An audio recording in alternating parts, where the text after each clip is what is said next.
everyone for coming back from a recess. We're now back in order, and we have 7 public hearings that we are going to go through.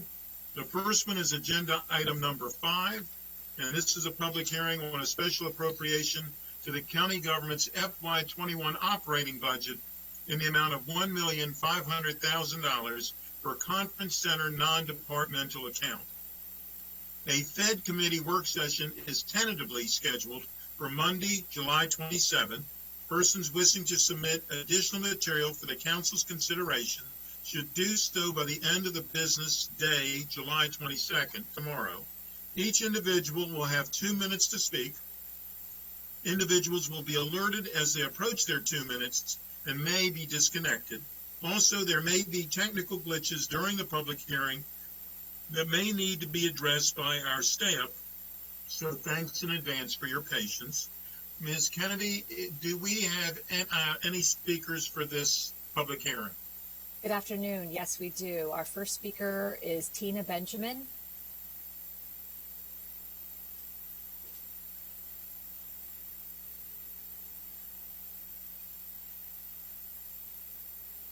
Ms. Benjamin, you may begin. Thank you. Good afternoon.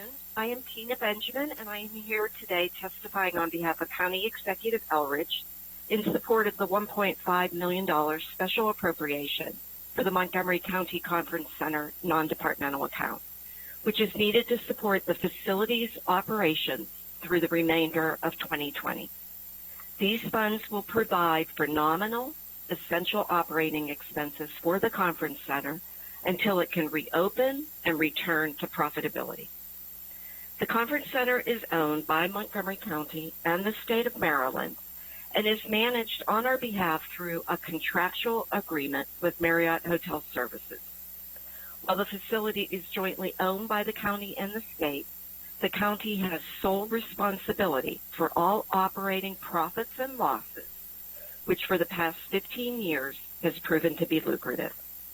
Since opening in 2004, the conference center has generated over $23 million for the county's general fund, turning a profit every year since 2005. The facility has also taken care of all short and long-term expenses within its operating and capital budget, and in many ways operates as an enterprise fund. Everything was going smoothly, and then the pandemic hit. The conference center has been closed since April 6th due to the cancellation of all group business through the summer, cancellations which unfortunately are continuing into the fall. The facility has reduced its expenses from a monthly average of $330,000 to approximately $75,000 as all non-essential operating. Michelle to give us, or Nick to give us the green light, is that it? Go ahead, Tina. Oh, thank you. As all non-essential operating expenses have been suspended. We are requesting this special appropriation to provide for an infusion of working capital to cover minimal expenses for a continued worst-case scenario through the end of the calendar year. On behalf of County Executive Elridge, I appreciate your time today and request that you support this special appropriation. Thank you very much. Thank you, Ms. Benjamin. Mr. President, that wraps up the speakers for this public hearing. Thank you very much, and that closes. We are now going to close the public hearing. Thank you. The next item that we have, agenda item number 6, is a public hearing on a special appropriation to the Montgomery County Public Schools FY21 operating budget in the amount of $250,000 for the mental health program to support schools. A joint Education and Culture / Health and Human Services Committee work session, a joint work session, is tentatively scheduled for Thursday, July 23rd. Persons wishing to submit additional material to the council's for the council's consideration should do so by the end of business today. It's my understanding, Ms. Kennedy, there are no speakers for this public hearing. Is that correct? That's correct. Thank you very much. This public hearing is now closed. The next public hearing Um, the next public hearing, agenda item number 7, is a public hearing on expedited bill 30-20, Administrative Executive Branch, Chief Digital Officer. This bill would transfer the Chief Digital Officer from the Office of the County Executive to the Department of Technology Services and generally amend the law regarding non-merit positions in the executive branch. Persons wishing to submit additional material to the council's consideration should do so by the end of business tomorrow, July 22nd. If you would like to follow the progress of a council bill, the council website has a subscribe function. Go to the council website and use the View Council Records and Legislative Updates link to learn how. Ms. Kennedy, do we have a speaker? Yes, we do. We have Gail Roper lined up to speak. Ms. Roper, you may begin. Good afternoon, Council President Katz and council members. I am here today to speak on this topic. The strategic priorities for this position to be moved into the Department of Technology Services will be to improve service to the public through digital transformation, also to provide a Chief Digital Officer role within the DTS organization to accelerate digital business transformation for the county. This position will lead the development of a digital business strategy and ensure that customer experience is integrated into the long-term digital business strategy for the county. Thank you very much. Mr. President, that wraps up our speakers for this public hearing. Thank you very much. This public hearing is now closed. The next public hearing, agenda item number 8, is a public hearing on a supplemental appropriation to the county government's FY21 operating budget for the Office of the County Executive in the amount of $550,000 to support a police audit, fire and rescue service audit, and consulting funds for community engagement support.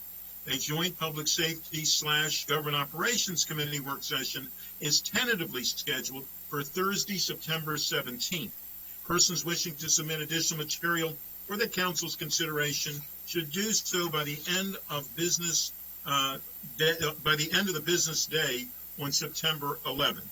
Ms. Kennedy, it's my understanding that we do have speakers for this public hearing. Yes, we do. We have 2 speakers. The first is Caroline Sturgis. Ms. Sturgis, you may begin. Good afternoon, Council President and Council members. My name is Caroline Sturgis, Assistant Chief Administrative Officer, and I am here on behalf of the County Executive in support of the supplemental appropriation of $550,000 to support a police audit, fire and rescue service audit, and consulting funds for community engagement support.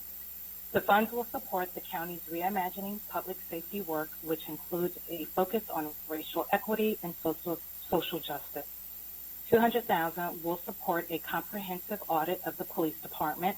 The audit will assess the police hiring, training, promotion, evaluation policies and procedures, assess the impact of law enforcement operations through application of laws on historically marginalized and discriminated against populations, in particular the African American and Latinx communities.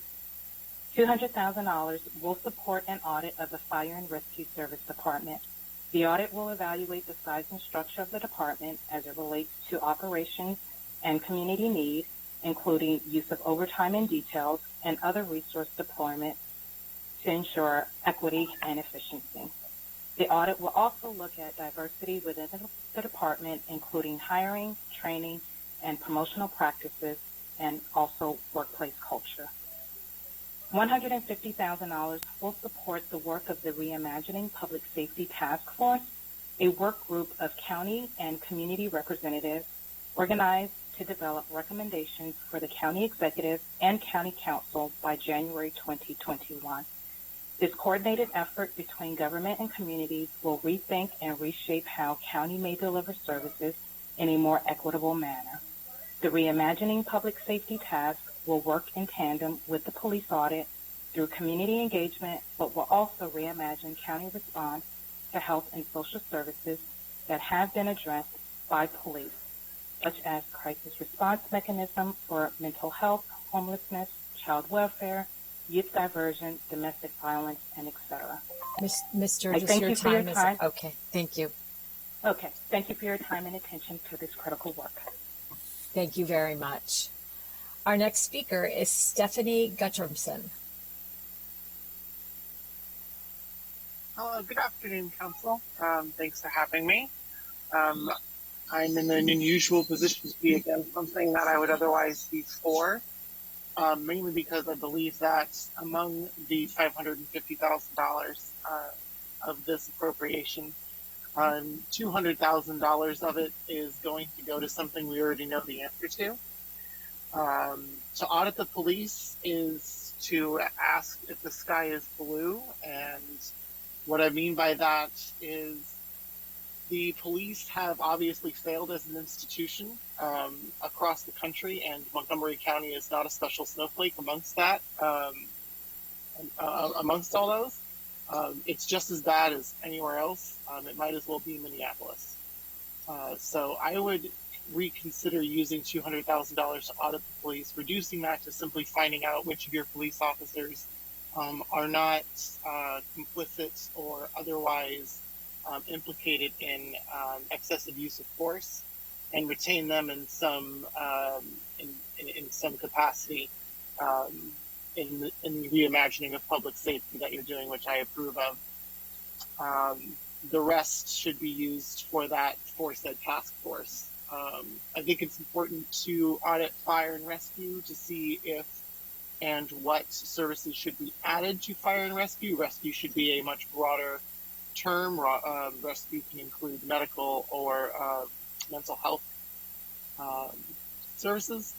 And so I would very much strongly urge you to reconsider the amount of money you're putting into an audit, for which the answer is very clear. You have to end the police as we know them, and transfer those officers that don't have a record of excessive force or enabling excessive force, moving them into a new role in this new public safety department. But otherwise, it's a waste of time.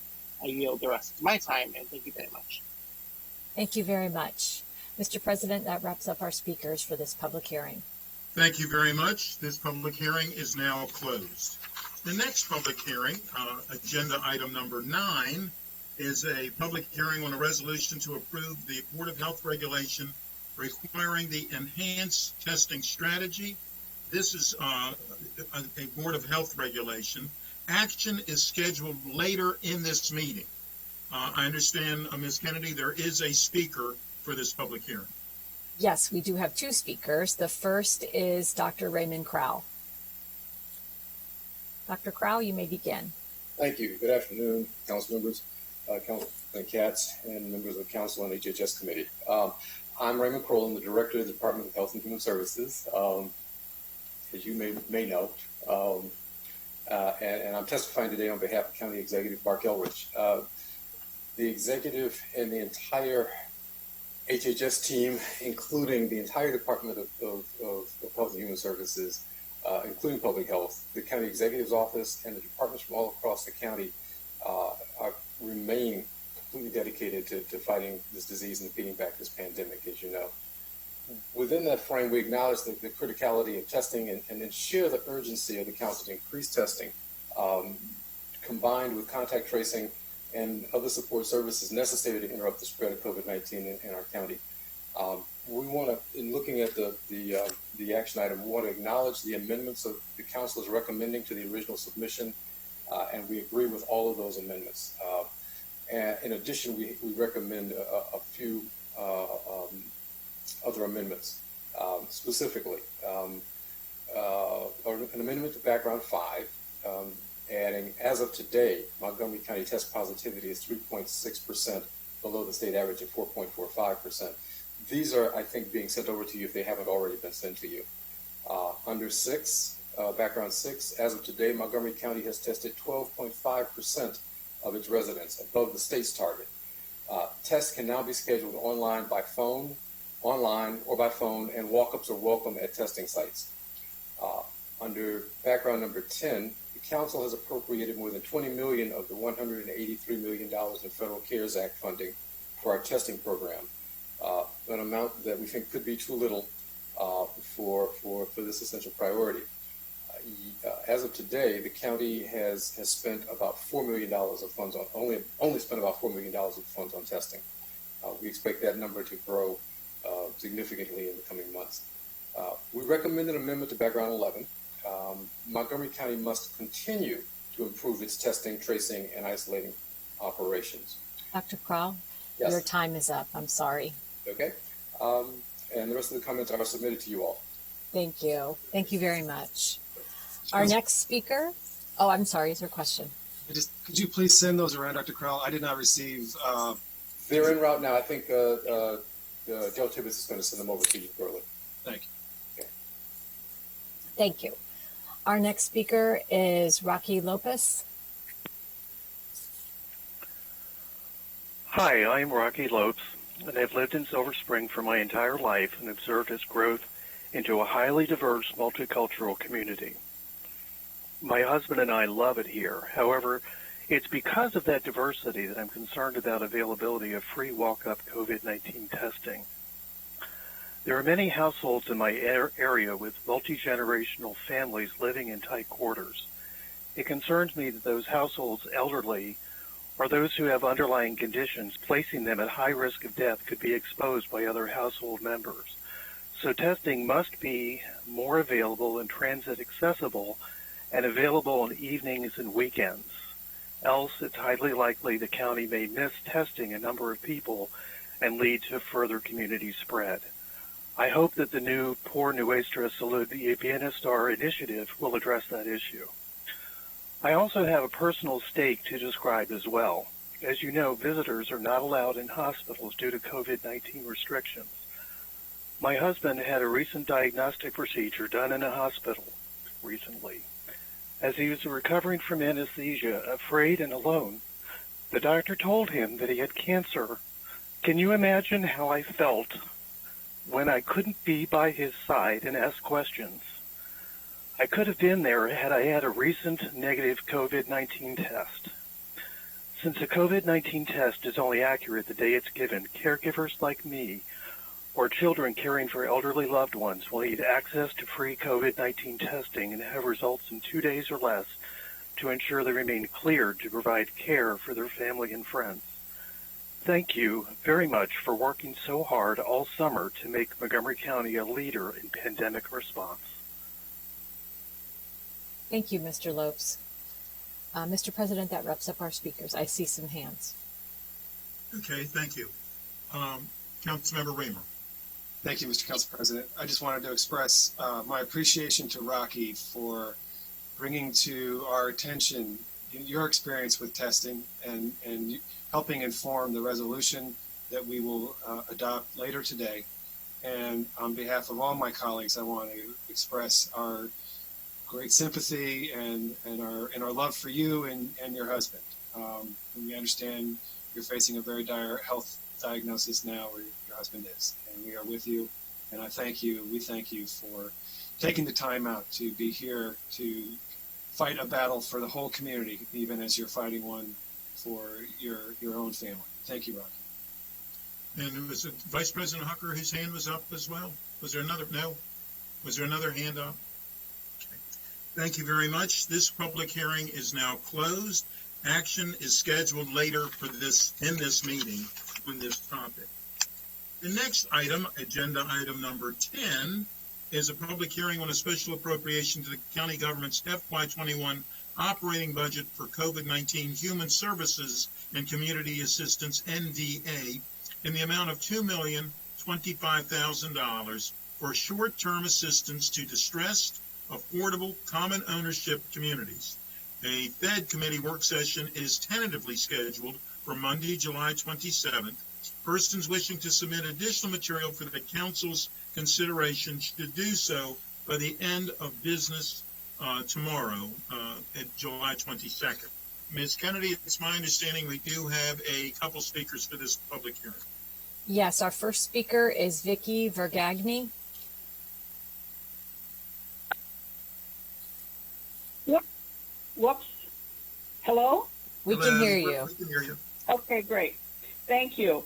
COVID-19 is leaving its mark on community associations, particularly those that are master metered for utilities and whose average sales price for an owned home is in the lowest 10% in the county. During this pandemic, a disproportionately high percentage of homeowners in these communities are considered non-essential, so have been unemployed or minimally employed since March.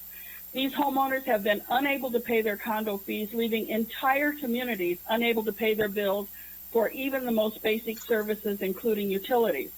Since many of these communities are master metered for utilities, a lack of utility service makes a home legally uninhabitable and thus would render homeless all residents, whether or not they had paid their condo fees. And if a community is declared insolvent, all homeowners would lose the life savings in their homes, which is their primary asset. For those aging in place, there will be no second chance. Except for this special appropriation, no federal, state, or local COVID-19 relief program has specifically recognized the legal principle of community associations that puts every owner's eggs in the same basket. For less than $135 per home, the county's focus on the associations via this appropriation assures that 15,000 affordable owned homes will not be threatened by insolvency and that 39,000 residents will not face homelessness. We thank the council for its groundbreaking leadership. We also thank you for being faithful to your mantra of equity and inclusion. We trust that your support of these principles will continue as the county's Distressed Communities Task Force creates tiger teams to develop reasonable solutions to current public policy that impedes the sustainability of affordable owned housing. After all, affordable owned housing establishes a financial legacy for lower and middle income families while concurrently providing critical support to the county's economic development. Thank you, every single one of you. Thank you very much. Mr. President, that wraps up the speakers for this public hearing. Oh, there's only one speaker. Very Yes. good. Yes. Thank you. This public hearing is now closed. And there again, if anyone has any additional information, please do so send it to us by the end of the business day tomorrow.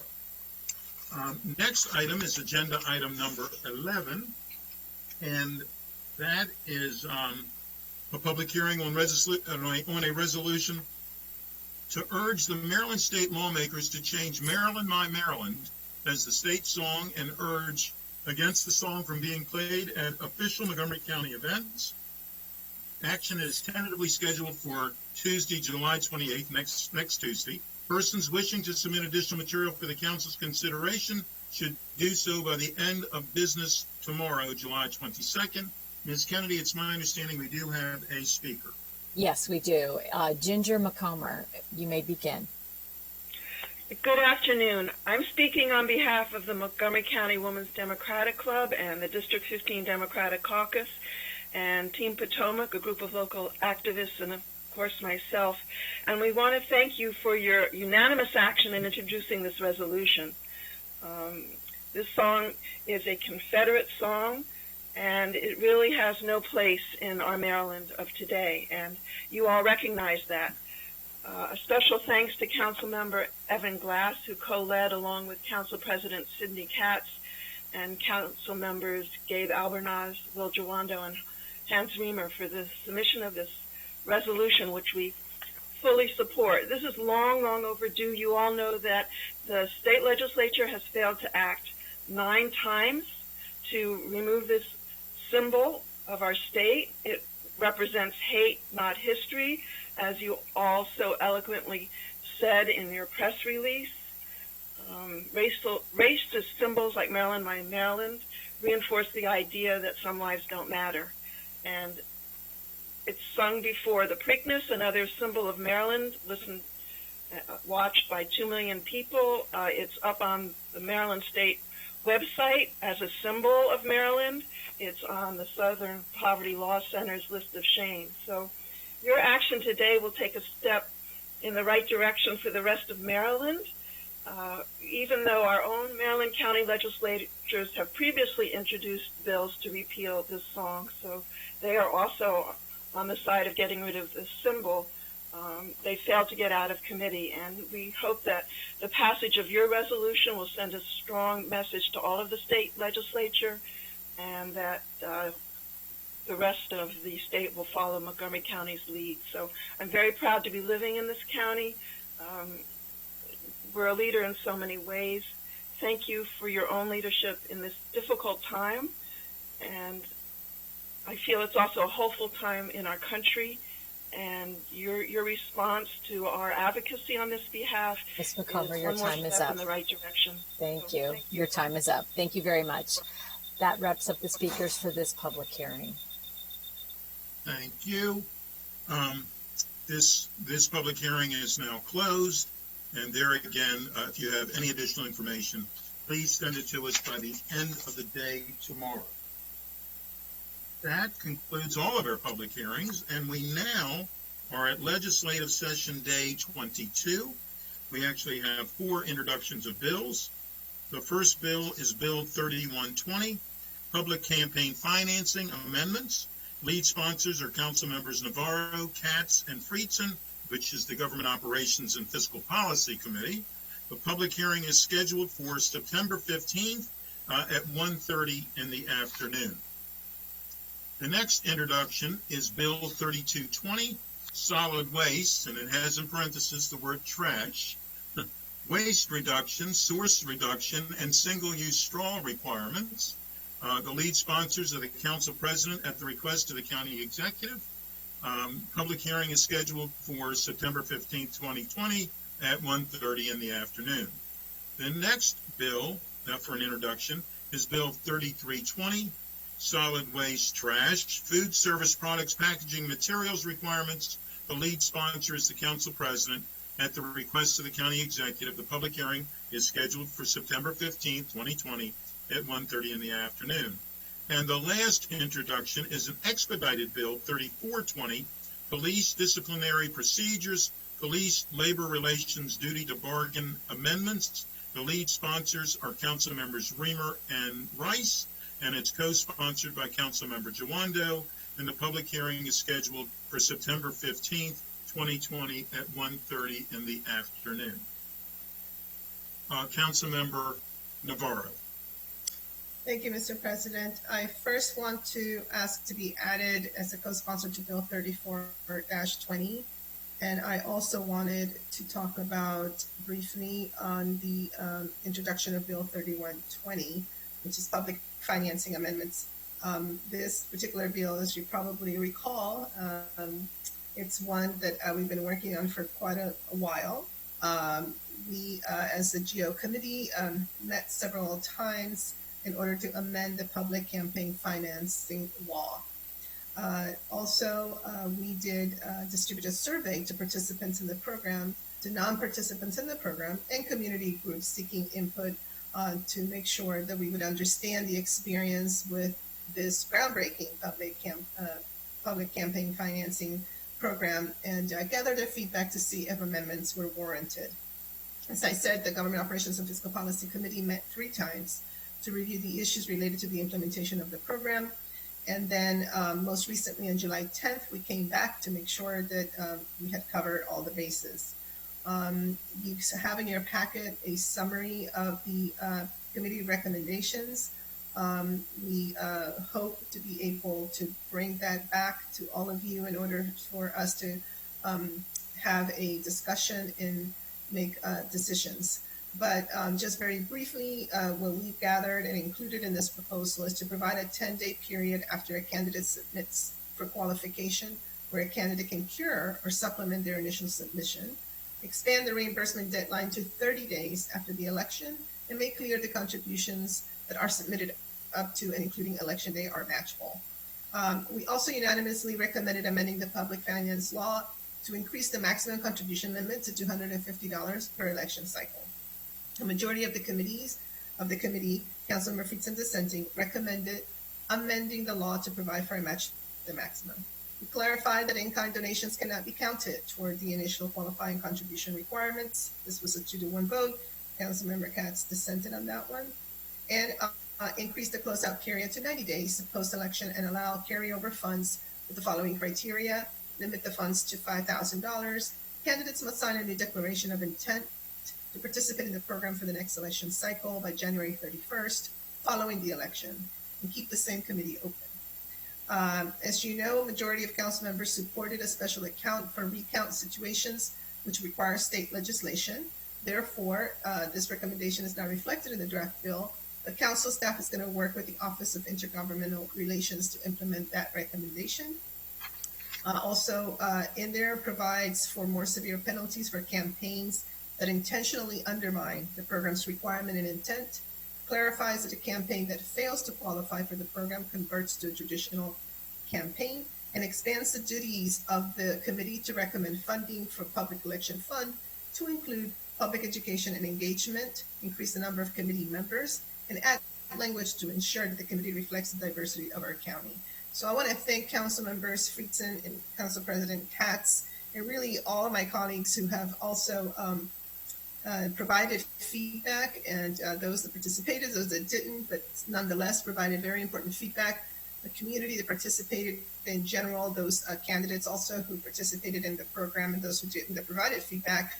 I think that this really captures a lot of what we heard, and obviously we'll have an opportunity to work with you to refine anything and amend anything further. Thank you, Mr. President. Thank you. Councilmember Rice. Well, thank you very much, Mr. President. And I want to talk about Expedited Bill 3420 and really thank the partnership of Councilmember Reamer in this effort, and then thank Councilmember Duando and Councilmember Navarro for their co-sponsorship. Look, we've talked about this for a while, and this is not easy for me.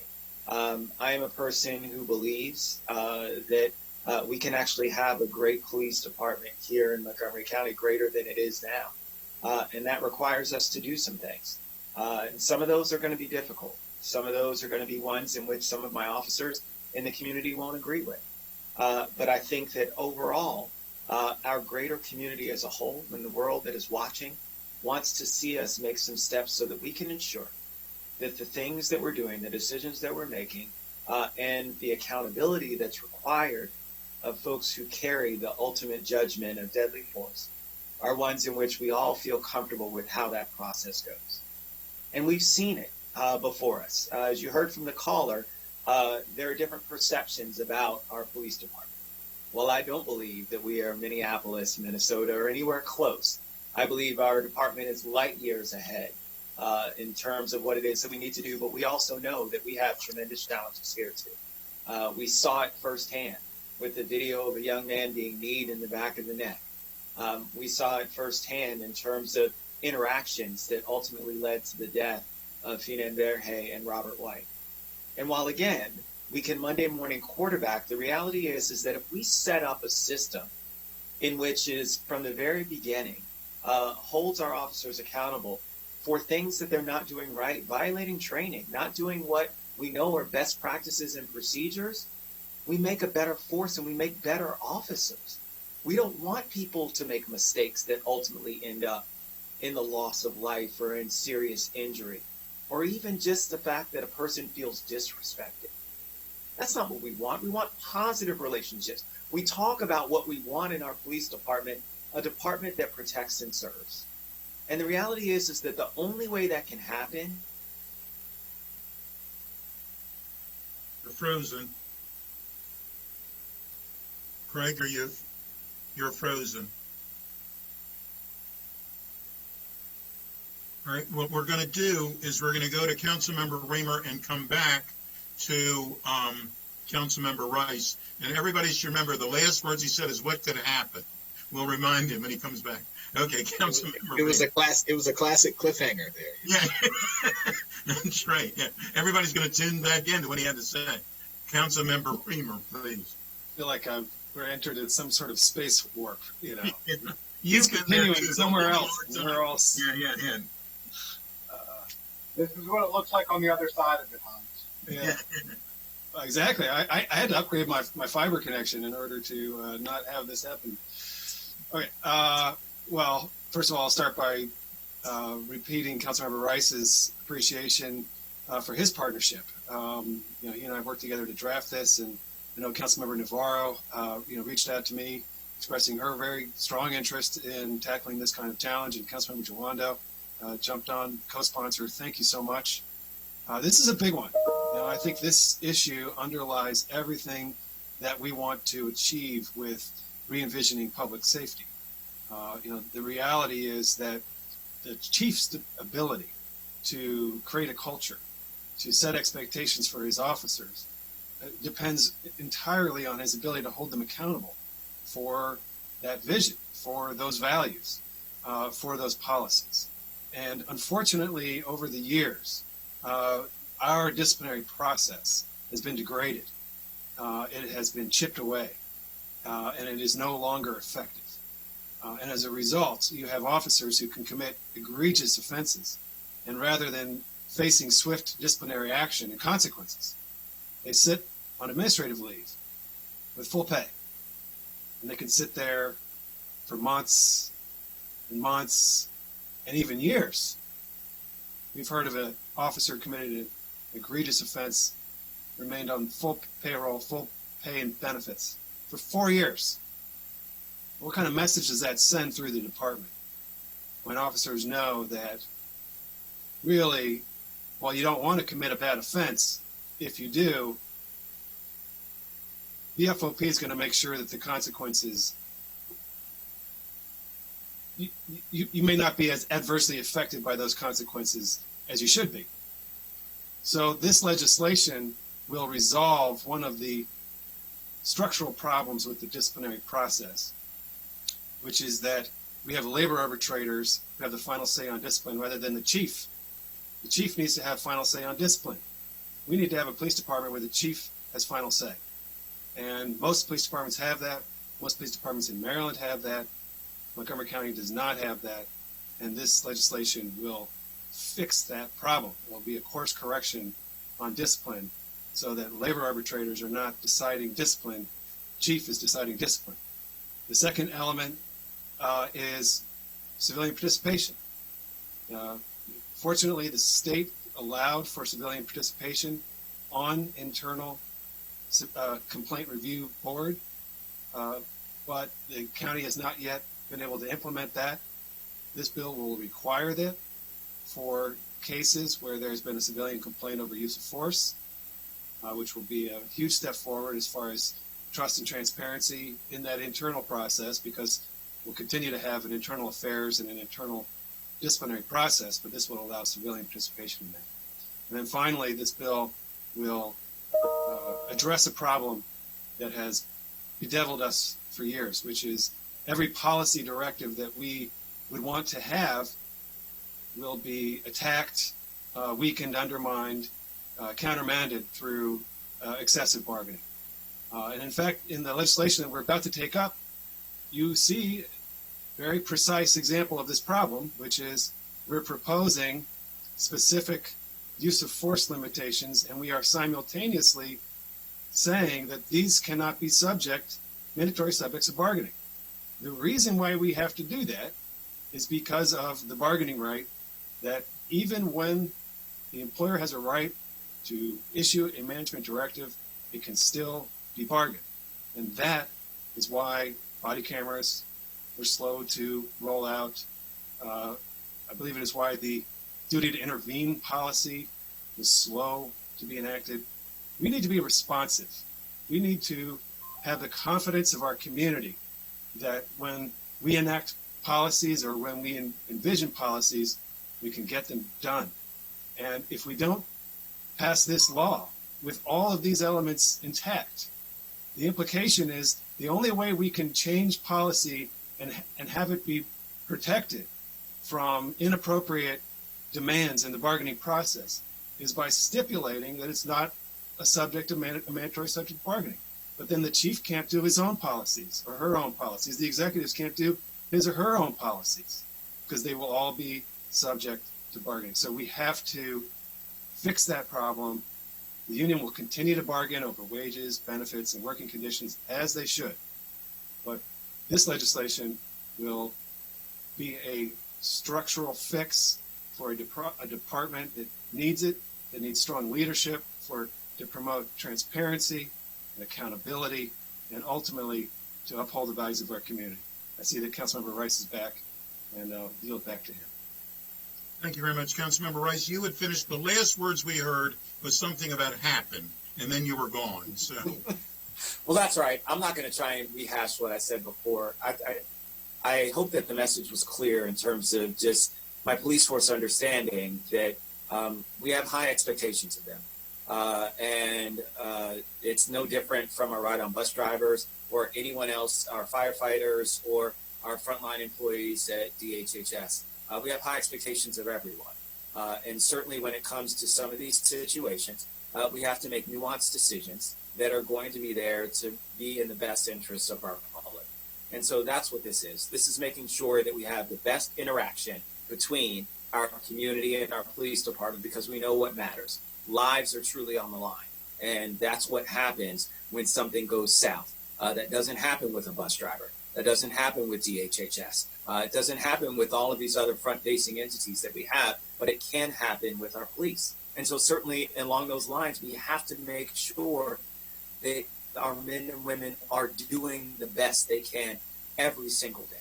That's a tough job. There's no question. And I would just say that we actually ask that of a lot of folks who work for this county to do the exact same thing. But they don't carry that same ability to be judge and jury and executioner. That's the reality of the job. And that's what makes it incredibly tough. And I understand that, having a family who's on the force, not here in Montgomery County, but in neighboring Prince George's County, and I talk to him and his wife, who is also on the force, all the time. We're always talking about these issues, and I'm always bouncing things off of him and asking him what his thoughts are as a person who's been on the force for a long time. So do understand that I'm also talking to folks who are in the business, who do this for a living each and every day, laying their lives on the line. I don't think these are too much to ask, especially in light of what we see that's happening before us. We need to get a stamp on this, because I can tell you, we continue to see it. We continue to see the abuses across the country. And while they're not happening here in Montgomery County in the same frequency, the fact of the matter is still happening. And the last thing we want is for somebody to not get the feedback to make themselves better so that we avoid these situations. That's all this is giving folks feedback so that they know how to become even better officers and better members of our community, protecting and serving. So thank you. I apologize for my connectivity issues, but certainly look forward to the very robust discussion that we'll have surrounding this bill when we come back in September. And I just wanted to note one thing that Councilmember Navarro pointed out to me that I couldn't agree more with. Hopefully we will also have a police advisory commission seated, and so they'll be able to give us some feedback in terms of their thoughts on this bill as well when we come back in September. And so that will be incredibly helpful to have that feedback from this great organization that should be stood up by then in terms of weighing in terms of what we need to do as well. So thank you. Thank you. So those are now introduced. We're now going to item number 13, calls of bills. Mr. President, I just wanted to make a brief comment. I had texted you about. I didn't see it. Sorry. That's okay. Could I just make a brief? Sure, please. I just wanted to thank the work of the GO committee for their work on the public election bill. It's very important. I'm glad that we're going to consider it. It's kind of it was an interesting introduction. You guys talked about it, then introduced it as opposed to having a committee recommendation. So I'm looking forward to hearing from the public. And obviously was happy to provide feedback. And I think you guys did a great job with the updating it to this point, and I look forward to the discussion. And then I also want to thank Council Members Reamer and Rice and now Navarro for supporting the bill and putting the bill together related to collective bargaining. I just want to make it clear that I think this bill will be amended like all bills. It'll go through public comment. It'll be tweaked and refined. But the general principles laid out in it that the public, one of the features that has not been highlighted that much, but that the public, when there are claims of excessive force, would be included as members of the review board, along with officers and other arbitrators, to make a recommendation about discipline. That's a huge step forward and something that I think is critical and in line with the steps we're taking to include public input and really get to the point of co-production of public safety, which is the goal of what we want. And so that's a feature that I really appreciate. And also around discipline, we have officers that are convicted of crimes right now, that, as the sponsors noted, that have been convicted of a crime that are still getting paid by the police department pending review of a board. That is unacceptable. That should not be allowed in any circumstance. And any law that allows that is deficient.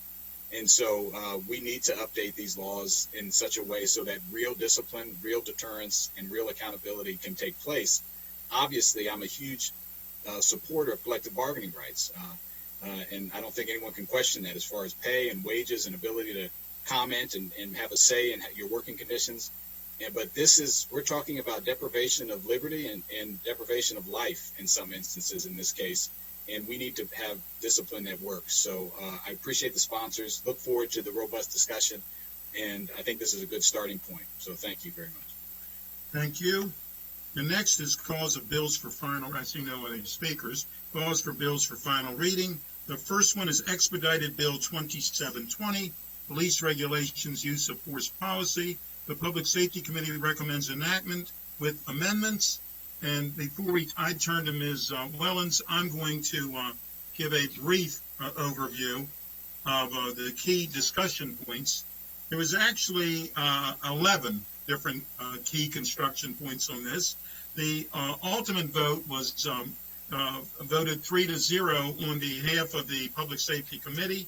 The first one was an amendment that was related to no-knock warrants. The second was for the neck and carotid restraints.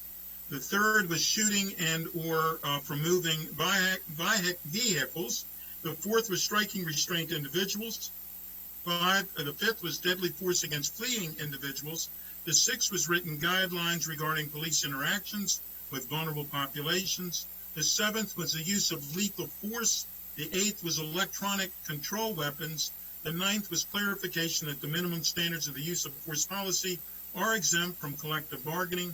The 10th was clarification regarding effects of the bill on civil and criminal liability. And the 11th was non-substantive technical changes. I'm going to ask Ms. Wellens to go through it point by point as we do. There again, robust conversation during the Public Safety Committee. And I think that Ms. Wellens did a wonderful job for her packet that she had written, and I'm going to ask her now to please go through it. Thank you, Council President. Good afternoon. Yes, I'd be happy to go through the discussion points. As you noted, your Public Safety Committee reviewed this expedited bill in depth on July 16th. And a number of amendments have been recommended. The bill in general requires the Chief of Police to adopt a use of force policy that contains certain minimum standards. And the amendments, as you initially described, I'll go through them in just a little more detail, and I'm, of course, happy to answer any questions. First, the committee recommended an amendment related to no-knock warrants and also any kind of entry into a private premises where there is not first a knock and announce by the police.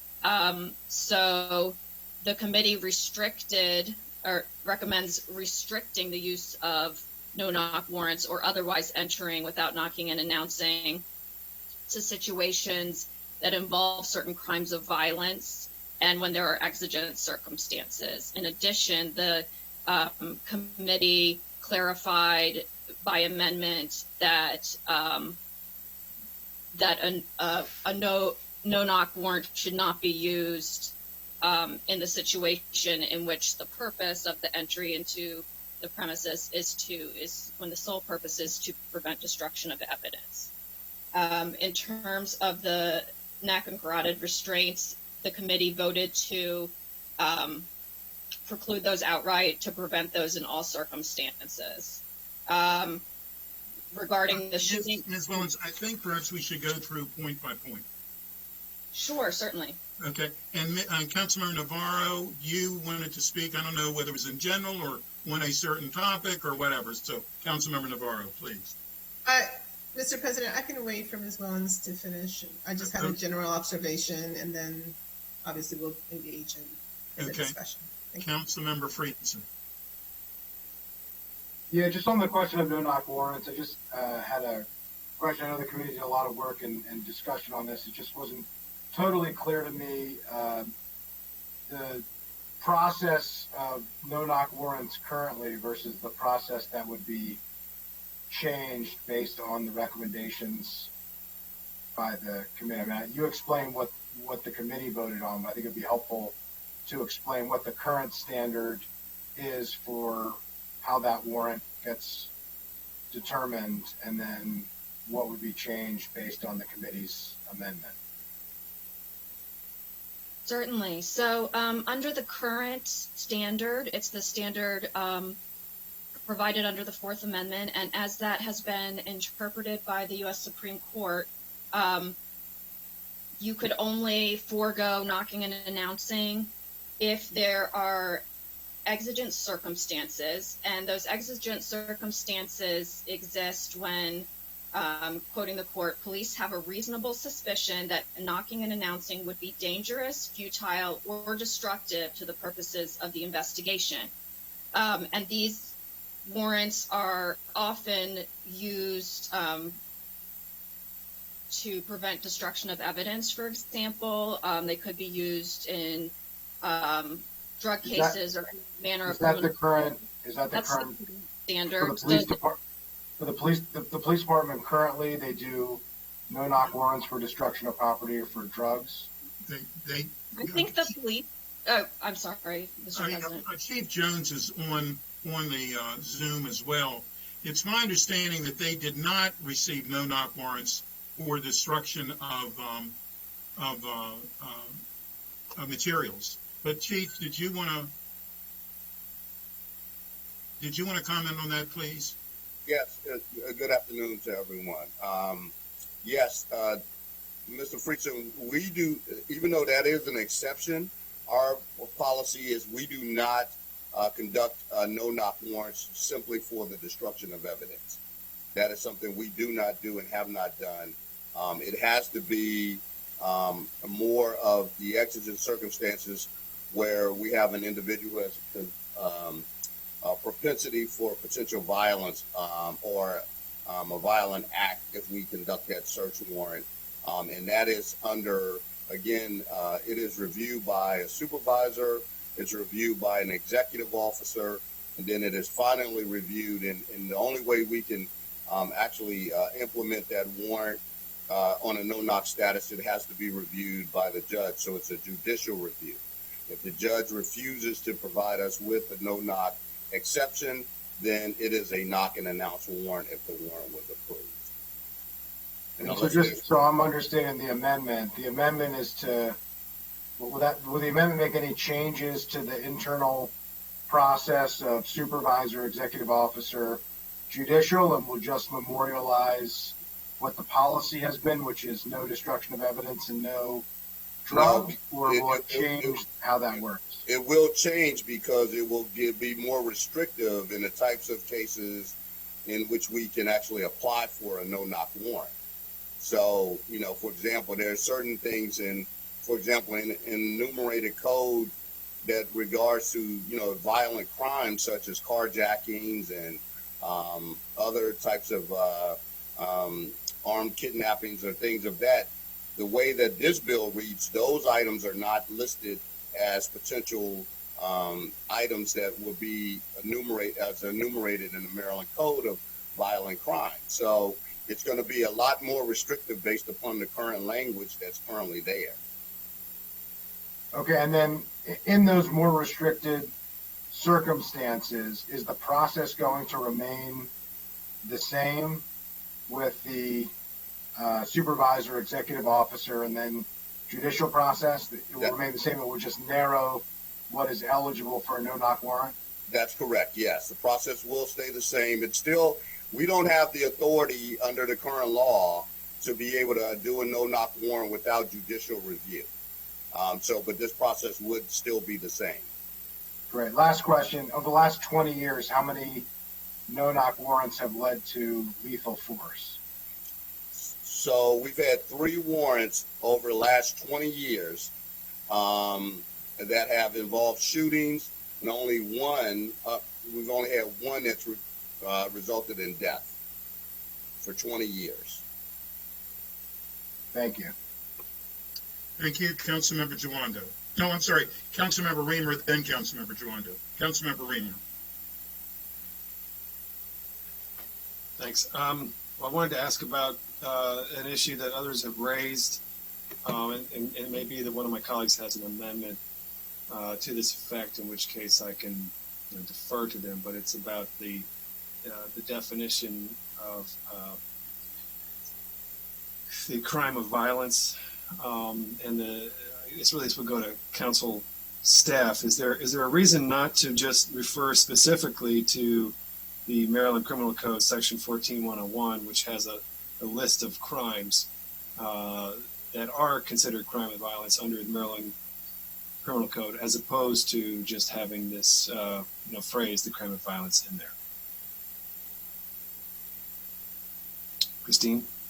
Oh, yes, sorry. I wasn't sure if that was a question for me. I apologize. So, yes, one approach is that you could make reference to the criminal code, which sets forth, I think it's maybe 18 or so, various crimes of violence, and also attempts at those types of crime of violence. I think it would just be an issue of making sure that those are the crimes that you want included. As the chief mentioned, there is, carjacking, for example. So if you want that included as a basis for having a no-knock warrant, then, that would make sense. The way that the amendment is currently written is perhaps a bit broader in the sense that it's saying that the search or seizure involves a reasonable suspicion of a crime of violence, including murder, hostage taking, etc. So that including language, that's illustrative. Those are examples of crimes of violence. So if you want to link it to a specific statutory definition, you could go to the Maryland Code, as you suggested. You could, enumerate each crime specifically here. So you could take out, one option would be you could take out the including language and just say, that there has to be a reasonable suspicion of these specific crimes, and then enumerate them. So yeah, there are some different approaches that you could take. So could I ask the chief, is there a problem would you identify a problem if we were to use that Maryland Code and refer to that rather than just to have the general language of crime of violence, the 18 crimes that are enumerated there, and that could change in the future if the state changed that code? It could change. Yeah, Mr. Reamer, my preference would be that you would utilize the enumerated crimes in the annotated code. I think that would be a lot clearer in the definition in this bill. Okay. So, Christine, what language would we specifically say to? Again, my colleagues have this already written down. I can wait for a motion by one of my colleagues if there's exact language. So I think maybe Councilmember Hucker has that. I don't know. Nope. Okay. Okay. Well then, I do.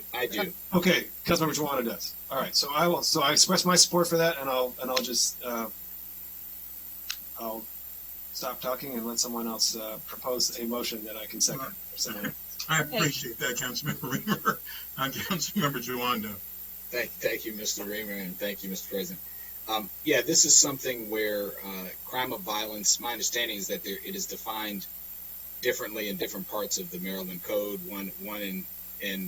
So the reference to Section 14101 is the enumerated list of, and it's actually 21 things,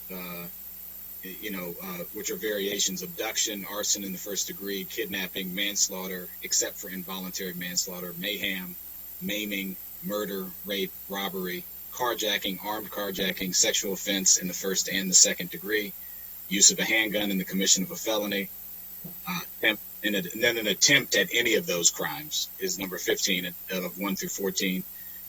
Assault in the first degree, assault with the intent to murder, assault with the intent to rape, assault with the intent to rob, assault with the intent to commit a sexual offense in the first and the second degree. So that's the entire list. We did not include that. I'd be fine, is the short answer, with including that as referencing to that section of the code. There is some question, just to be honest, should the no-knock warrant be used for carjacking? Carjacking technically could be someone just grabbing someone and throwing them out of the car and taking the car and going.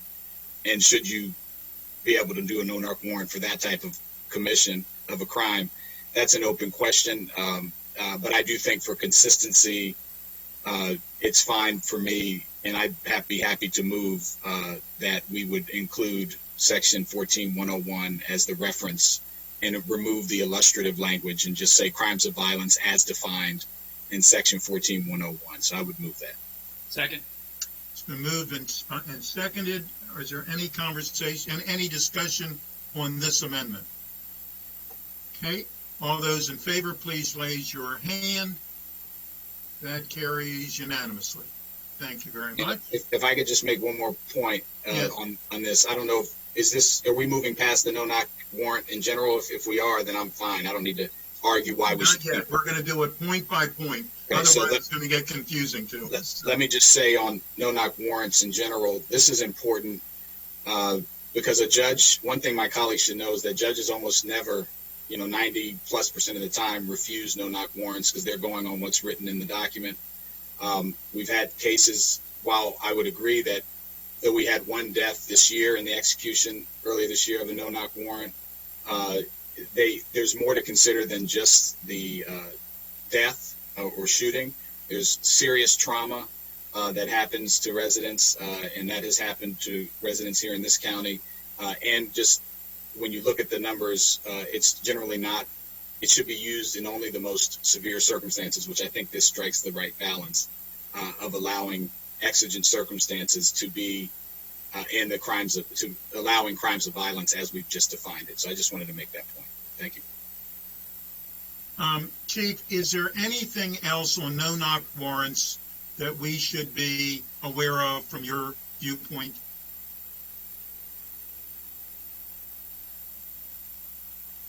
So the one thing I just want to make sure the council understands that, we're living in a more dangerous society.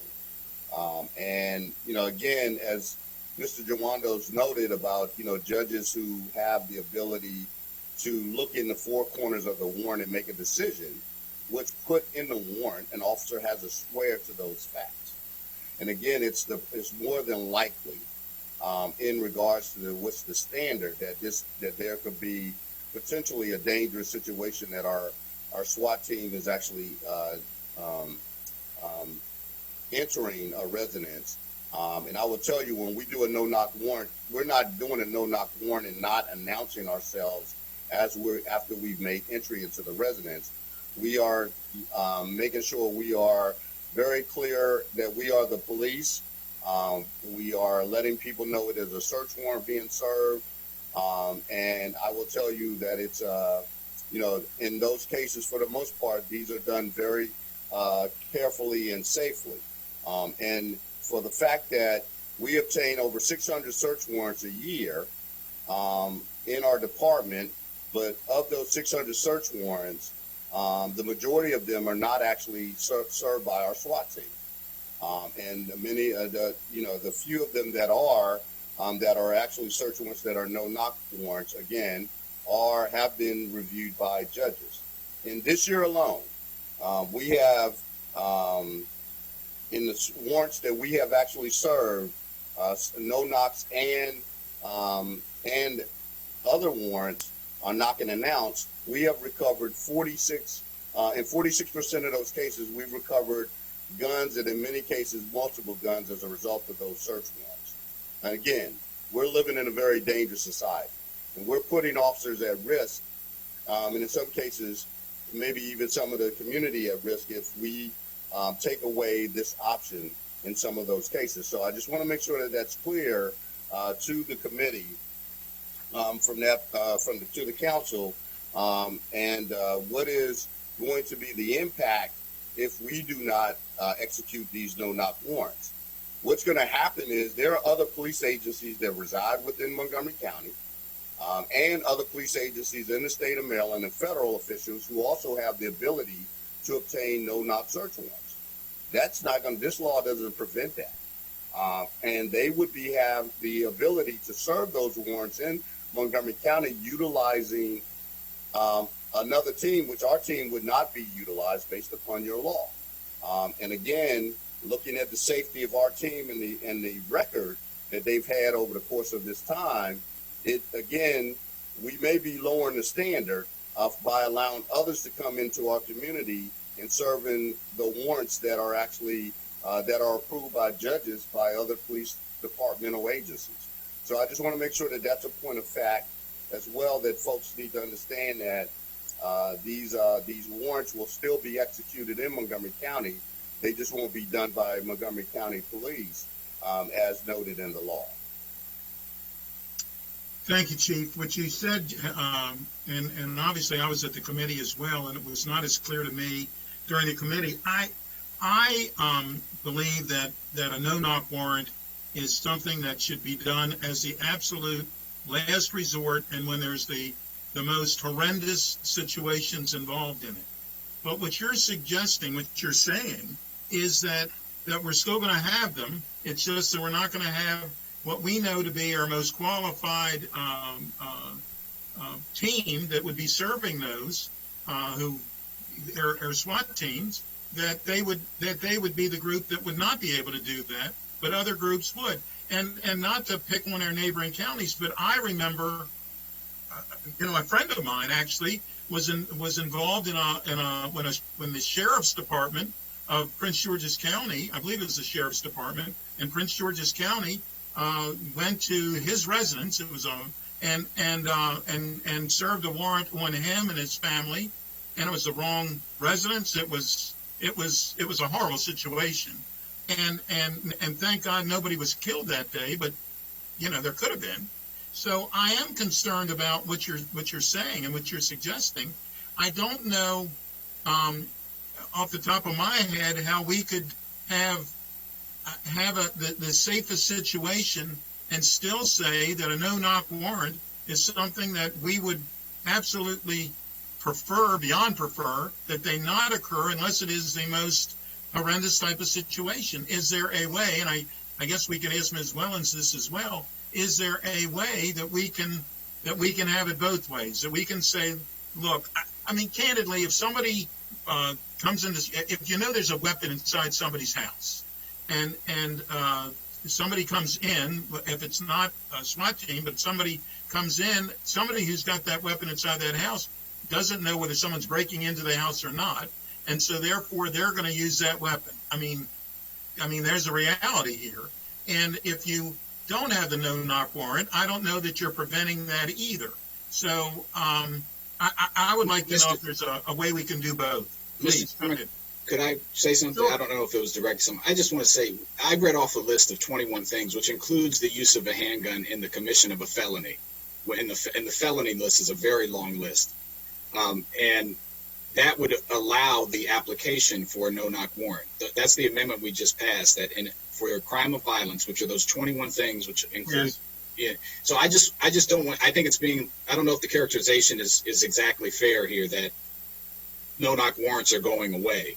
They are going to be reserved to crimes of violence, which is that long list of Maryland code that the chief advocated for tying it to, and they could still go to a judge and still ask for that no-knock warrant. So I think we are properly limiting it. There is still a lot of circumstances. Again, I read that list: carjacking, kidnapping, all the things that you would want someone to urgently go in for.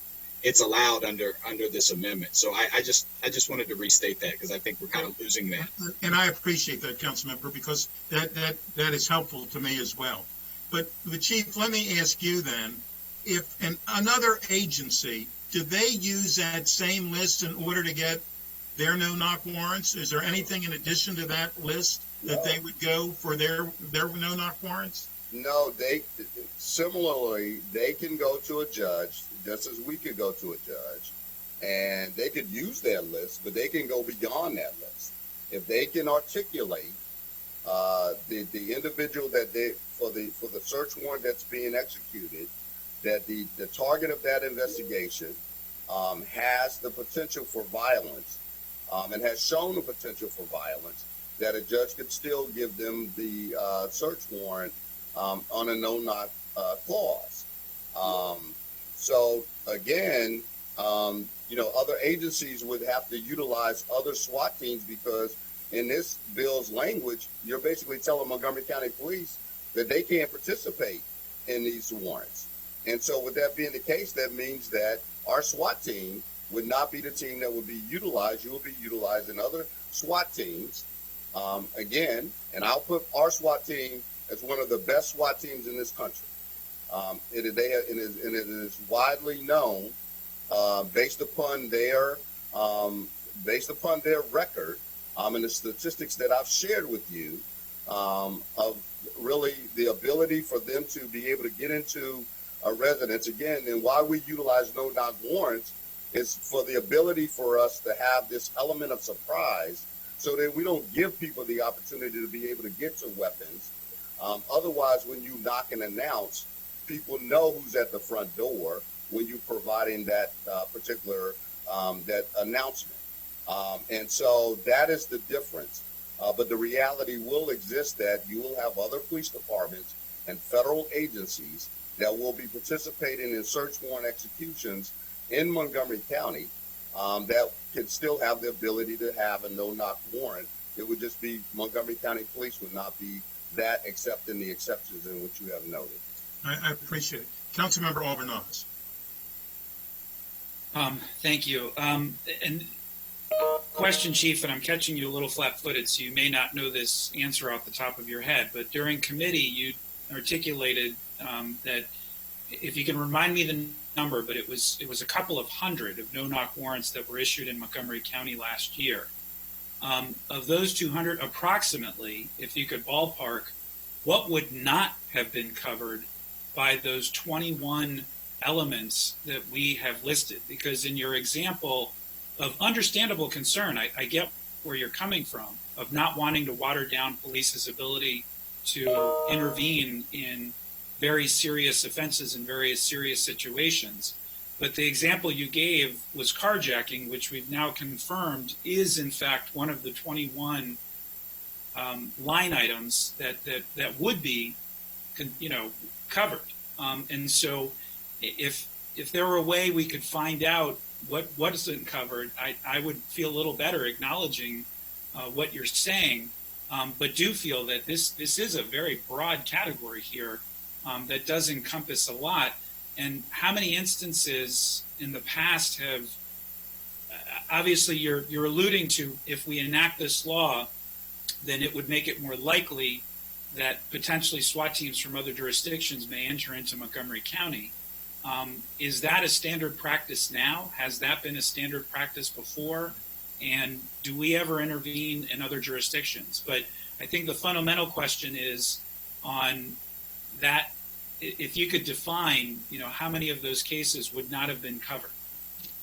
So I can't define that exactly, Mr. Auburn Oz, because the bottom line is we look at the number of search warrants that we've executed.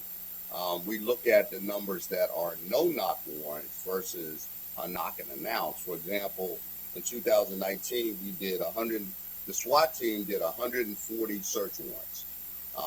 And out of the 140, they got 100. The investigators received 108 no-knock exceptions. Now that's about 77%.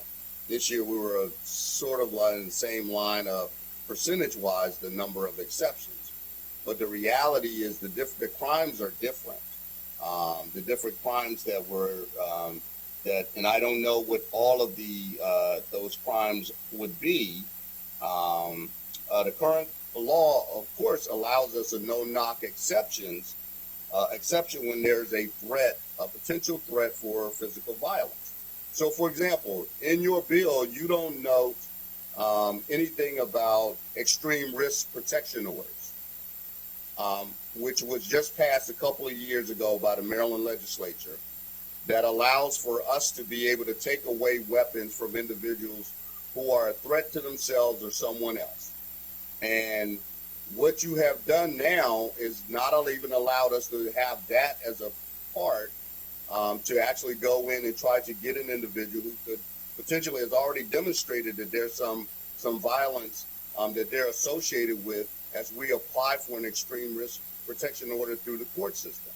And what you would be preventing us from doing for an individual who could be a threat to themselves, i.e. a case that we had up in Ashton a few years ago when a guy has a basement full of high-powered weapons, that if that was a case of extreme risk protection order, we couldn't go in a no-knock situation. We'd have to figure out some other way in order to be able to seize this or to execute that search warrant that will be putting our officers, in my mind, in a high-risk situation.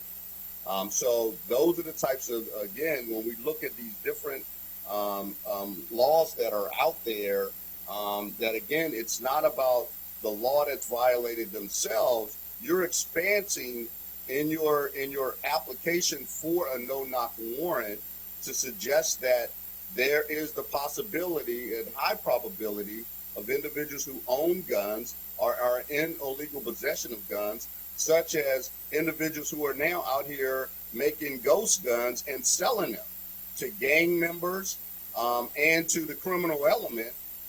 And those individuals, again, are out there making guns, getting it off the internet, and selling them in our community. The Washington metropolitan area, there are many law enforcement agencies right now that's a major issue in our community. And I will tell you, it's a major issue in Montgomery County. And so, again, if we want to allow people to make guns and sell them to young people and to our kids and to other people in our communities, and it's already happened. We've already seen this happening in our community. This has happened. So this is the point that I make, that we are taking away that tool of, again, that still has to go through judicial review in order for our police department to do this in a most effective way for public safety. So I hope that answered your question. But and also, though, in order, I believe Councilmember Alvarez was also asking outside agencies that would come in from a different jurisdiction. That's not that's not necessarily the case, I believe. As an example, the Maryland State Police would have jurisdiction inside Montgomery County, as would the federal marshals, as would Rockville City, as would Gaithersburg. It's any in their own jurisdictions inside Montgomery County. It's not that Prince George's County necessarily would come here to serve warrants. Is that No, Mr. Katz, actually that's not correct. That Prince George's County does have the ability to come and serve as a law enforcement agency. They do have the ability, and we've utilized their SWAT teams and other SWAT teams, such as Howard County. They're sort of this big eight that we have, that we support each other in particularly high-profile types of cases that could be used for search warrants, entries, as well as other emergency response situations, such as the Discovery incident that happened years ago with the hostage situation. There are multiple SWAT teams that provide assistance in the state. So again, if an investigator in Rockville, for example, applied for a search warrant for a no-knock warrant that didn't meet the criteria of this particular law, they would then have to find a SWAT team to serve that warrant in Montgomery County, wherever that is, and to serve that warrant under the no-knock provision. And they could find a SWAT team from one of the other jurisdictions in order to do that. Well, I appreciate that information, and that's troubling information. Councilmember Albornoz, had you finished your?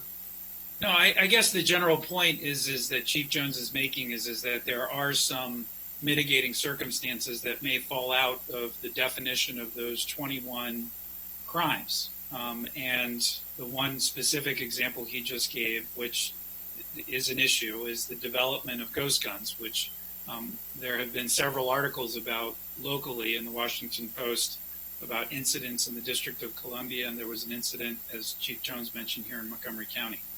And so, and then this issue of outside agencies potentially stepping in was not discussed during committee. That is a new piece of information that I am trying to process in real time here and figure out what the ramifications are of that. So, Ms. Wellens, had we received any feedback regarding either of those two specific issues prior to committee or this session, or is this new information to you as well?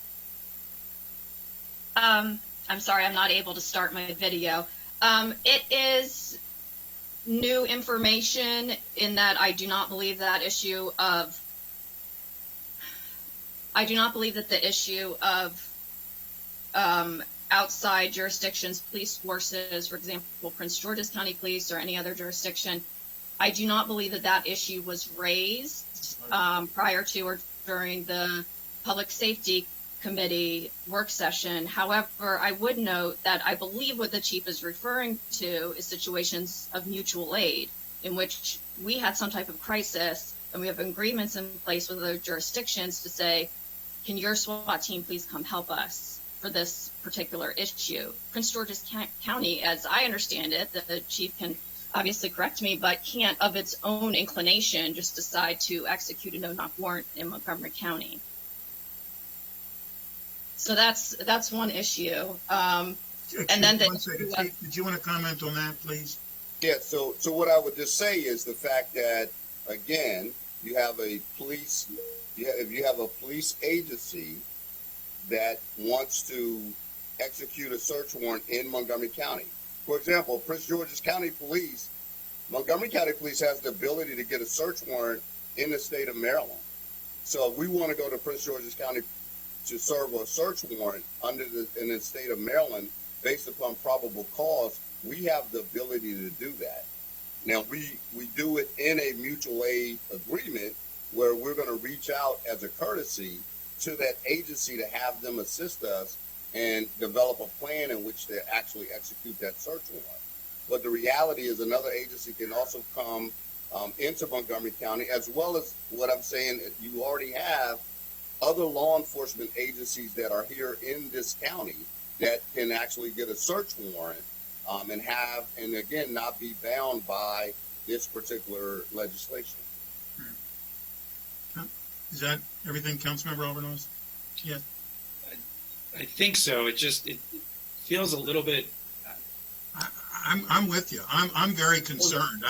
I'm on my. It brings up the possibility. It sounds like of a loophole, and I'm not sure that it's definitely not something I'm comfortable with. If the unintended consequence is that if for some reason the MCPD felt that they were not able to execute a search warrant, a no-knock search warrant based on those 21 criteria, and then could seek an outside jurisdiction to be able to administer it. I may be hearing it wrong, but that's the situation that Chief Jones seems to be alluding to that could occur if we pass this as is currently constructed, and that is a concern. If that is in fact the case, that could end up being a loophole, because then it would beg to question, an outside police department who we obviously have no jurisdiction over, no policy oversight over, enacting policy here. It puts us in a worse situation than we even are now in some ways. So that is something that we need to think through. I need to think through, and how that may impact future cases. Well, Councilmember Albornoz, if I may just add that under the current language that the Public Safety Committee recommended, I do not believe it's the case that Montgomery County Police could ask another jurisdiction to do a no-knock warrant in a situation in which one of the 21 enumerated crimes were not involved, because under the language, the Montgomery County Police would be precluded from seeking or participating in such a warrant. I think that would include, asking someone else to do the warrant for them. And I also just don't I'm not sure because it's not, again, it is a new issue that we're discussing today, and I just have not done all of the prior research on it.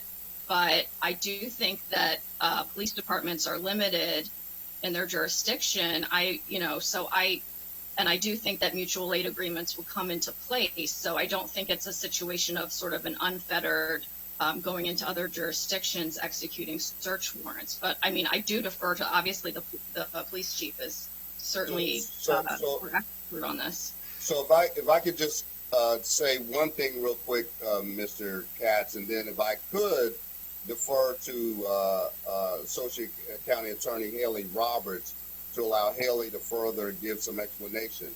I'm not suggesting that we as Montgomery County Police would take an investigation knowing that we couldn't get a no-knock warrant because of this law and pass it off to another police agency to allow them to do that. That's not at all what I'm suggesting. What I am explaining to you all is the fact that another police agency which has the same powers of arrest and investigative ability in many cases that we have, that they have the ability, right, as investigators to go and get a no-knock warrant for their cases, and then because of the restriction, they would then have to call in another police agency. For example, every police department doesn't have a SWAT team, okay? And it is not trained to go and conduct a no-knock search warrant. So they would be going to another agency to request the usage of that SWAT team, which would probably be outside of Montgomery County, and they would come in, in order to do those, such as Maryland National Capital Park Police, Gaithersburg City, Rockville City, any federal agency, Maryland State Police, all of them would bring in their own SWAT teams, or if they didn't have their own, they would have to get another SWAT team from another agency to conduct that warrant. Whereas now, even if they did that, Rockville, Gaithersburg are prime examples that our SWAT team executes their warrants, as an example, if it's needed. So now I'll defer, if okay, Mr. Katz, to Ms. Roberts. Thank you. Just as we do, I'm going to suggest that this go back to committee. I don't think this is ready for today. We did not have, what caused the most discussion during our committee meeting was this one topic, was no-knock. And so therefore, I thought when this started that we were going to get past this, we were going to solve and be able to move on. I think at this point that this should go back to committee. I don't feel comfortable doing something that's going to put anybody in harm's way, whether it be our police officers or the public or anybody at all.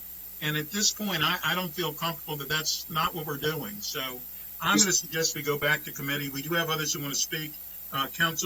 Ms. Roberts, you were going to speak next, please.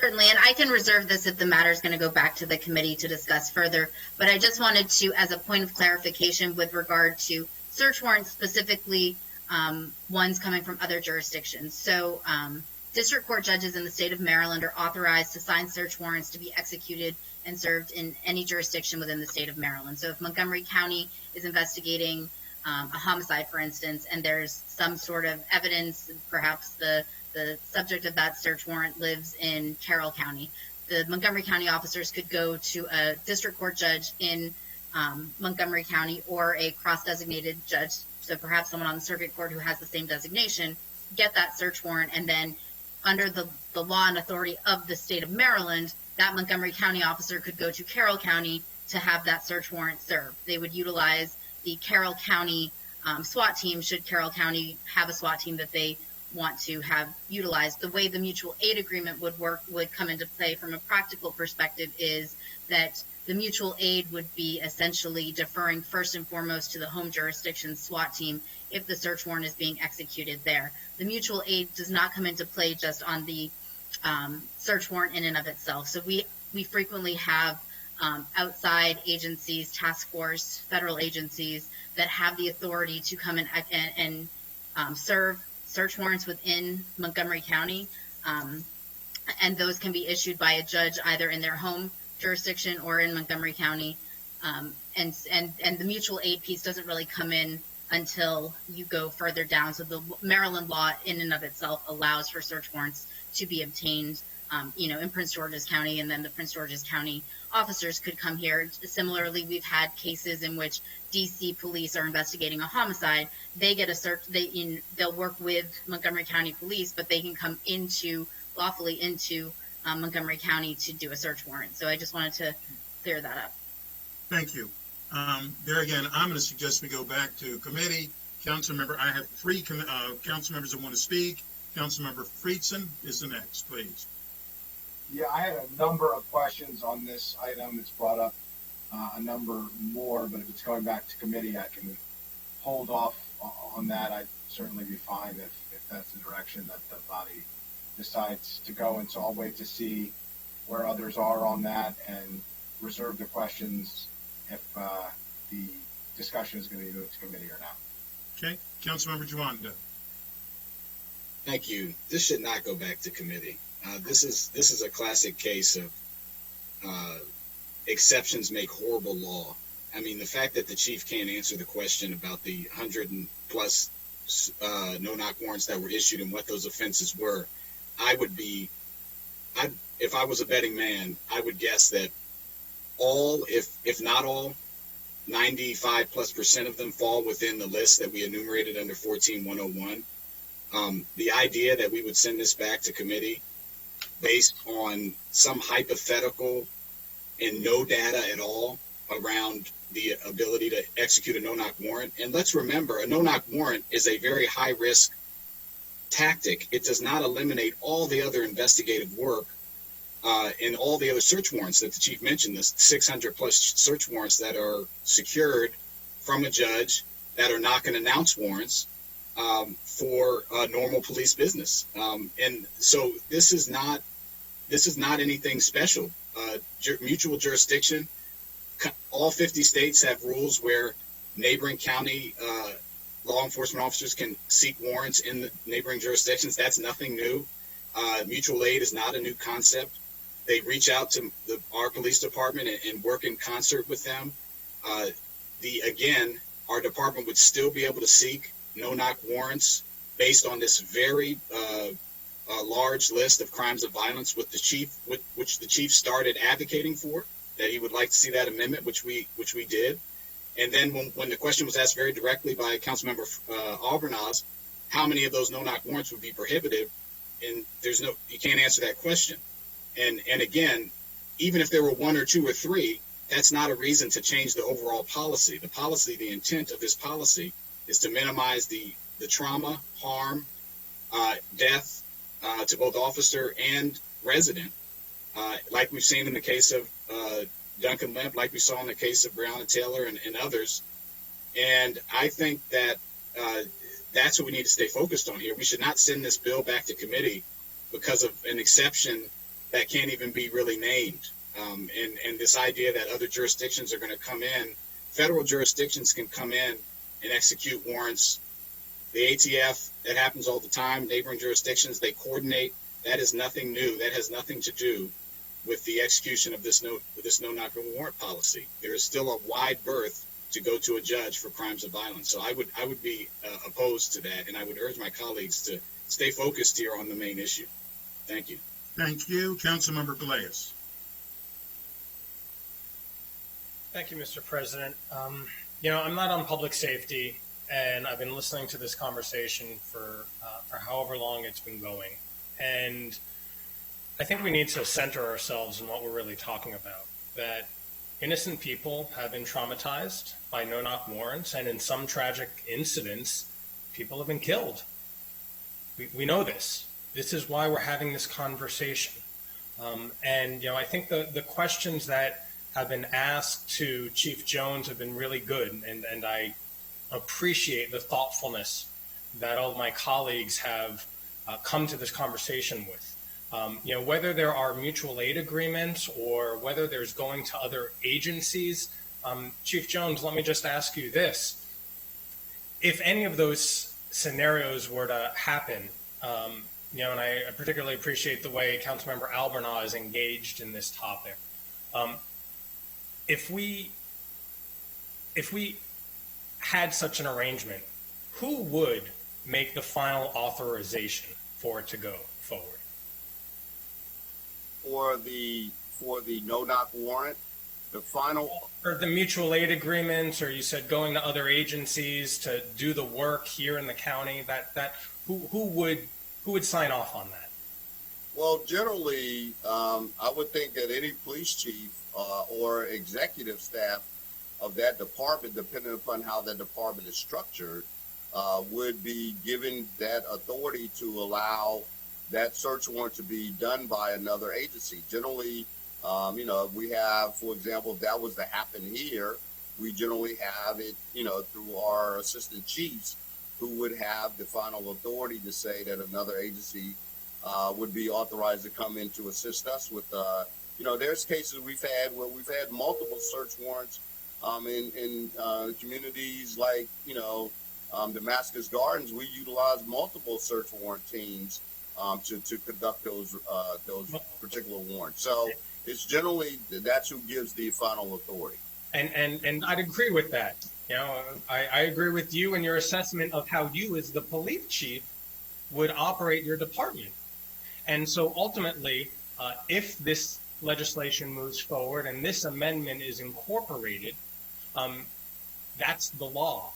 And if the police department were to enter in with some other agency to do the work which the department cannot lawfully do because it is the law, then the buck stops with the police chief. And if there are any public concerns, if there are any problems, it is the police chief who made that decision. And that's what we'd be talking about. So if there are any concerns about any different types of scenarios that would occur, we know who to look to who would have authorized that, and possibly going against the will of I would say the council, but it would be codified in law if this were to move forward. And the last thing I just want to say is we're talking about so many different scenarios and making things easier, making things harder. The reality is we're trying to change the status quo. We're trying to make sure that everybody can feel safe in our community and fewer people, hopefully no one is traumatized by conducting our law enforcement responsibility. And change is hard, and it makes us think outside the box, or it will require us to think outside the box. And I know we all don't have the answers right now, but we have to keep trying to find the answers to make sure that our community is safe for everybody. And so a lot of the questions we're all asking are good ones, but relying on the status quo and the normal business of operation, I don't think is good. And that's why we're having this conversation, not only at the county council, but nationally as well. I yield back, Mr. President. Thank you. Thank you very much, Councilmember Raymer.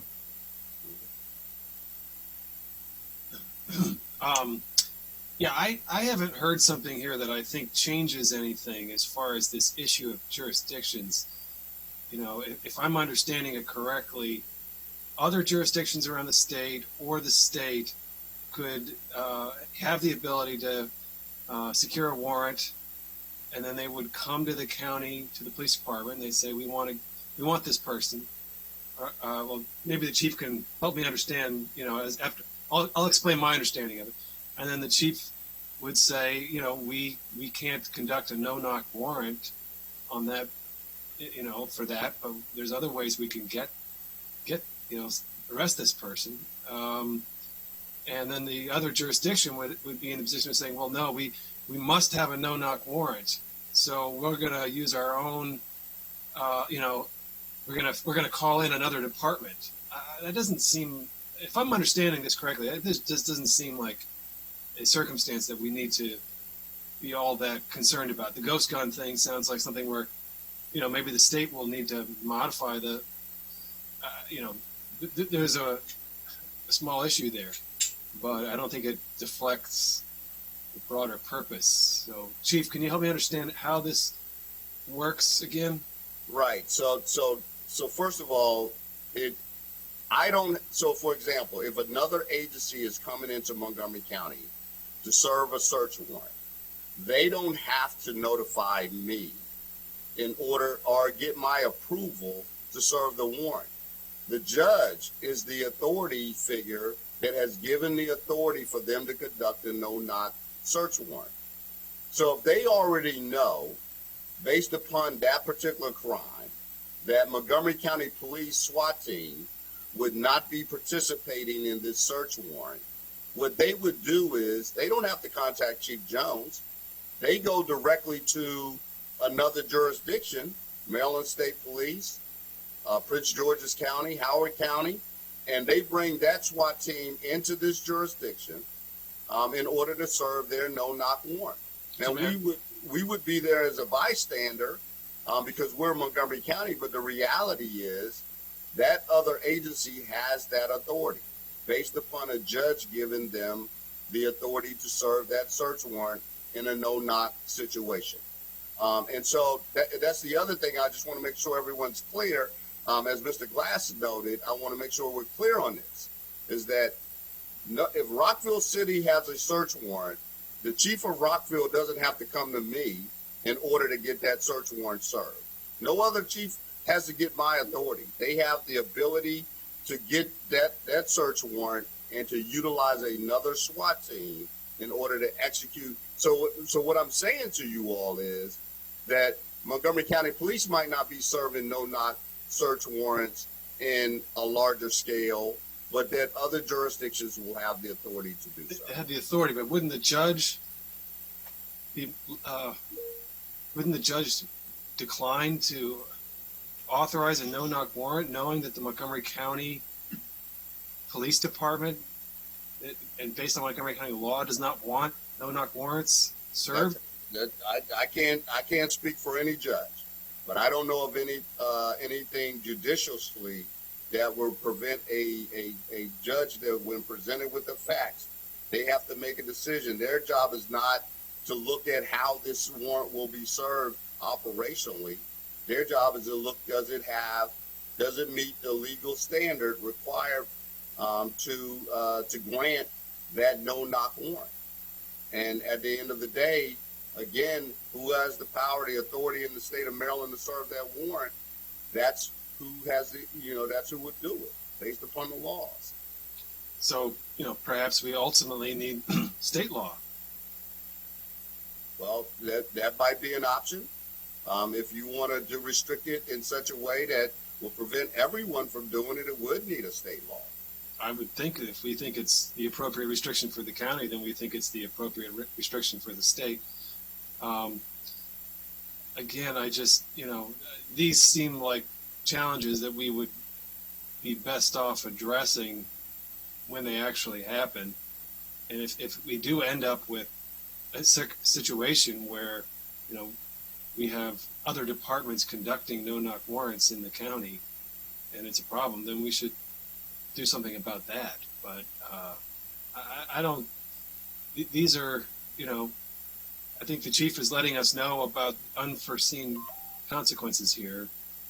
However, I don't think that they add up to saying don't enact this law.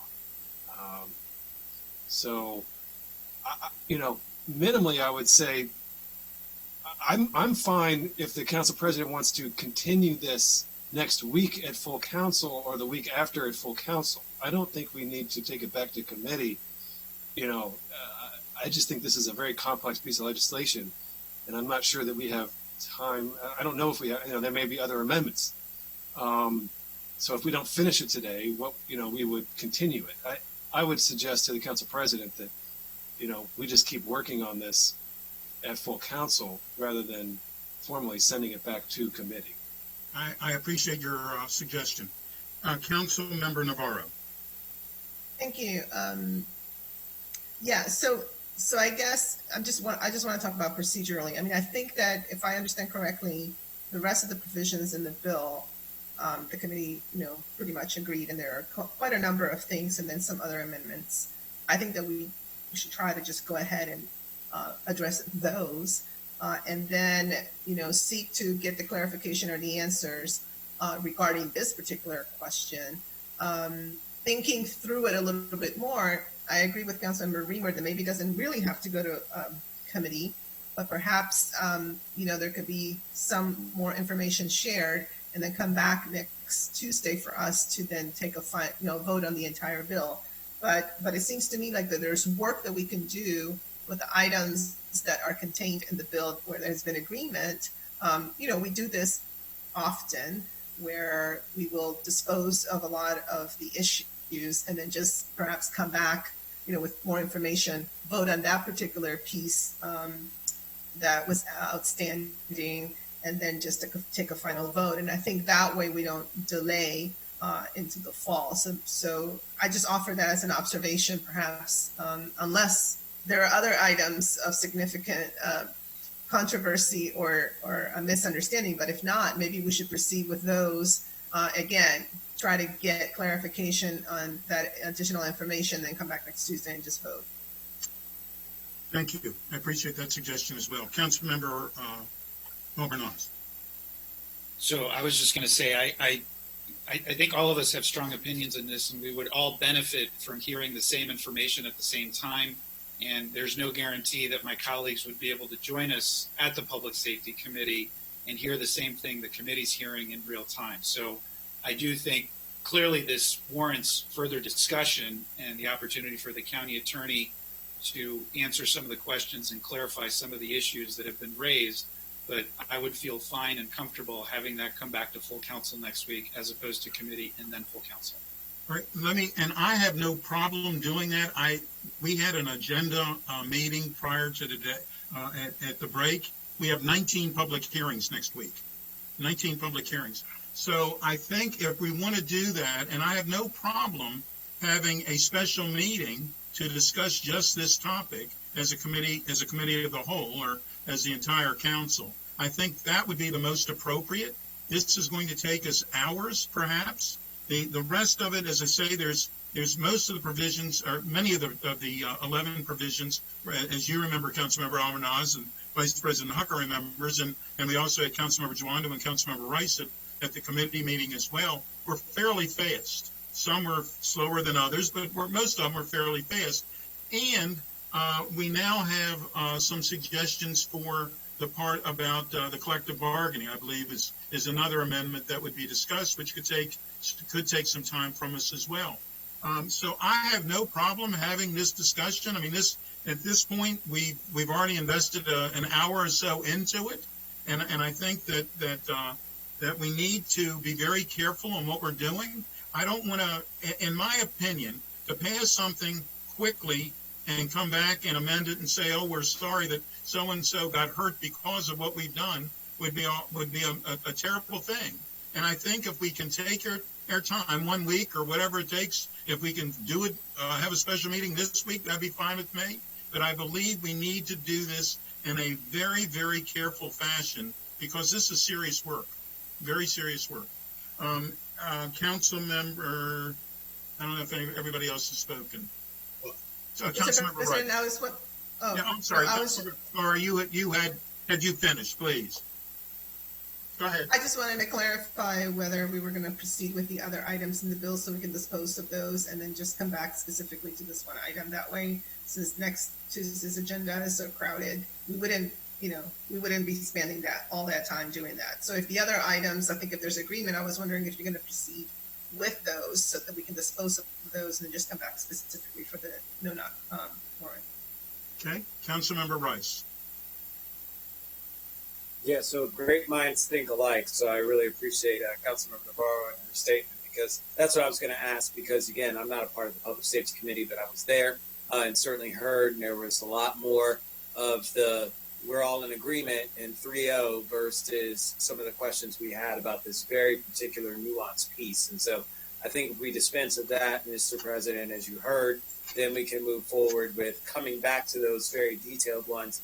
I just will ask this for the chief and for staff to be able to have those answers to the questions that were posed by Councilmember Albornoz. I kind of asked the same sort of things during the Public Safety Committee and alluded to those kinds of things, like how many of those instances would have resulted in a different sort of scenario. I was actually quoted in the paper for asking that. And so, again, having that would be helpful to be able to just understand what it is that are the things that we're giving up, because that's good for folks to know. I assume that it'll probably be very small, and we should be able to then allay a lot of their fears and concerns and move forward. So that's just my thoughts there, Mr. President. Okay. Well, then let's try that. Let's see how we can go. We're going to skip over no-knock warrants. We're going to come back to that next week if we can, if there's not too much other issues without going to the committee. The next item was neck and corroded restraints. Ms. Wellens. Thank you, Mr. President. So regarding this issue, the Public Safety Committee recommended amending the bill so that neck restraints and carotid restraints would be prohibited in all instances. As the bill was originally drafted, those restraints would have been permitted when deadly force is authorized. So again, the amendment would ban those restraints in all circumstances, and a number of other large jurisdictions have done the same. I believe, and the chief can correct me, but that the chief indicated during the Public Safety Committee that those restraints are already banned, in practice for Montgomery County. Chief? Yes, that Ms. Wellens is correct. That's correct. So, go ahead, please.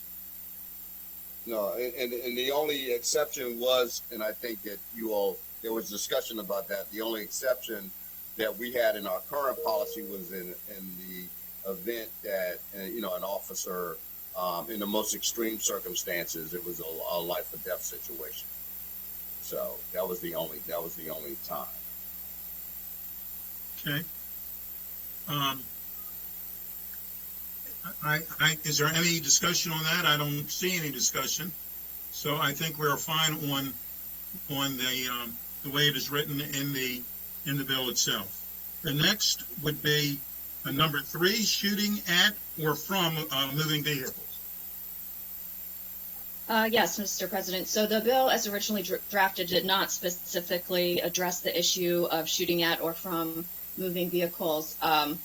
The Montgomery County Police Department already has a policy regarding this, and officers under the current policy are prohibited from shooting at or from moving vehicles unless the circumstances would authorize the use of deadly force.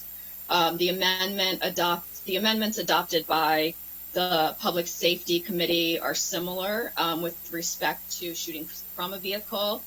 The Public Safety Committee recommended that the use of force policy must prohibit a member of the police from shooting from a vehicle unless the circumstances would authorize the use of deadly force. And then with respect to shooting at vehicles, again, deadly force would have to be authorized, and the vehicle itself would have to be being used as a weapon, such as what we saw in Charlottesville. If somebody is, performing an act of domestic terrorism, for example, that those would be the circumstances in which the shooting at the vehicle would be authorized.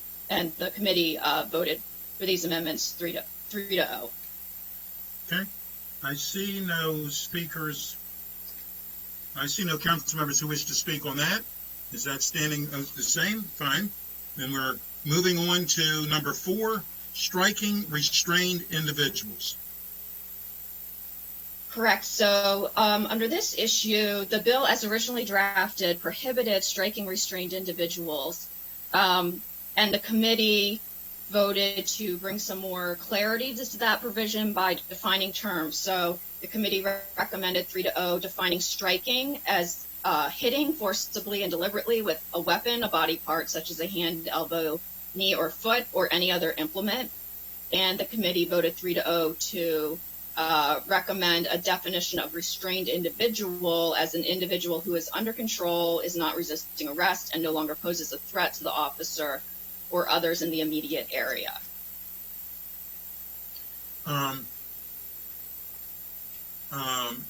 And there were some examples of when someone who was restrained could have taken a weapon, etc. Correct. It was a 3-0. I see no council members who wish to speak on that. Thank you. We will move on to number 5, which is deadly force against fleeing individuals. Yes. So the bill as drafted did not separately address the issue of fleeing individuals. So the proposed amendment, which the committee supported 3-0, was to specifically address the issue of using deadly force against a fleeing person. And so under the amendment, using deadly force against the fleeing individual would only be permitted if the use of force was found necessary as defined under the bill, as the last resort to prevent imminent serious bodily injury or death to the officer of another person. And in addition, there would have to be reasonable suspicion that the fleeing individual committed a felony that threatened or resulted in death or serious bodily injury. Okay. I see no council members who want to speak on that. We will move on to number 6, treatment of certain populations, including individuals with disabilities.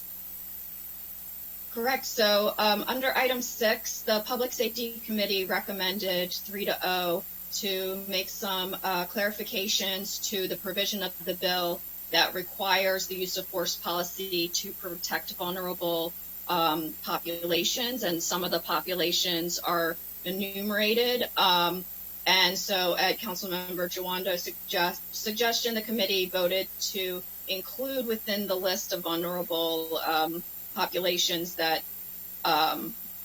that the use of force policy would apply to individuals without regard to race and persons with mental or behavioral disabilities or impairments. This would include the already enumerated population. And then in addition, Councilmember Jawando's office recommended and the committee voted 3-0 to adopt a separate provision of the bill which would require, separate and apart from the use of force policy, at the same time, under this amendment, the chief would have to issue some written guidelines to officers about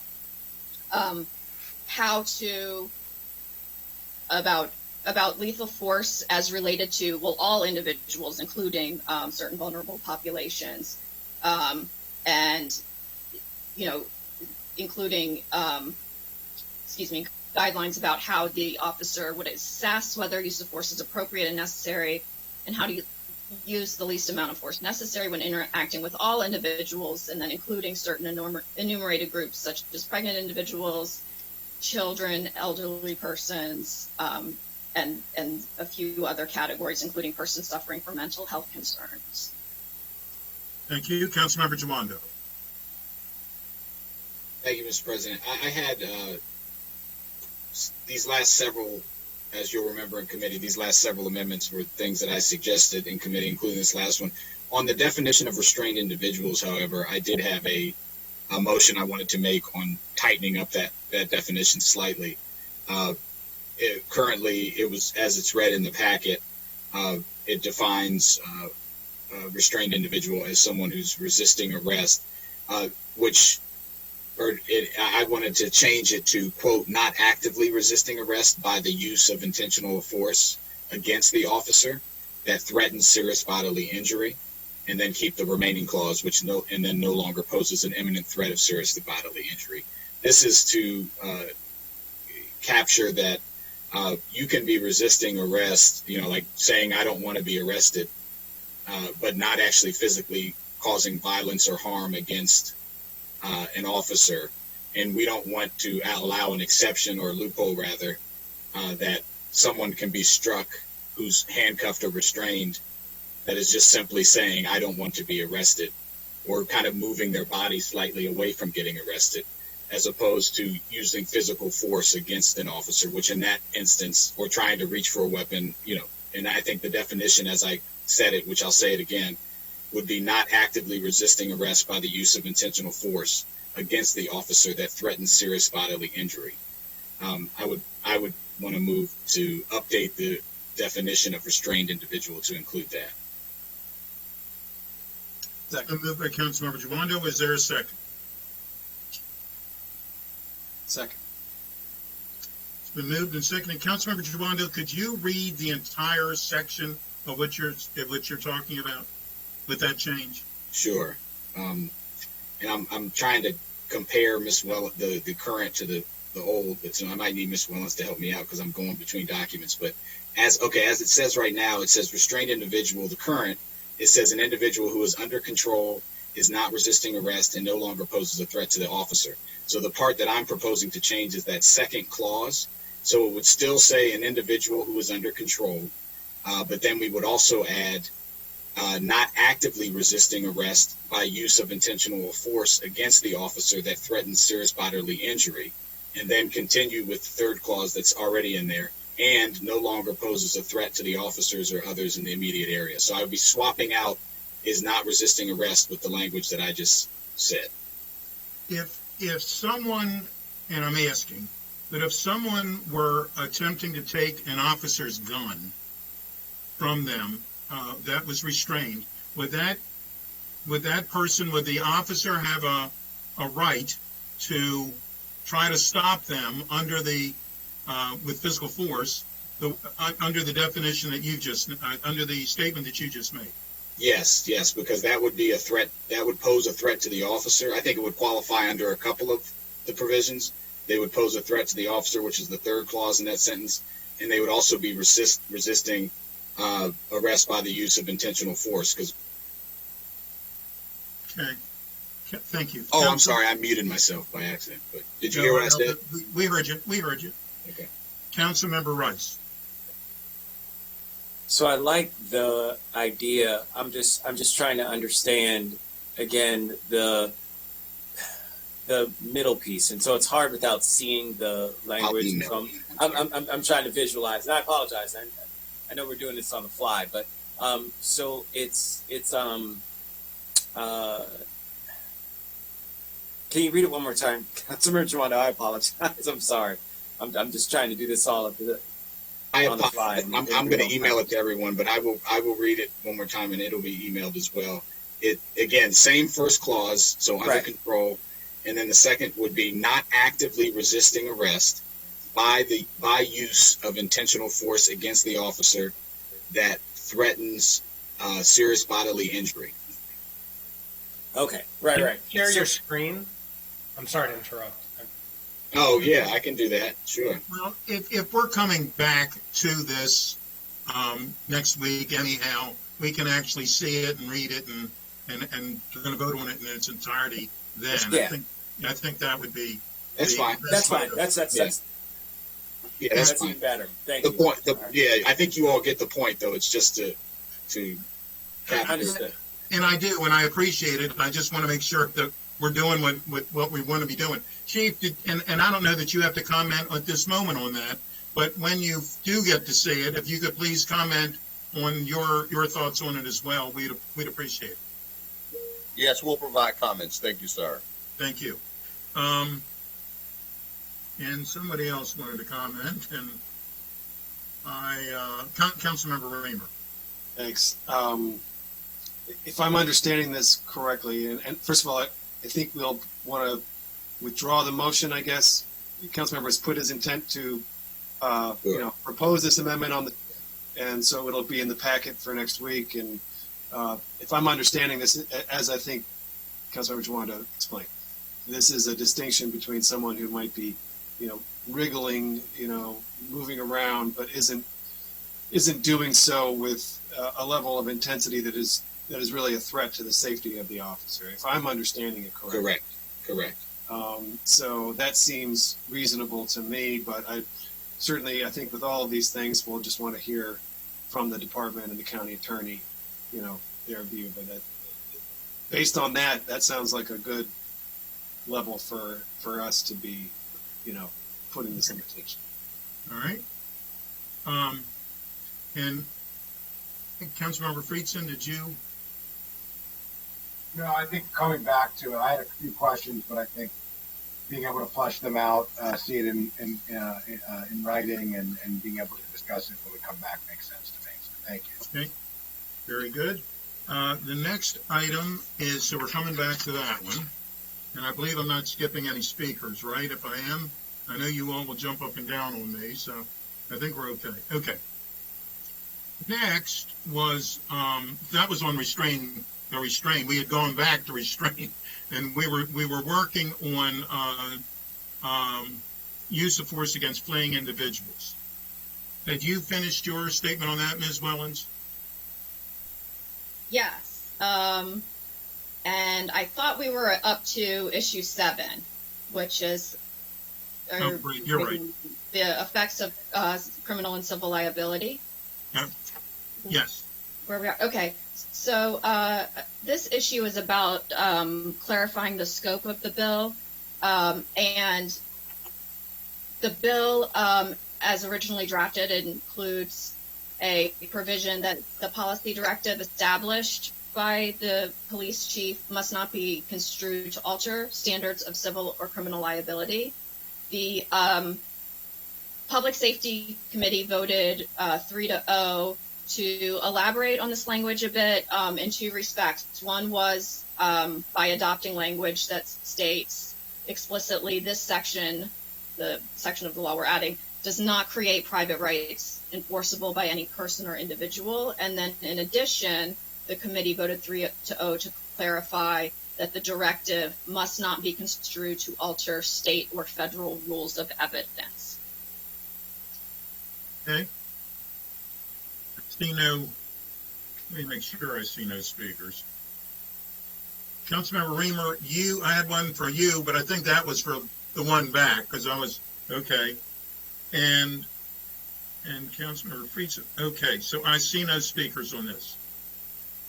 Okay, so we're now up to number 8, less lethal force. Ms. Wellens. Great, thank you. So less lethal force, the bill as originally drafted focused on mostly on deadly force. And so after looking at this issue, the Public Safety Committee had recommended 3-0 to also address within the bill the issue of less lethal force. Councilmember Jawando had suggested, and the committee voted 3-0 to define less lethal force under the bill as any degree of force that is not likely to have lethal effect. And then in addition, Councilmember Jawando had suggested, and the committee had voted to recommend an amendment requiring the use of force policy to prohibit any less lethal force, as that was just defined, unless such less lethal force is necessary and proportional in order to effectuate an arrest of a person who the officer has probable cause to believe has committed a criminal offense, and only after exhausting alternatives to the use of force. And alternatives is defined under the bill as well as it was originally drafted. And then, I would just note in connection with this that, as with the deadly force standard, what we would be doing here is, raising the bar above the constitutional minimum standard under the Fourth Amendment. The Fourth Amendment has a reasonableness standard that does not turn on the availability of less intrusive alternatives. Here, and with the deadly force, we're saying that there would be a consideration of less harmful alternatives before using a particular standard of force. Okay. I see no council members who want to speak on that. Are we all right on that? Okay. Next is number 8, the electronic control weapons. Regarding electronic control weapons, Councilmember Hucker had raised the issue at committee that the definition of deadly force as it was originally drafted included within the definition of deadly force the multiple discharges of an electronic control weapon. And Councilmember Hucker had proposed, and the committee agreed 3-0 to remove that reference of multiple discharges of an electronic control weapon from the definition of deadly force in order to avoid unintentionally discouraging the use of the electronic control weapons as a less lethal alternative to firearms. And it's also worth noting that these types of weapons are covered under current Montgomery County Police. It has its own separate, rather extensive policy that's, of course, related to the use of force policy, but it's a standalone policy. So the committee voted 3-0 to adopt the amendment to delete from the deadly force definition the multiple discharges of an electronic control weapon. Okay. I see no speakers on this. All right. Next is number 10, exemption from collective bargaining. Yes. So as originally drafted, the bill indicated that the policy directive, the use of force policy directive required by the bill, must not be construed as a mandatory subject of collective bargaining, and instead must be considered an employer right not subject to collective bargaining. The intent of the sponsors, as I understand it anyway, was to fully exempt from collective bargaining the use of force policy that would be adopted by the police chief under this new section. In order to make that very clear, it was recommended during the Public Safety Committee work session, and the committee voted 2-1 with Councilmember Hucker opposing, to delete that initial language that we had attempted and instead to put an explicit exemption under the Police Labor Relations Act to say that the minimum standards of the use of force policy adopted by the police chief under section 35-22 must not be subject to bargaining. So that is a more explicit exemption. And again, the committee had voted in favor of it 2-1. Okay.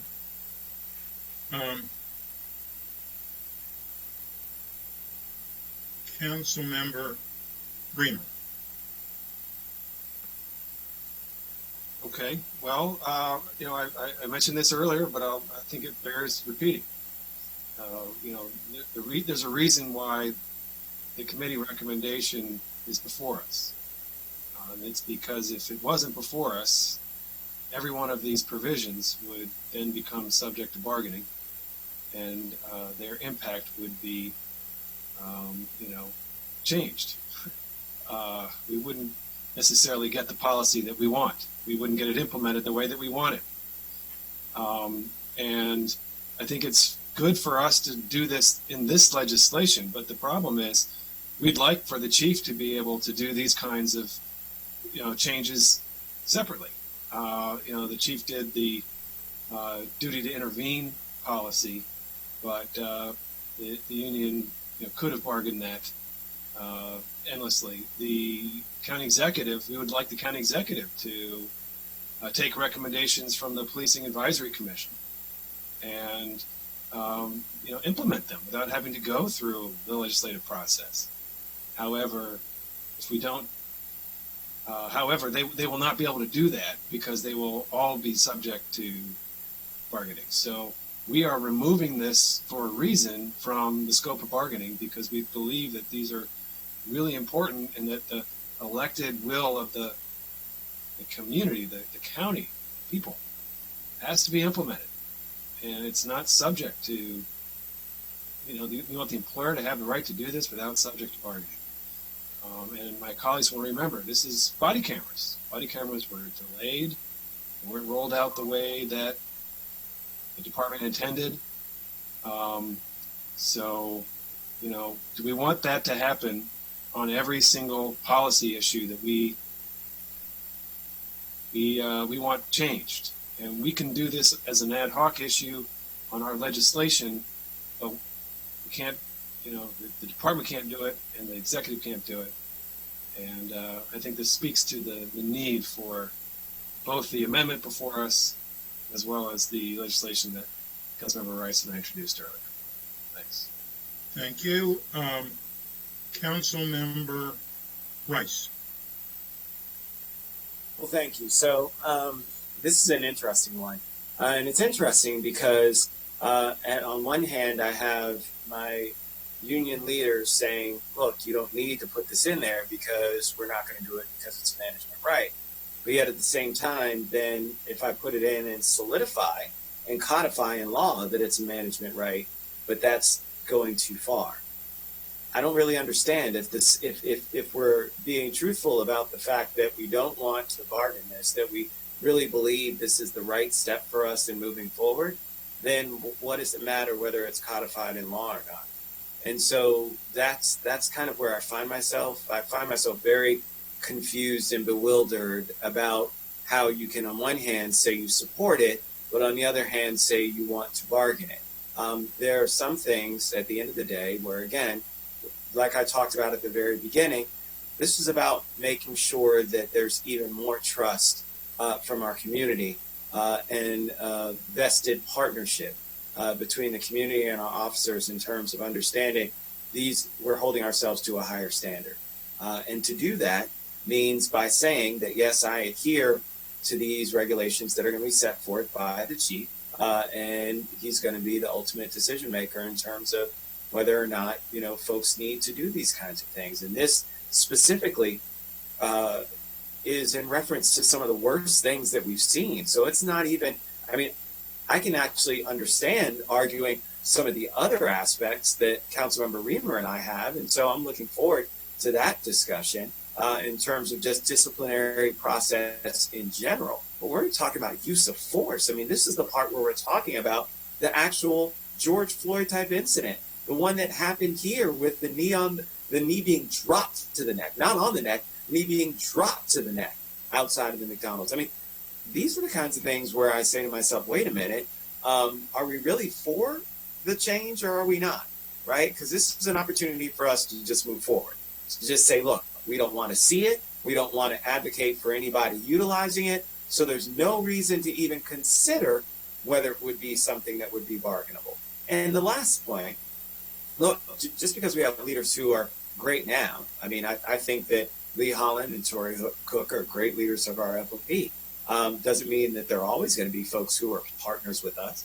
Leadership changes and different things happen, just as the FOP leadership didn't like some of the leadership for the police department and weren't fans, right? So it cuts both ways. And so from that perspective, just because I have somebody who's my partner today doesn't mean that the next leader is going to be my partner tomorrow. And so from that perspective, I think that this really represents solidifying what it is that we know is the right step for us forward in the community, putting forth this is what we're going to do in terms of policy, and that everybody is very clear that that's the way it's going to be from now on.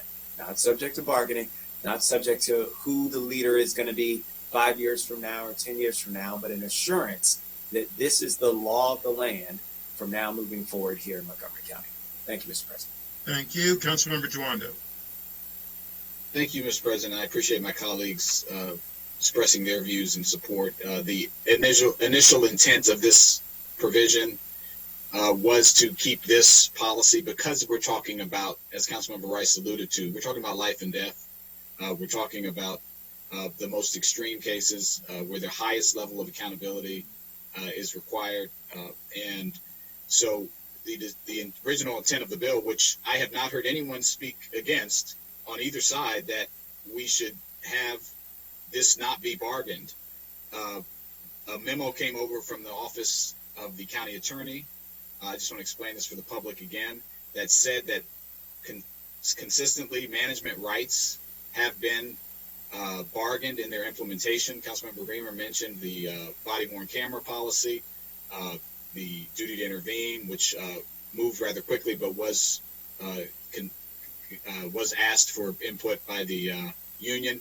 And what we're saying is that we want this policy to be able to be promulgated and consistent with the law and the minimum standards that we've set out here. And we want it to be done with fidelity, and the chief should take it. And the bill says it has to be done in 6 months, and we want it done in 6 months, and we want it ready to go.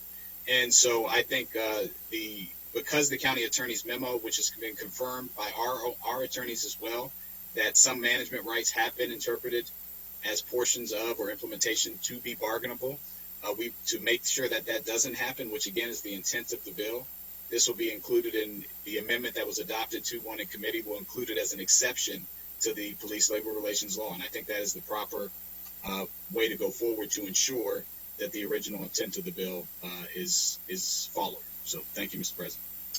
Thank you. Councilmember Navarro. Thank you, Mr. President. I also, just want to speak a little bit from a average resident perspective. I think that when we were all glued to our television watching the various protests, the Black Lives Matters protests and the images, what a lot of people kept asking was, well, how come this was allowed to happen? Why was this allowed to happen? How come our elected officials are not doing something about it? And it's very difficult to have to explain to a resident that perhaps there are particular provisions that we can't just change immediately, or that we cannot ask our chief of police to implement because many of them are subject to bargaining. And I think that for me, what's very important is that notion that leadership is not always going to be the same. It's not going to be static. And we shouldn't wait for more things to happen in our county to begin the proactive work and the approach to ensure that our residents understand that some things that seem to be a no-brainer, actually don't ever happen. Then things that an average resident says, I can't believe that's allowed, that we can then turn around and say, no, it isn't. And it is not subject to collective bargaining, because there are particular things that absolutely should always be subject to collective bargaining. These that have such an impact on life and death should not be. And so to me, that's why this piece is so important. Again, any Black or brown person that has, seen everything that has happened immediately understands that if there are things that we need to remove as barriers, that we should, that we can't say that we care about Black Lives Matter, but then in the fine detail and in the technical adjustments of these kinds of bills, then try to water that down. So I think it is important to understand this moment, and I think it's also critical to recognize that this actually, in my opinion, clarifies and makes things simpler for our fine police officers, because now it is clear. And so this piece, I think, really is important for us to evolve from a particular status quo that has not served us well nationally and also in our county. So that's why I support this particular amendment as well. Thank you. Councilmember Albornoz. Oh, thank you, Mr. President. I really can't say it much better than it's already been said. I would just state a few things. One, we appear to be on the same page. Both the executive branch, the chief, and the FOP all agree that this is a management right. And so putting it in writing and codifying it as a management right seems consistent with that view. And I do get that anything related to bargaining is a red line, that there's a concern that somehow this is a Trojan horse or sets a precedent. And speaking for myself, that's not where I am on this at all. It is consistent with the intent of the bill to meet the moment that we are in, to move us forward as a community, to ensure transparency and trust, which is critical to public safety and benefits our men and women in law enforcement. And so I support the committee recommendation. I was one of the two, and continue to support that for all those reasons. Thank you. Thank you. And that is the last speaker on that topic. So we're obviously staying with. So there's not an amendment. There's no amendment. The amendment that was sent around by Mr. Hucker is not being considered. I can address that. Councilmember Duando and colleagues, I met with a number of members of the Silver Spring Justice Coalition. You probably did as well after the committee deliberation. They had a number of things they were concerned about with the committee product. They recommended a number of amendments that Councilmember Duando has put forward. Several of those. They said this. They put forward one that they said still needed a sponsor, so I agreed to do that. And then, later on today, after getting a number of emails from one or two leaders of the group last night, I got other emails today saying they didn't support that language. So I think they're still divided. So yeah, if they're not asking me to offer the amendment, I don't want to offer the amendment. Okay. With that, we're going to move on to number 11, which was the non-substantive technical changes. Yes, so the committee did adopt a few non-substantive technical amendments, which are reflected in the version of the bill that's appended to the staff memorandum. I don't know if you want to discuss those in any detail, Mr. President. If you could go over them briefly, please. Okay, so the Office of the County Attorney had identified some language in the bill that it viewed as surplus language, or in other words, redundant language, and it suggested removing that language, and the committee agreed to do so 3-0. And let me find the specific language for you. I'm sorry. Oh, I can do this better.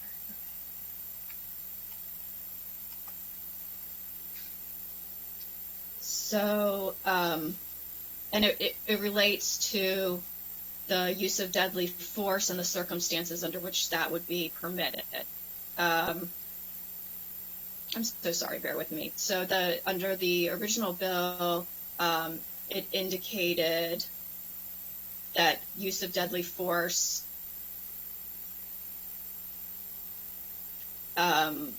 would not be used against a person unless the force is necessary, as defined by the bill, as a last resort to prevent imminent and serious bodily injury or death to the officer or another person, and the use of such force creates no substantial risk of injury to a third person. And then there was a third provision that stated reasonable alternatives to the use of such force have been exhausted. And it's that provision C, that last one, that was suggested as being surplus redundant language. And the reason that it's redundant is that if you go back to A, the force must be necessary, and necessary is defined under the bill as including the exhaustion of the less lethal alternative. So the concern was that, you don't need to restate things multiple times. That might cause confusion. So so the technical amendment was to delete that surplus language. Okay, thank you. And I see no speakers on that. So at this point, we're going to come back and discuss the no-knock warrants, which will be, there again, will be a discussion. And the other is to look at the number 4, striking restrained individuals, which Councilmember Jawando will send the language around to all of us so we can actually read it. Is that correct? Everything else we have pretty much reached agreement on? I'm seeing some thumbs. Okay. It's good to see thumbs. Yeah. Okay. All right. Mr. President, I'm so sorry, but there was, I don't know if you want to address it now or not address it or address it later, but there was, under the staff memorandum, there was identified an issue 12 that was not, you had said during the committee meeting that it would be an issue revisited at the full council because. Oh, is this the duty to report, Christine? The duty to report, right? Because at the time of the Public Safety Committee, staff hadn't given you kind of sufficient notice and information about this potential amendment. But, as originally, when the bill was originally drafted, the sponsors, including Councilmember Jawando in particular, had wanted there to be a duty to intervene in the case that another officer is using excessive force. As you know, the chief of police also has negotiated that same result under policy. But in addition to that, there was the idea that when an officer intervenes, there should also be then a duty to report to the officer supervisor that the intervention was required and to report the incident that occurred. So under item number 12 on the memo, page 12 of the memo, there's a potential amendment to do just that. And again, the Public Safety Committee didn't have this specific language before them, but indicated that they would revisit it, or that the full council should take a look at it. Okay, and I'm fine. Just for anyone who doesn't have it in front of them, it's require a member of the police to stop or attempt to stop and to report to a supervisor or another officer who is using excessive force, violating the use of force policy, or committing a crime. And I'm certainly fine with that language. I don't know if anyone else wants to speak to that. Okay, so that takes care of all of those provisions. So we will come back for the discussion about no-knock and warrants and the language that we will actually see for the striking restrained individuals. We will come back to that next week. Moving right along, we now have final reading for Bill 720, Interagency Commission on Homelessness Membership and Duties. Just for a time check, it's now 4 o'clock. We still have bills of final reading for 720 and the next one, 2620, Environmental Sustainability. We're slated to have a discussion on the OLO report for the youth sports in Montgomery County, and then we have an update on the FY21 budget savings plan, which I know we need to do that, and we also need to pass the resolution for the regulation for enhanced testing. That should take no time. But the question is, how much of a discussion do you think it will take, and whether or not we should, or whether we would be giving a fair assessment about youth sports in Montgomery County for the OLO report for that discussion? Do you want to table that one for not have that one for today and come back? Though we've done that once before to them. That was also rescheduled from March. So what is the, please? Just, Mr. President, I was the one that requested the OLO report, and while I hate to postpone it again, I think given that we still have to go through the savings plan, given that we still have to go through the Board of Health regulation regarding what's before us, and still the 2 additional bill readings, I'm worried that if we rush through the sports conversation, it will just defeat the purpose of us having it in the first place. There is a joint committee session to discuss youth sports issues next week that is more specific to the situation that we find ourselves in right now and how the pandemic is impacting our sports associations. This discussion was more philosophical on the sports deserts that we confirmed through the OLO report and the access to youth sports being an equity issue in Montgomery County. And so to all of my colleagues who have been waiting since 2:30 to speak, I want to apologize to all of you, and I owe all of you a cup of coffee. But I would move that we, I would suggest that we table that so that we can have a full discussion and not rush it. And that is where yes, go ahead. Mr. President, as one of the chairs of the 3 committees that are meeting next week, it actually is almost the entire full council anyway. And so from that perspective, it really does give us the ability. I would just encourage any member who's left off, and I'm not sure who's not on FED or ENC or HHS, but it's me. I think I'm the only person that's not. So it's the president, and vice president. So it's the president and vice president. So please come to that meeting, and then it's a full council anyway. All right, so we will try. Join the cool kids. Join the cool. I hear you. I have to look to see when it is, candidly. But if I can be there, I will be there. That's Wednesday morning, 9:30 a.m. Okay. Wednesday Still morning. don't know when I don't have this. I don't have it memorized my schedule. I know that's hard for all of y'all to believe. So that and I too apologize to anyone that was on this meeting today about the OLO report.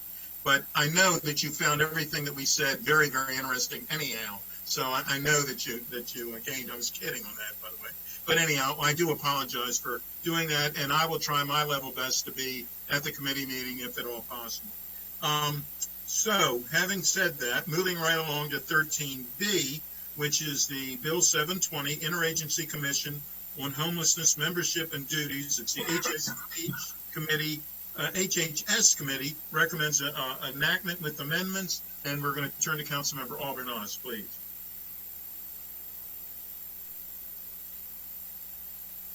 Thank you, Mr. President, and I want to turn it over to Ms. Wellens to walk us through this particular packet, and I would like to defer to my colleague and our lead on homeless issues, Councilmember Glass, to make some opening comments, and just want to express my appreciation to him and his team and their leadership. As we've said before, we all had big shoes to fill as Councilmember Leventhal was leaving, making this such an important issue. And Councilmember Glass has not missed a step. And I really do want to give a lot of credit to him and his team for pushing these issues forward. We have to take care of our most vulnerable, and obviously our homeless population is among our most vulnerable in the county. So, Councilmember Glass. Thank you, Chair Albornoz. It's been an absolute pleasure working with you and Councilmember Rice on the HHS committee, and as many of us have said from the dais, or virtual dais, I guess, multiple times, a number of us all went out for the point in time count and have been doing this work of making sure that everybody has a shelter over their head. In short, I don't think this is controversial in any way, but just to give a real quick overview, this is legislation to update and modernize the work that's being done by the Interagency Commission on Homelessness, the IHC. And I want to personally thank all the 25 members of the IHC that have been working so hard since it was created back in 2014. And it was created to coordinate public and private programs to help reduce homelessness here in Montgomery County.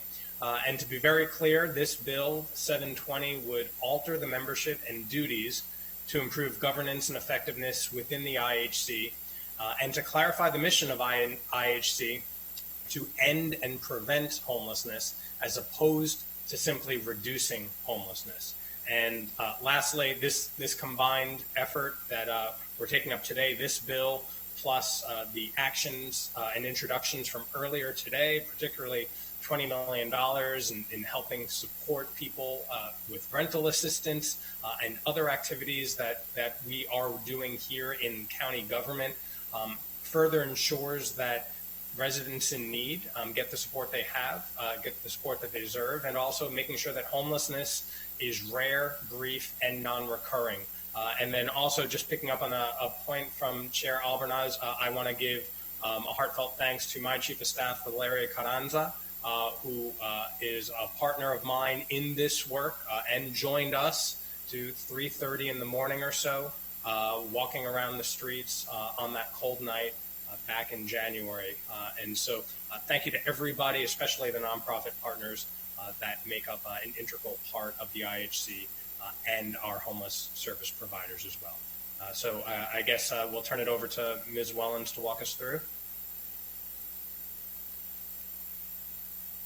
Thank you, Councilmember Glass.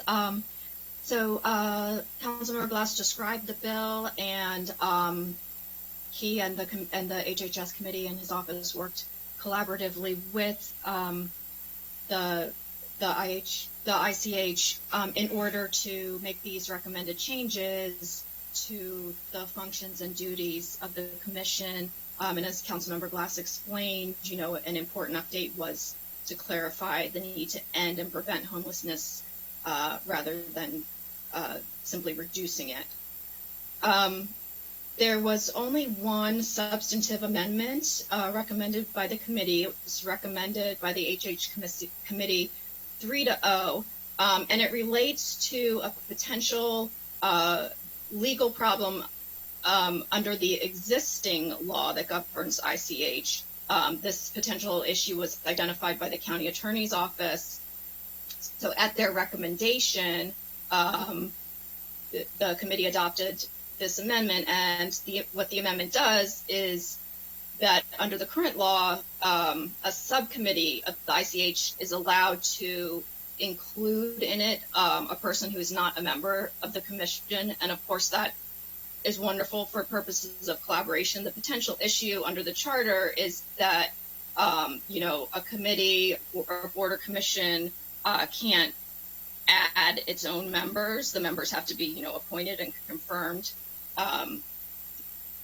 through a process, and therefore the change suggested by the HHS committee is simply to say that instead of the current law says a subcommittee may include a person who is not a member of the commission, instead it would read a committee may consult a person who is not a member of the commission. So consult as opposed to include new members.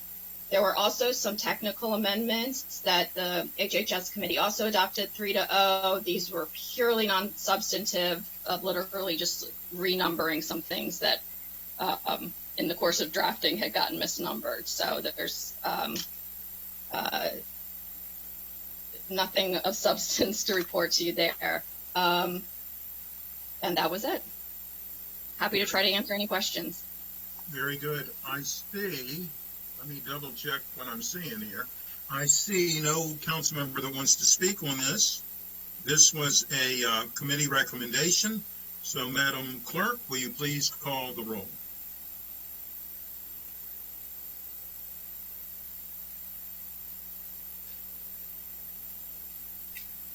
Mr. Glass. Yes, Madam Clerk, please. Glass votes yes. Mr. Juando? Yes. Mr. Juando votes yes. Mr. Reamer? Yes. Mr. Reamer votes yes. Mr. Barrow? Yes. Mr. Barrow votes yes. Mr. Albornoz? Yes. Mr. Albornoz votes yes. Mr. Rice? Yes. Mr. Rice votes yes. Mr. Friedson? Yes. Mr. Friedson votes yes. Mr. Hooker? Yes. Mr. Hooker votes yes. Mr. Katz? Yes, that carries unanimously. Thank you very much. The next item is Bill 2620, the Environmental Sustainability, Energy, and Air Quality Advisory Committee amendment. And it was a T&E committee recommendation, recommends enactment as introduced. Council Vice President Hooker. Thank you, Mr. President. I know it's been a long day, so hopefully we can get through this quickly. This bill simply takes the Energy and Air Quality Advisory Committee, it adds climate to its name, and it adds advising on climate to its responsibilities. I move the committee recommendation. Well, you actually don't have to move it, but anyhow, we're all happy that you did. And is anybody else? Does Mr. Drummer need to give us any clarification on that as well? No, that was a perfect explanation of the bill by Mr. Hooker. All right. I see no speakers on this bill. So with that, Madam Clerk, will you please call the roll? Mr. Glass? Yes. Mr. Glass votes yes. Mr. Juando? Yes. Mr. Juando votes yes. Mr. Reamer? Yes. Mr. Reamer votes yes. Mr. Barrow? Yes. Mr. Barrow votes yes. Mr. Albornoz? Yes. Mr. Albornoz votes yes. Mr. Rice? Yes. Mr. Rice votes yes. Mr. Friedson? Yes. Mr. Friedson votes yes. Mr. Hooker? Yes. Mr. Hooker votes yes. Mr. Katz? Yes. So that carries unanimously as well. The next item is the update on the FY21 budget savings plan, and that would be Ms. Michelson. Good afternoon. I'm going to take you very briefly in summary through what the committees did here, or I'm going to turn this over to some of the committee chairs to do that, but I want to give you the full summary here and let you know that your action on this is scheduled for next week. So we're presenting this today to make sure that there are no questions or issues that need to be resolved before you take action. In total, the committee's recommendations led to savings of over $72 million. In part, that was the operating budget savings of $43.8 million and capital improvement program savings of $28.3 million. A portion of that you will be adopting in the fall because your changes to the Park and Planning Commission have a different public hearing requirement that we could not meet this summer. And for the most part, the committees accepted most of the county executive's recommendations here. But what I want to point out and highlight is some of the key areas where the committees did not feel it was appropriate. And I'll let each committee chair talk to that as we go through it. You can see at the top of page 2 of my memorandum that in terms of Montgomery College, the committees accepted the full recommendation. For the Maryland National Park and Planning Commission, the county executive hadn't selected a particular amount, but the committee's recommendation for $7.5 million is a 5.7% savings. And for the county government, approximately $2 million less than what the executive recommended. And before I turn it over to the committee chairs to go through the individual committees, I did want to note that last week you received a memo on revenue shortfalls.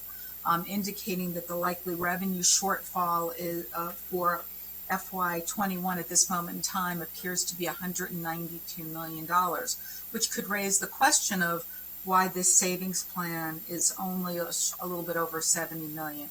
And I want to emphasize that what you saw last week was an estimate of only of revenues, not of expenditures. And so to figure out what the actual gap is, we're going to need to return to this fall, looking very carefully at revenues and expenditures. And in addition, the estimates you saw last week did not reflect any of the federal dollars, some of which we know we already have through the CRIF, and a big question mark as to whether any further dollars will come. So we'll be returning to you in the fall with a discussion as to whether or not another savings plan is required. But this is a good first start. And with that, Mr. President, I would suggest enabling each committee chair to briefly discuss the items that they did not believe should be supported in the executive recommendations. Starting page 2 of my memo lists each of those, the first being the Public Safety Committee.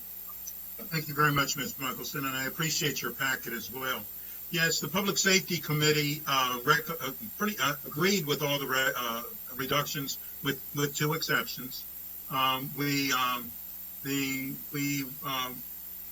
agreed with the recommendation to delay the FY21 recruit class, which was a savings of $751,338, but did not agree with the recommendation to reduce the size of the recruit class from 57 to 37 with a 1.2 million potential savings. And one of the reasons for that was, of course, that the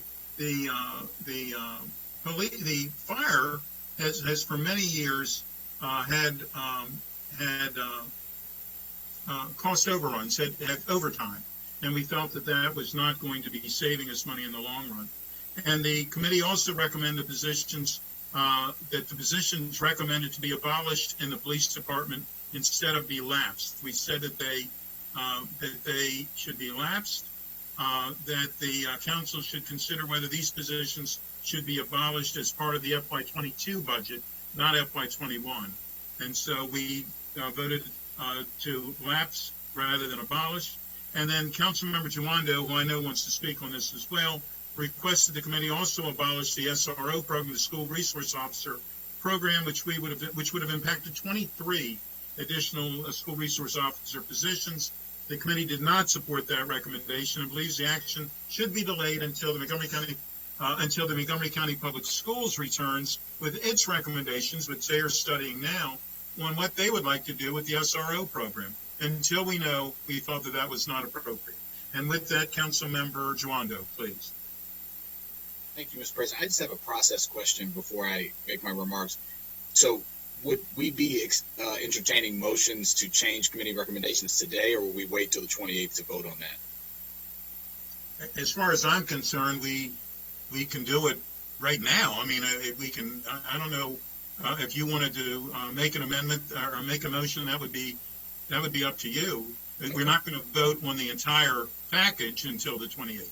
Yeah, I just want to be clear. Right. So If I can respond, we're hopeful that if you would like to make any motions for amendments, you do that today, because we're hoping that the 28th will be your last meeting. So if any of your motions require additional staff work or redrafting, it would be difficult to do at that time. That's what I suspect. I appreciate that, Ms. Michelson and Mr. President. We had a discussion in committee that was referenced by Council President Katz related to the School Resource Officer program. I think similar to comments that have been made by myself, but also other colleagues, we are in a unique moment in history, and the issues around how we reimagine public safety and what that looks like in the context of our school buildings, where the primary function and responsibility of schools is to educate children and keep them in a welcoming, safe environment with the resources they need. The data is clear on SROs. Over the last 4 years, of the students that have been arrested by SROs, over half of them are black students, even though black students represent 1/5 of the population. When you look at our nurse to student ratio, one nurse for 1,600 students, or maybe slightly better, thanks to Councilmember Alvarez and the actions that the Joint Committee, ENC and HHS took to add 6 more nurses to try to put a dent in that very large and worst in the region, one of the worst in the region gaps. When you look at the counselor to student ratio, one counselor to 250 students. And when you ask students what they need, when you look at the suicides, we talked about expanding mental health services through EveryMind, which we did and added money today. This is a choice that we are making to fund this type of program, $3 million program, over investments in counselors, mental health professionals, and the like. This is not to say that our SROs are not good people and don't care about kids. As I've said many times, I know many of them, and I think many of them are and do. The question is, what is the right tool, the right resource for our students in a school environment, especially considering the moment in time we're in where we have COVID, kids aren't in school, obviously we're in summer now, but we also are dealing with the social unrest following the murders of George Floyd and Breonna Taylor and Fanon Berhe and Ahmaud Arbery at the hands of police and so many others. And, you know, I've 4 interns that just started in my office recently, all Montgomery County Public High School students who said they think resources would be better spent on keeping things that they need, counselors, mental health professionals, better training even for security staff. And when you look at the data, and we know those things that I just mentioned do help children achieve and do better, and we have these disparities, the urgency to act is now. I think we're in a good situation to remove these positions right now because we know that school is most likely not going to be back at least until the late fall, maybe even longer than that. And so as the school board and the school system work on their plans for what could be next or an alternative to the SRO program, I think this is the opportunity to lapse these positions and capture the savings and abolish them in the FY22 budget.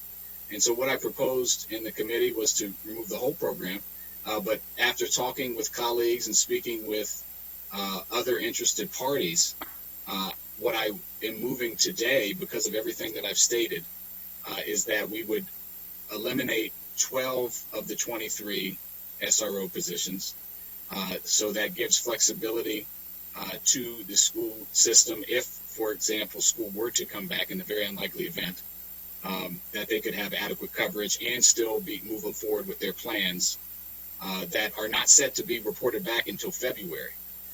And so that would give, I think, maximum flexibility, but also send a strong message that we need to end this program and invest those savings, which we could recoup in FY22, in programs that are proven to help our students and that will not harm our students in the way that this is disproportionately harming our students of color.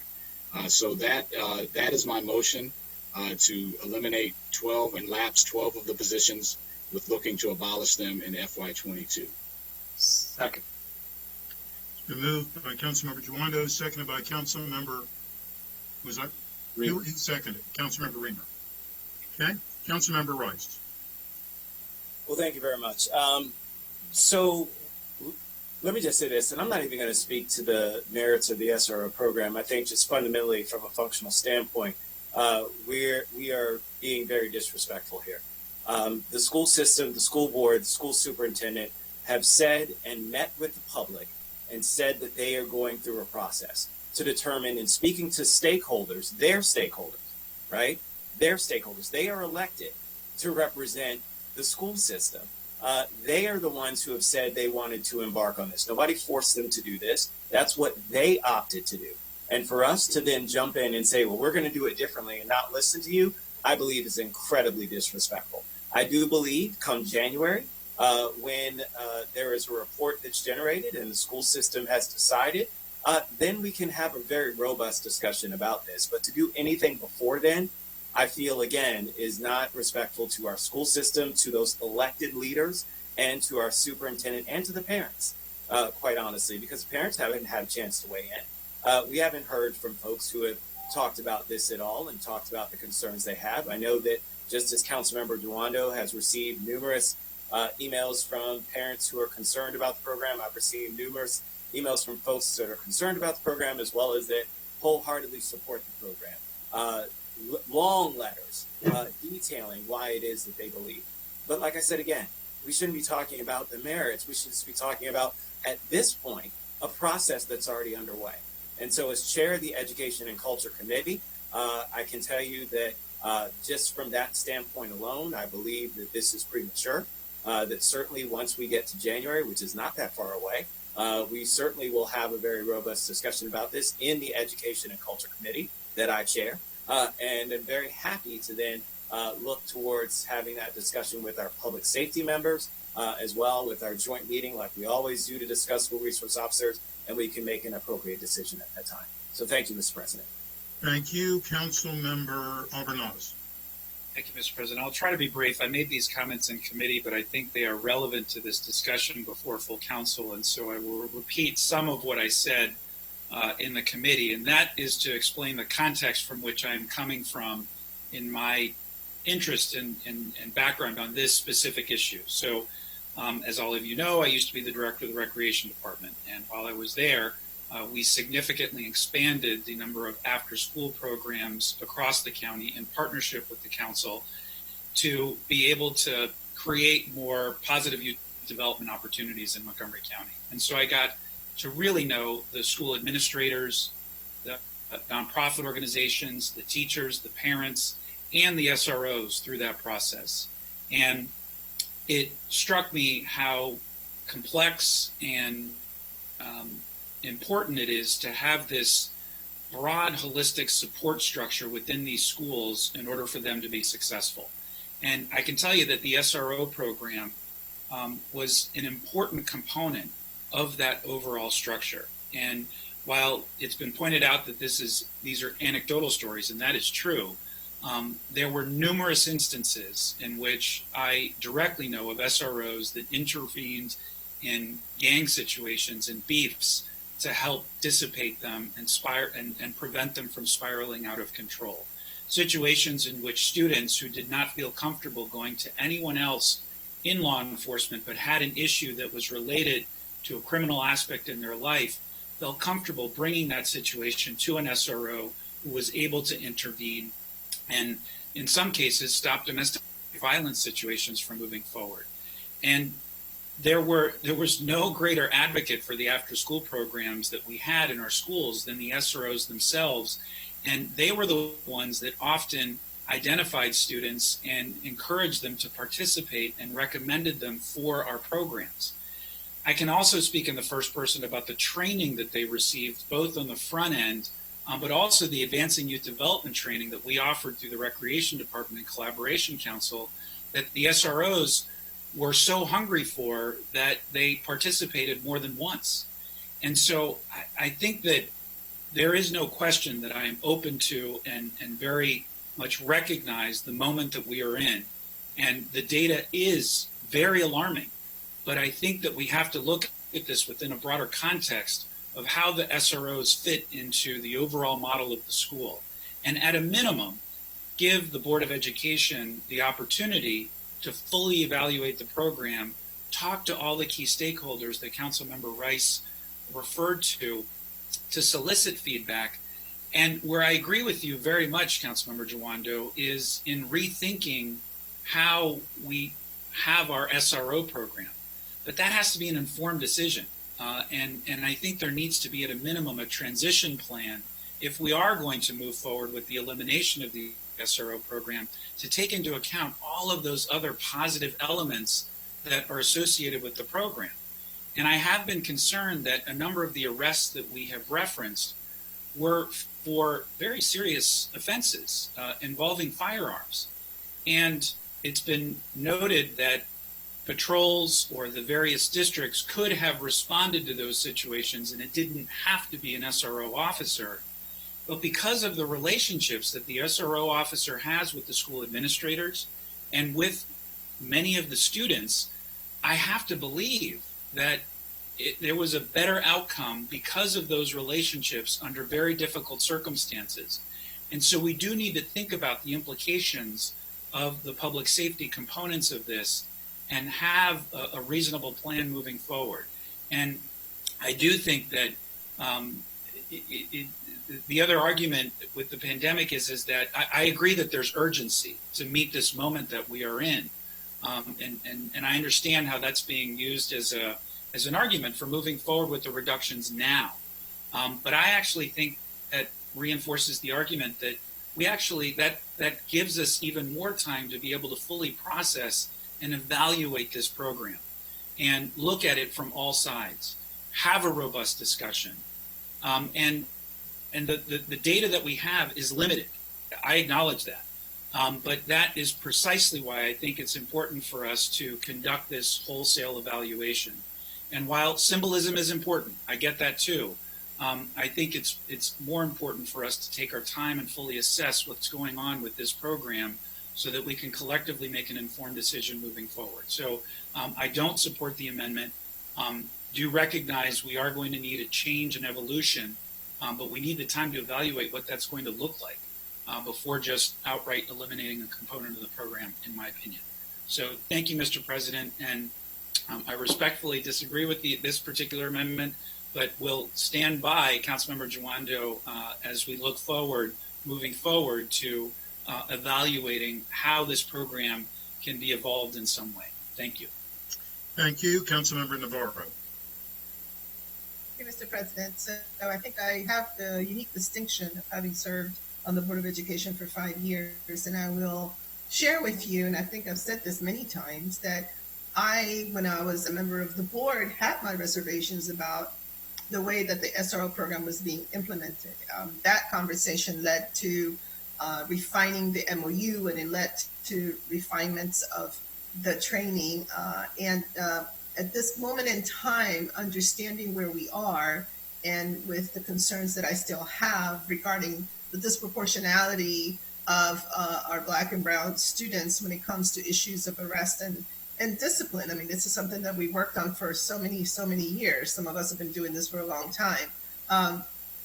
I do agree that this is a very important moment to rethink and evolve in how we balance the need to have security in our schools, while we also make sure that our students have the kinds of supports that actually elevate them versus create more tension. And so from my perspective, having been a member of the Board of Education, and I can say this because I'm sure the current members of the Board of Education won't say it, but I can, being super annoyed at times when other bodies thought that they could come and tell us, the members of the Board of Education, what needed to be done, when in reality it is up to those members to provide the kind of oversight and put forth the policies and the initiatives necessary to run the schools. So from that perspective, number one, I do want to be absolutely respectful of the members of the board. It is imperative that they be allowed to take the time in collaboration with the superintendent to think through, what does this mean, right? So it's not about us taking a moment and being symbolic and saying, oh, this is a really good time, let's go ahead and get rid of the SROs, without having and now this. The now this piece is the part that I feel we need to have ready to go. That once the members of the board, in conjunction with the superintendent, parents and students, come up with some kind of model, that we can then take a look at that. And, we're just about to see the police advisory commission, et cetera. And then we can come together with a positive youth initiative and say, you know what, this model looks pretty good, or maybe we need to strengthen it this way, or perhaps we kind of add some more to it. And hey, parents, we are evolving from a strictly SRO model, police in the schools, as has been described, to this more holistic approach. And that's what I shared with you, Councilmember Jawando, last Sunday, that's where I am. I'm excited that the Board of Education is doing this comprehensive work. I think it's great. I think it's time. I do agree with that. The time has come for us to think about what fits Montgomery County 2020, right? Taking into consideration all the data that we have, all the work that we've done, I think it is time to say, now this is what we're going to put forth. It's holistic. It responds to many of the things that we have heard, and it respects the work of the Board of Education. So the sense of urgency, I'm not understanding because, again, school is not in session. The board is already doing the work. We're about to sit the Police Advisory Commission. We have time. And that's what I share with you, Councilman Jawando. You know, we do have time to be able to signal that, yes, we're on record saying that we want something new, and then allow the Board of Education to do that work and us coming back. So that's where I am. You know, I haven't changed my mind since Sunday because, again, I believe in systemic change and thoughtful change. I worry sometimes when there are decisions made just to kind of make a statement without having thought through what the implications are. And let's not forget that we have a very large school system.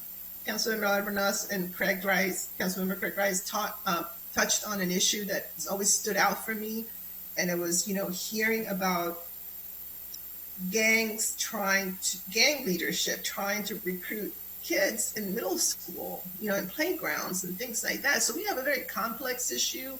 And what I want to know is that we have come up with a model that integrates all of those needs, and it's balanced. And so that's why I won't be supporting this particular proposal. But I do look forward to the results of the work of the Board of Education and rolling up our sleeves to come up with a model that actually makes sense and fits our needs. Thank you.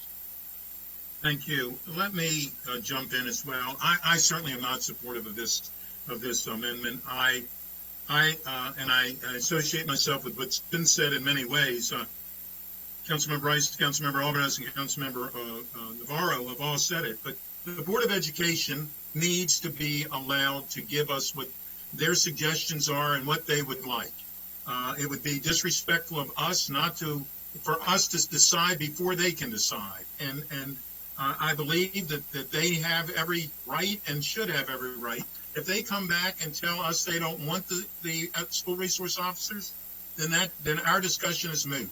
If they come back and say, you know what, we do want them, but we want them in a different way, Montgomery County could easily become the new model. We could easily become the new prototype. So when someone talks about school resource officers, they don't say how bad it was in Colorado or some other place. They say how good it is in Montgomery County, Maryland.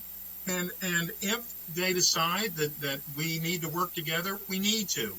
And oh, by the way, we're just now, hopefully next meeting, we'll be voting on a policing advisory commission. Let them do their work. We have worked hard. We have worked hard to try to get an unbelievable body together to work on issues just like this one. And we're saying we're going to make the decisions before they even have a chance to even meet each other. They don't even know who's going to be on that body yet. So that is, to me, putting the cart way in front of the horse. We need to wait and figure out what we have. And if things change, then absolutely we should change with it. But if we have systems in place, let the systems stay in place until we can come together and know what the best solutions are on this issue. And with that, Councilmember Reamer, please. Thank you. Well, you know, I've been working on this issue for a long time, and I've been proud to support Councilmember Rice, you know, in his advocacy for this program over the years. And I will say I've always had some, you know, concerns in the back of my mind, but they've come to the fore of my mind, you know, over the past year. And I've been advocating to eliminate this program. And I think there's a bit of a misconception here that this is the Board of Education's policy. This is the County Council's policy.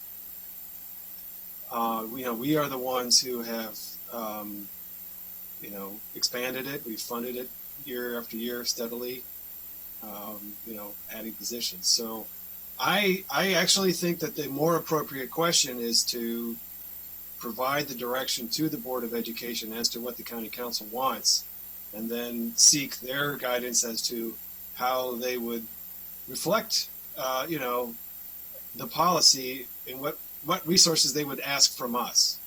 I think we all want the same thing.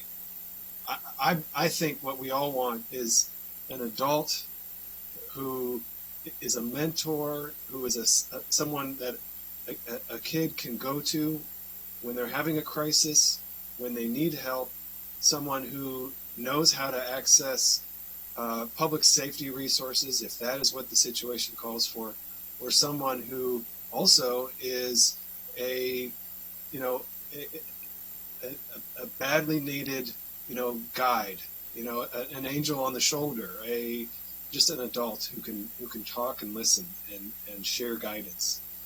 I think that we often are trying to put a square peg into a round hole by asking the police officer to be all those things, and I think that the officer can be those things. I think that it's possible. But I also think that other types of training and personnel would be more effective. And I think that all the benefits that we're seeking from the program, I think we could probably get that and more from a different type of program. And that is the kind of foundational shift that I have had, because I really do share the passion for, that kids need somebody to talk to. I've been at points in my life where I needed somebody to talk to when I was young. A different situation, of course, but I can relate to that human need. And so I think that the result of the Board of Education's inquiry will be inconclusive, that they will essentially ask us what we would like to do. And so I think we should, just take a stand and say what we want. In any event, this is a very challenging topic. There are, to acknowledge Councilmember Albornoz's point, there have been some serious issues with guns. It's not clear to me that an officer, who is from that area couldn't have responded in just as timely a manner. And the last thing we want to do is, leave people concerned that their kids aren't safe at school. I think that's a very serious consideration. But I continue to believe that a kind of a counselor, mentor type person would be the most effective. I think a lot of kids will actually hesitate to talk to a police officer. They might not hesitate to talk to somebody else. And I just want to say, this is complicated. Everybody has the right intentions. This is not an issue where one group of people really wants to just, harm our youth. Like everybody wants the same thing. We just have different means of trying to get there. So I do support the motion. I don't know that we have the votes today, but we'll keep working on it. Thank you, Councilmember Glass. Thank you, Mr. President. The council was recently briefed on, nearly $192 million in revenue reductions that we're going to be facing this fiscal year, and that's why we're having this discussion now on, a little more than $43 million in reductions. And I suspect that we'll be having to make more cuts and have more tough conversations in the weeks and months to come as this health and economic pandemic continue. But today we've been having a lot of conversations about public safety and the need to rethink public safety to ensure that every resident and every child and every student is safe, and that these individuals, that our residents here in Montgomery County are safe whether they're at home, out in public, or in their schools. And as we take on this conversation and continue talking about it with all the stakeholders that everybody has referenced, I appreciate the comments that Councilmember Reamer just said, because we're all on the same page and we want to make sure that everybody is safe. And I think the fact that school is not going to be in session this fall, I think that provides the opportunity to make these needed changes. I think now is the time to share with the Board of Education and with MCPS leadership that changes need to be made while we're not in school, while we're figuring out what the future of public education might be, or at least in-person public education, instead of waiting for kids to go back into schools. As we face other budget cuts as well. So I really think that now is the time, and the council has clearly identified mental health as an issue that we all care about, and mental health services are extremely vital to all of our residents. And we've increased the mobile health units, and we've expanded opportunities for nonprofit partners like Every Mind, and there are more mental health services that we all know that we need. And I think students also need more mental health services. They also need more counselors, which has been identified by all of us. And I think they need a little less policing.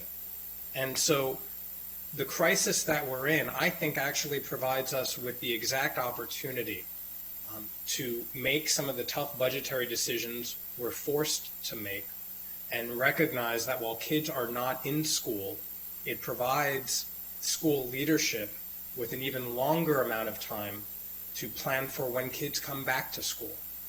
And that means rethinking how we provide positive youth development in our hallways, outside of the lockers, and in our classrooms. And so it doesn't need to be a cop, but we need to have those conversations. And I think, I'm supporting this motion clearly, and I think it would give an important signal to school leadership to use this time wisely.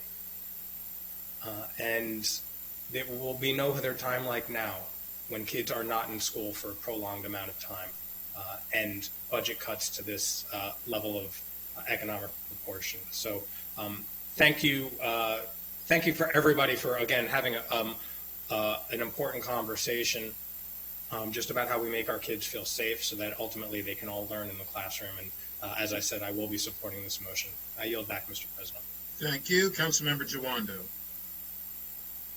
Thank you, Mr. President, and I appreciate all my colleagues' comments, and I do agree that we all want the same thing. We all want our kids with trusting adults, safe, learning in the best way possible, and so I feel very confident about that. Couple points that have been made I just wanted to address. The reason I modified my proposal from the Public Safety Committee is to provide maximum flexibility to the school board.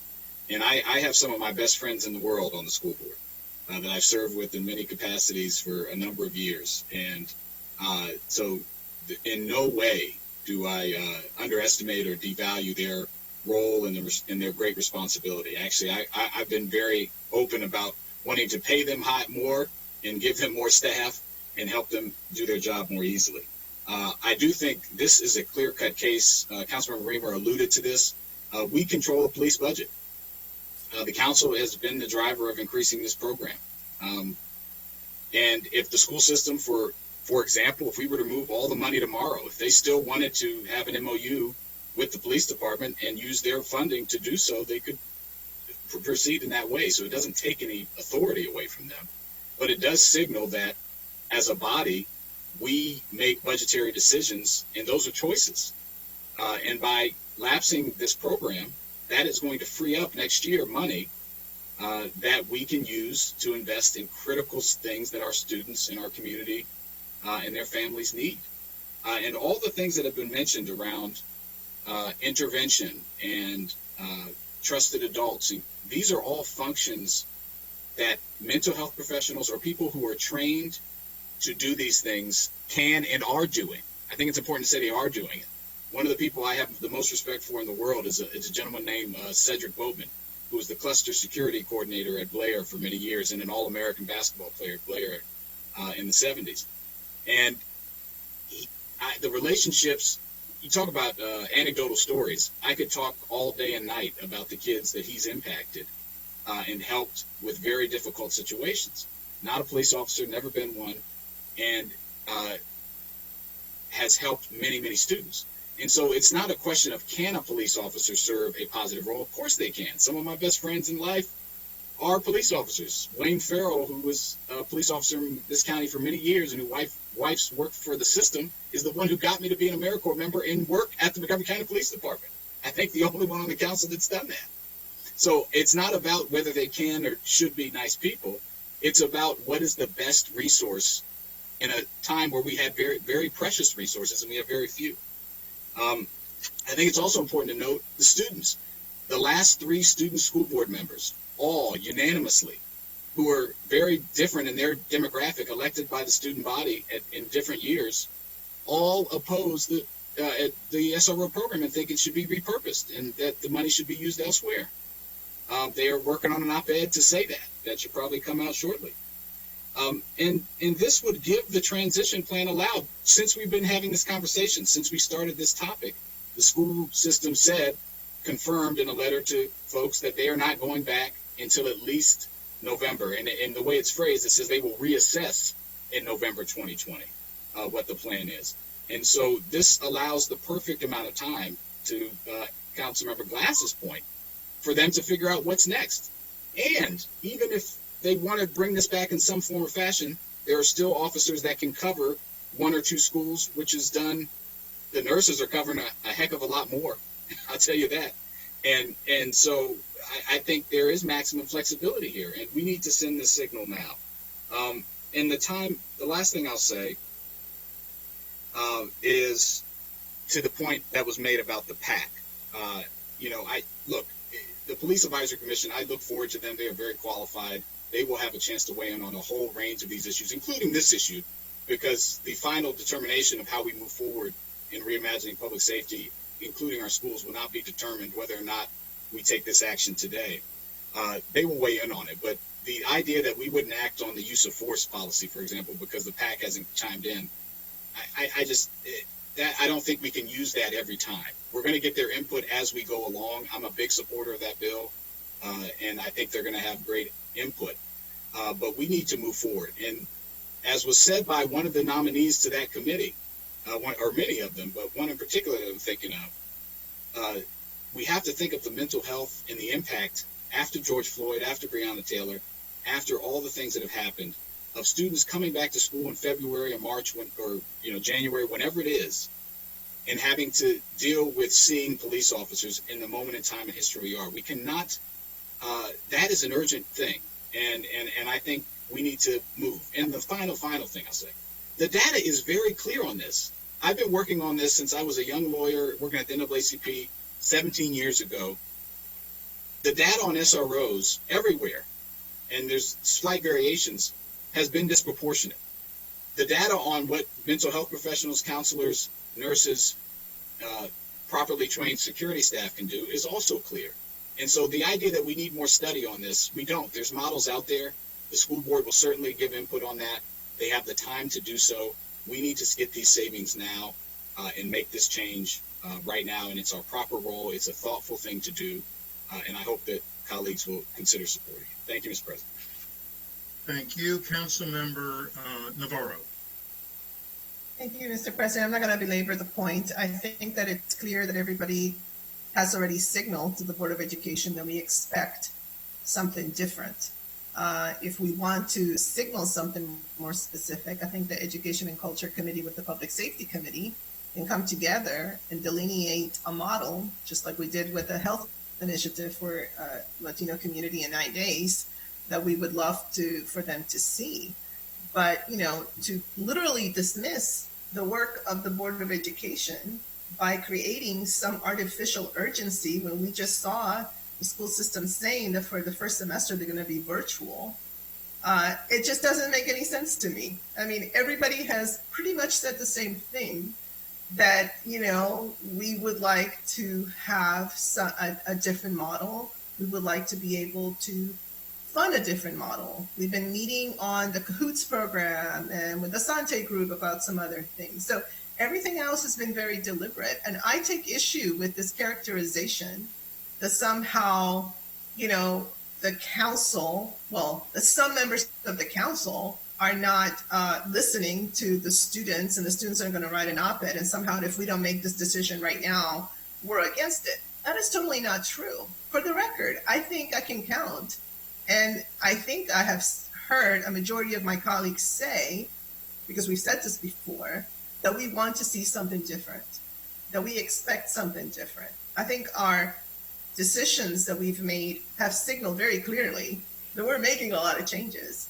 From my perspective, I don't understand the urgency given the fact that the esteemed Board of Education, which I don't think they need for us to tell them what to do. I think they're pretty, incredible professionals with the backing of the MCPS staff, can tell us what they think would best work and fit given where we are right now.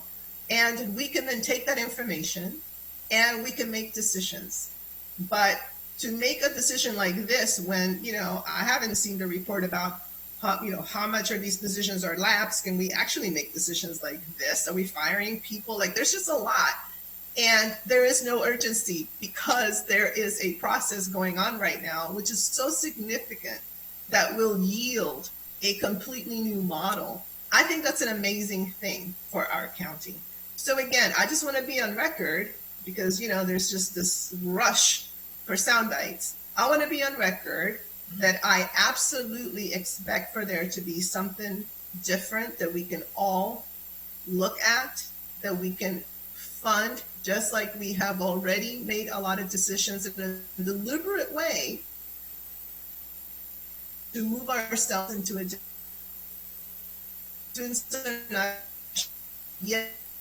time. Her sound is not come together and put something amazing and okay. Nancy, your sound is not that working. is the response we have been elected to do, which is to make informed decisions in a deliberate way with public input. And I am sure that we will come up with a really awesome model that provides the safety at the same time and provides the support that our students and our families need.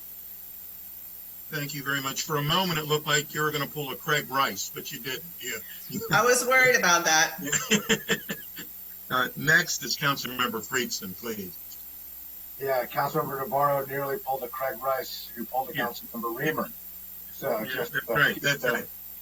I appreciate everybody's comments here. I think that there is a lot of agreement on ultimately where we will end up and where we want to go. I think there's a question of what the best process of moving that forward and what the timing of it is. I totally appreciate the urgency, but I also have some concerns and still don't fully understand how this would work, what the impact would be on people who are encumbered in specific positions, what positions they would be moving into, what the thoughts of the county executive who didn't propose this in the savings plan that we have before us, what the school system's approach is, how that interfaces with state law and what the coverage is and what the impacts are and how we're going to address some of the important work that is done in a more appropriate way.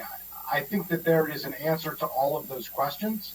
I think there is a path forward which addresses them, but it just the fact that we have appropriated funds and put these positions into our budget and made a statement when we did it, right, wrong, or indifferent, only a couple of months ago, and then would be coming back in the absence of a savings plan and moving it forward essentially at the dais here without fully fleshing these out with the robust policy conversation and all of the unintended consequences that go along with it feels a little bit imprudent to me, although I totally appreciate where the thought process is here and the fact that I think that there's more agreement here than disagreement, frankly, on where we want to go. I did just have a point of clarification because I didn't fully understand this and don't understand it. I think it's relevant as we take up this savings plan and prepare potentially to take up more, unfortunately, given the fiscal climate that we're in and the revenue projections and the fact that the savings plan that we have before us does not quite meet what we expect, although we hope that there will be some changes before we ultimately have to get there. But I always thought that the county council is responsible for appropriating funds, and savings plans come from the county executive, that the county council doesn't unappropriate funds, so to speak. And if a savings plan came over, we could move around where the cuts were coming from, but to unappropriate something that we had already appropriated in another context would not be seen as something that is legally allowed. And I'm just curious as to how it's different here and up to what point it would be allowed, and whether or not we'd be doing this. Because this would be, and it doesn't look like we're heading in this direction, but what's being proposed here would be a substantial increase to the cut that was proposed for this department by the county executive. And I'm just curious, as we move forward, to what point is that permissible, and how does that process work? And I don't know if Ms. Michelson or if we have a county attorney a council attorney who could help us, but I would just be particularly interested in the answer to that question. Well, I don't know if one of our attorneys is on the line, so I love offering legal opinions without any training to do so. Doesn't stop us, Ms. Michelson, so it shouldn't have to stop you. I was going to say, all of us do that. Yes. But my view is when the county executive submits a savings plan, the council can modify it, that you can't initiate one and unappropriate money without his initiating it, but you are not obligated to take the cuts as he's proposed it. And as you've seen from the committee's recommendations, you haven't accepted some of the cuts he's proposed. I would say that you can add some as well. And if there is an attorney still on the line who wants to offer an additional view, I'll turn it to them. We don't have to do it here, but I think it would be helpful if we had a memo from either the county attorney or legislative attorneys to explain that. I mean, I understand in the context of within the confines of the savings plan itself, and we certainly can reject anything that is sent over, and I think we could move things around. But, hypothetically, if a $20 million savings plan came over, could we cut $200 million? That would be a far different approach. And I think, at what line does that become an unappropriation of funds, which is not permissible? It blurs the lines of the executive branch and the legislative branch under the charter, as far as I'm aware. And so I just would be helpful to understand what are the confines under which we're operating as we take up savings plans, what is permissible, what's not permissible, what's the magnitude of the changes that we can and should consider. But we don't have to flesh that out now, but I think it would be helpful to have that memo perhaps as we head into next week, maybe even as part of the packet as we take the final vote on this. I will get one of our county. Marlene, I'm here. There you go. I don't know if I have all the answers, but I do have some questions. I mean, is this motion to abolish and riff these positions? I mean, and put these people out on the street, or are you just trying to move them? If you're moving them, there's no savings. I'm not really sure what you're suggesting. I don't know if that's a question or, I mean, I wrote a memo that said, and I said when I introduced the motion that it was to lapse and look to abolish in 2022, which is the same recommendation that staff made for other positions in the public safety budget. And I did consult with the county attorney about the authority. I'm an attorney myself, obviously, about the authority to act and move within a savings plan. But as I stated, the motion is to lapse this year, half of the positions, or roughly half, and they would be reassigned, not riffed. There are 40 vacancies at the department, which are being used for the other reductions that the county executive sent over. So these folks would be reassigned, and then the positions could be abolished when we take up the full budget next year, and then the savings would be actualized.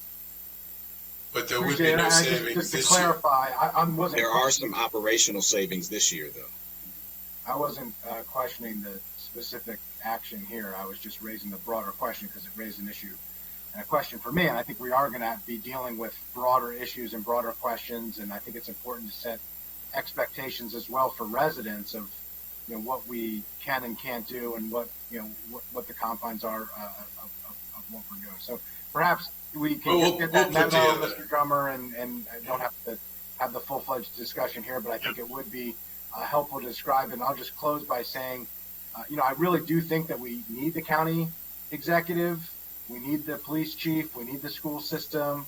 I think the committees of jurisdiction would be helpful to have, significant discussions here. I think it's not just a question of if and when, but also how. And, I think there still are some unanswered questions that we have to work through. But like I said, I think there are answers to all those questions. We just have to take the time to get there, and do appreciate everybody's comments. And I won't be supporting the motion, but do appreciate the reason why it was put forward. And I did want to be clear on what the staff's recommendations were. That it says the council should consider whether these positions should be consider whether these positions should be abolished as a part of the FY22 budget. It did not say that we should abolish. It said we should consider, and that would be part of the discussions. And the last person who's going to speak at this moment on this topic is Councilmember Rice. So I'm really appreciative. As a person who started off when I first joined this council and ended up being one of the renowned advocates for school resource officers, but it was actually before I joined this council. Back when Councilmember Hucker and I served in Annapolis, I was the lead sponsor of a bill that talked about dealing with cultural competency training for school resource officers throughout the state of Maryland. And so this has always been something that's been important to me since the very beginning of elected office, and that is understanding that there needs to be a better relationship with our police officers in our community. The reality is that I don't think that any of us on this council are actually saying we're going to do away with our police department. I haven't heard that as of yet.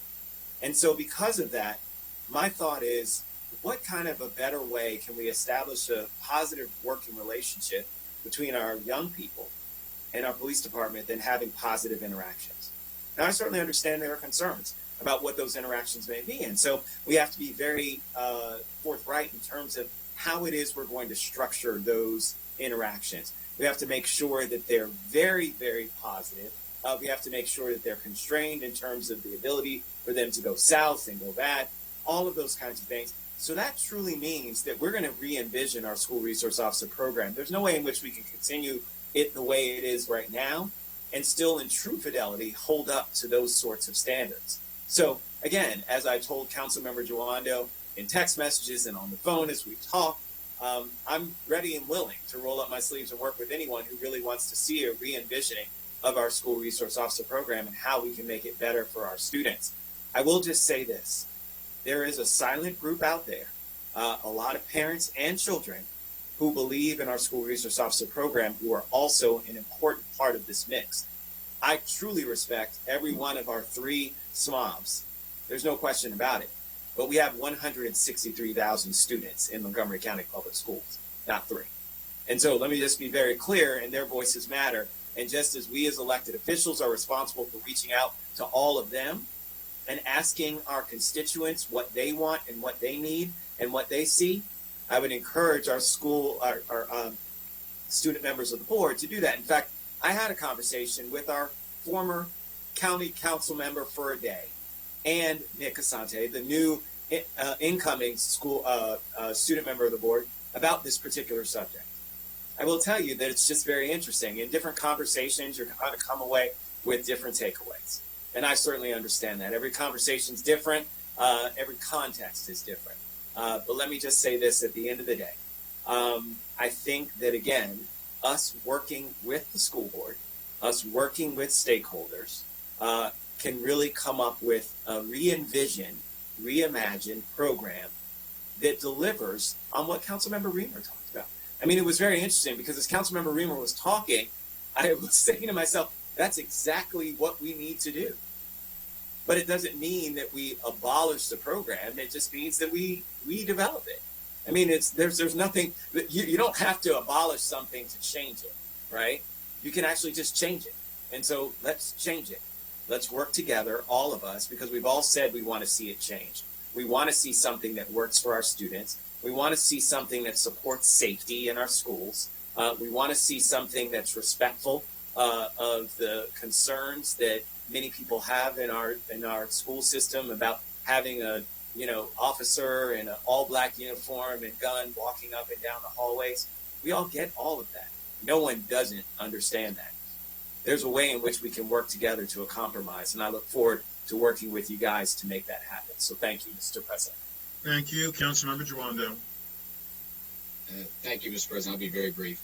I appreciate Councilmember Rice's point, and as I said, always willing to talk. Appreciate all my colleagues. I do think there is a baseline question, and it was kind of embedded in what you just said. Should police officers be in schools as school resource officers in any form? I would say no. I think you would have a different answer, and I'm going to speak for you. And so there are big differences. I think what Councilman Reamer said and what I've said is, should there be caring adults that are qualified to meet students' needs? Yes. So I think those are different things. We'll have the discussion. I appreciate it. I'm glad we're moving forward. And the final thing, should police be in schools in a programmatic way so that police and community can get to know each other? Sure. That we all had that. The fire truck comes up. There's a school assembly where they can have real conversations. That's different than an enforcement role opportunity, which is what the SRO program is. So just a lot of things to consider. But thank you, Mr. President. Thank you. It has been moved by Councilmember Jawando, seconded by Councilmember Reamer Councilmember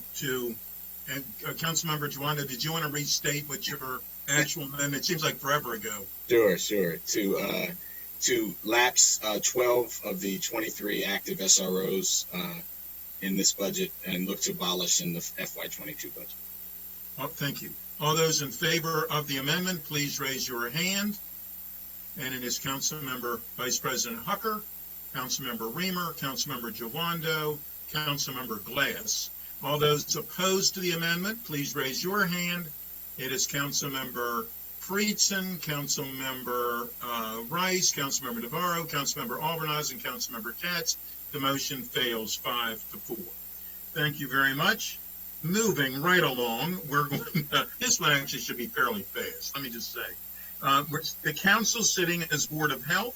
It's an action item, a resolution to approve Board of Health regulation requiring enhanced testing strategy. Mr. President, yes. I don't know whether the council wants to go through the rest of the committee recommendations. I'm sorry, you were absolutely right. Yes. Thank you very much. Moving right along on that, the next item is Transportation and Environment, and we're going to turn to Council Vice President Hucker. Thank you, Mr. President. I'll be brief. The T&E Committee accepted nearly $6 million in recommended savings from the executive branch. The one thing we quibbled with was the tree maintenance reduction that they had recommended. As probably all of us know, there's a multi-year backlog in tree maintenance. Many of our constituents complain about it. It tends to be a public safety issue, not just sort of a convenience issue. And so we pushed back and didn't accept that cut because it would just make a deep hole deeper. But other than that, we accepted nearly $6 million in budget savings. Okay. I see no speakers on that. The next item is Planning, Housing, and Economic Development. Councilmember Reamer. All right. Thank you. Sorry, let me scroll to the point in the packet. Bottom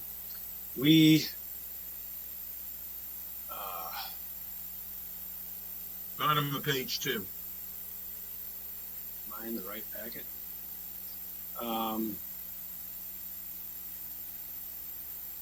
Okay. We accepted reductions totaling $9,665,742.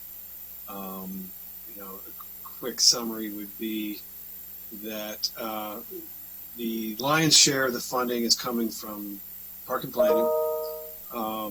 And as my colleagues know, the initial guidance from OMB was for all departments and agencies to present a 6% reduction. The executive branch sifted through that and then sent over what they chose to accept from those. So Park and Planning sent a 6% reduction, which the executive branch, then forwarded on to us. We had quite a bit of discussion at committee, as I pointed out, as did others, that most departments did not actually have a 6% reduction sent over, and Park and Planning did what they were supposed to do, and we appreciate it, and we are going to accept these cuts because they look like they're responsible cuts to make at this stage, and if we don't do it, and then we spend this money, it'll be a lot more painful to try to save that money later, and that generally reflects my concern about this whole package, is we are significantly undershooting the amount of money that we are likely to have to save this year unless we get a federal bailout. And the savings are going to be a lot harder later in the year when some of this more discretionary funding has been spent. But having said that, MNC PPC sent us sizable cuts, and we're largely accepting them.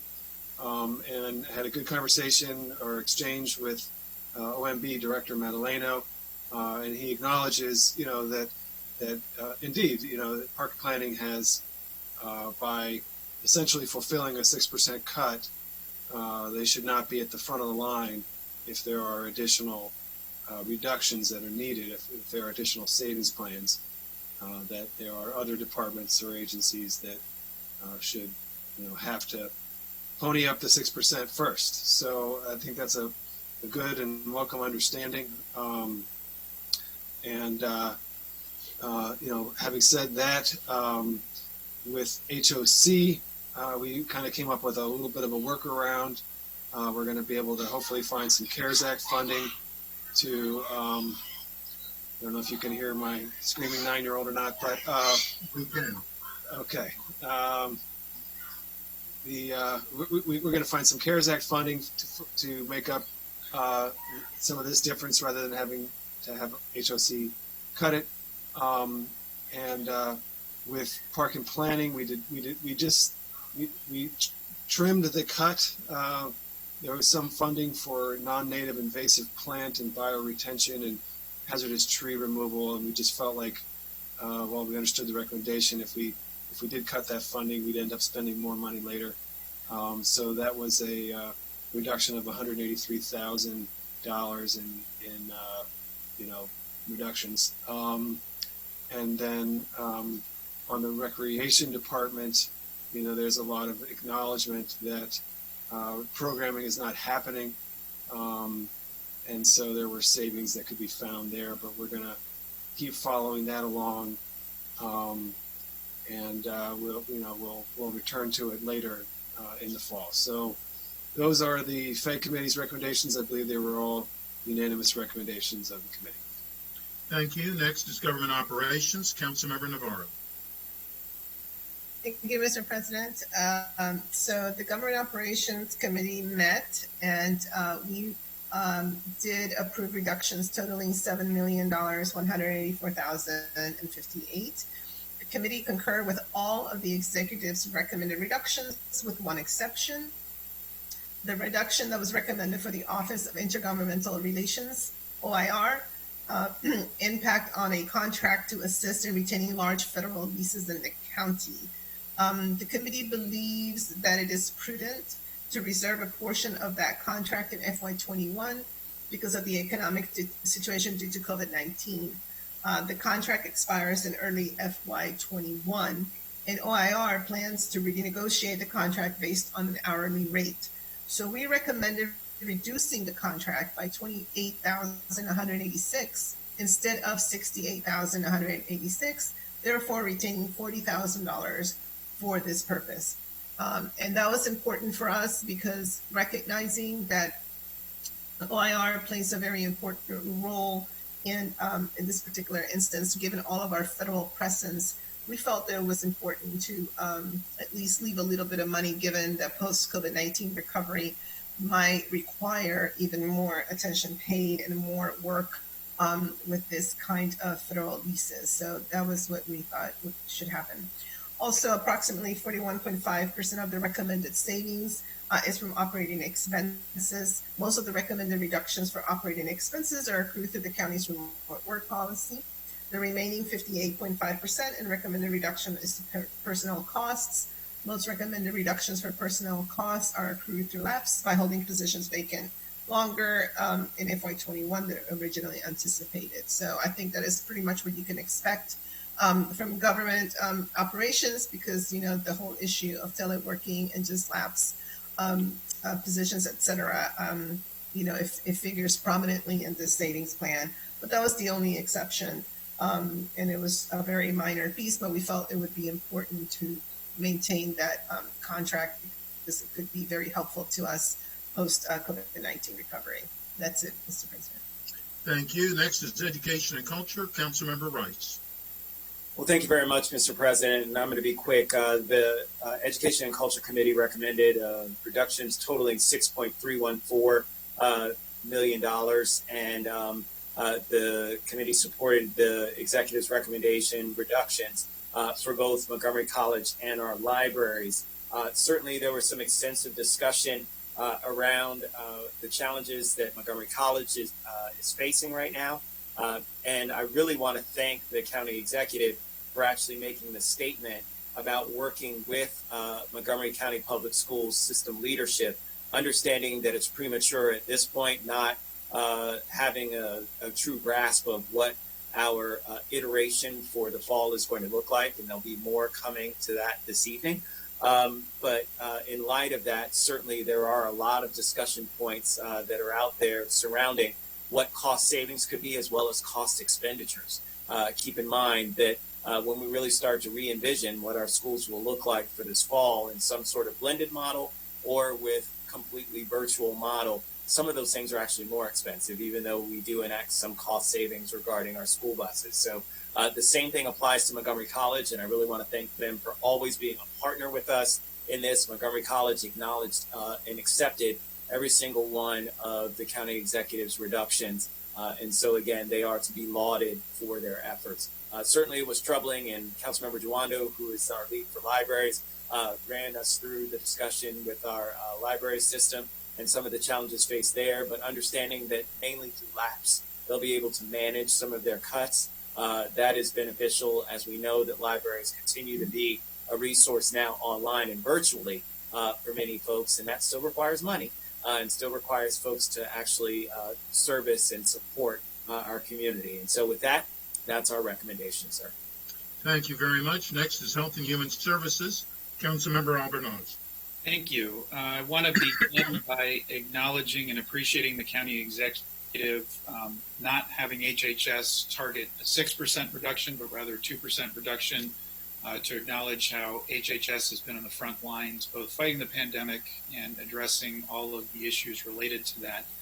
And we did accept the majority of the reductions, and mostly they were general operating savings for programs or initiatives that had administrative costs or events that weren't going to move forward in light of the virtual world that we are in now. So they were fairly straightforward reductions. We did have some concerns with a number of reductions that were made to our minority health initiatives and program. And we found out in real time, thanks to text messages from Councilmember Rice to leadership from the various minority health initiatives, that they had not been consulted with on those reductions.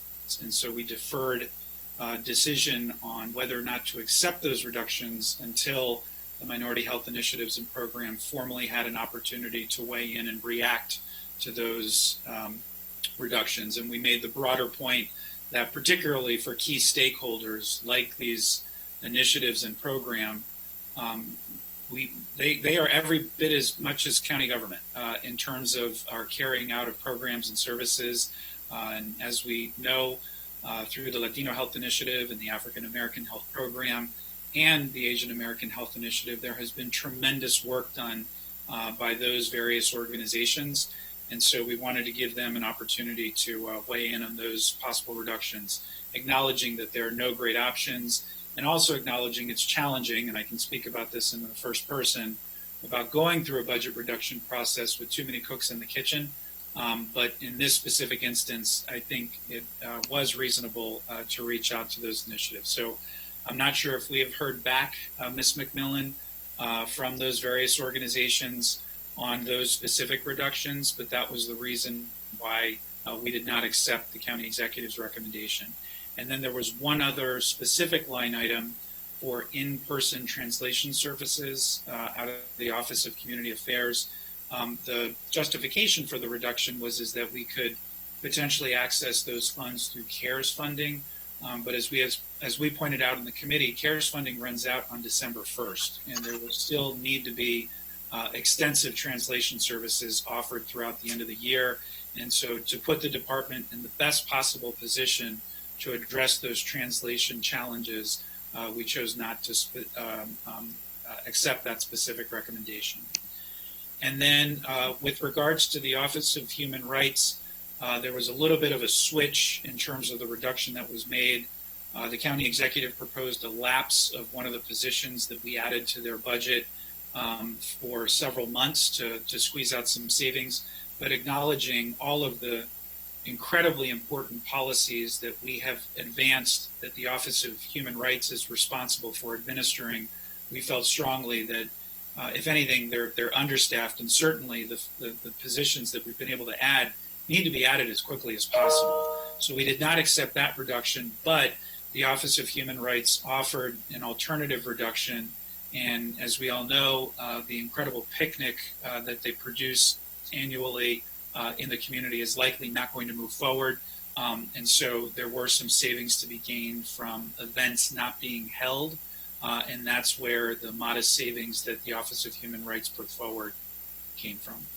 With that, I'll defer and see if my colleagues have anything that they want to add from our HHS committee, and thank them both very much for the thoughtful deliberation on this and so many other issues. Looks like Councilmember Rice may have a point. Yes, Councilmember Rice is the next speaker, please. Well, thank you very much, Mr. Chair, and let me just thank you for your leadership. You bring about a very unique view, one in which you're passionate about issues that you care about, but also as a former director, you know all too well about the process and how this should play out in most cases. Let me just say that I've had county executive staff reach out to me, which I really appreciate, to talk through some of the missteps that happened as a result. And I'm very happy to hear and see that they understand where they could have done things differently. At this point, I still don't support in talking with our minority health initiatives going forward with these cuts at this time. Especially since we're looking to our minority health initiatives to help us on the front lines when it comes to combating the pandemic which we face, and retool and repurpose some of that money in new and innovative ways to reach our communities. And so from that perspective, while it might not be utilized for the same programs that they were going to be using it for, they actually have other ideas about how to better purpose that, and especially when it comes to outreach. We were just having a conversation with Dr. Gales this morning and talking about reaching out to our communities of color and figuring out ways to let them know about testing and all the things that are out there. Well, that's how they can use this money. And so they're currently drafting as a part of what we've asked them to do, building off of what you, Councilmember Albornoz and Councilmember Navarro, and your leadership with LHI. AAHP is now currently crafting a program to be able to do that. I'm working with Councilmember Jawando in terms of trying to make that happen for our African-American community. And so we look forward to rolling that out. So at this point, I would say that it'd be best for us to hold off on these cuts, understanding that they will be able to repurpose that money and use it towards these new initiatives that we have moving forward. I completely concur. Thank you. Councilmember Jawando. This makes my comments very quick and easy. I agree with everything Councilmember Rice said, and I met with the African-American... Wait, what? Say that again. on this topic. And I agree, the health program, a lot of that money was for online work, which could be transferred to some of these online forms of outreach and connectivity. So with all the programs, I think we need them now more than ever. Totally agree with Councilmember Albornoz and Rice, and that's all I have to say. Thank you. Thank you very much. And next, or the last, I guess, is the capital improvement program. And Ms. Michelson, will you be explaining that to us? Yes, I will. We do have a summary chart here of all of the changes proposed by the county executive. The only change made by committee was to move HOC savings from FY20 to FY21, which has no net impact. And as I mentioned earlier, the MNC PPPC savings that are listed on page 5 of the memo will actually come back to you in the fall so that we can fulfill the public hearing requirements. But the county government ones will be before you for action next week. Thank you very much, and I believe that, and that's everything. Is that correct? Yes, that's right. Yeah, very good. Didn't want to make the same mistake twice, though I often do. The next item that we have is the council sitting as Board of Health, an action resolution to approve Board of Health regulation requiring enhanced testing strategy. We've discussed this earlier. Councilmember Reamer, please. Thank you. Just wanted to share some prepared remarks. Since the outbreak of the COVID-19 crisis, we've worked to provide necessary oversight on testing and tracing. The County Council has distinct powers acting as a Board of Health. We've enacted requirements for facial coverings, distancing, and so forth, generally affirming plans developed with the County Executive. Occasionally, we've had to use this regulatory power to accelerate action on crucial issues where the public health response has not moved fast enough. Facial coverings is certainly a good example. This week, the Council will pass a public health order mandating an enhanced testing strategy. The strategy will require the executive branch to build the capacity to directly test 30,000 residents per week. Councilmember Albornoz and I prepared the order based on a framework that we requested from the executive branch in a letter. Because we have had serious concerns, we have all had serious concerns for months now about our testing and tracing programs. It is true that Montgomery County has reduced the daily COVID count of new cases from several hundred to about 75. This has happened largely because our residents conscientiously embraced social distancing, and our county government has not foolishly tried to push the limit. That is a success that we can all be proud of. We are not COVID deniers here, and our sense of collective responsibility is working to tamp down on transmission. But our county government should also be leading the nation on testing and tracing. Montgomery County is home to the NIH and the FDA, and we are a global hub for vaccine research. To Is provide, there something else I can help with? thanks, Siri.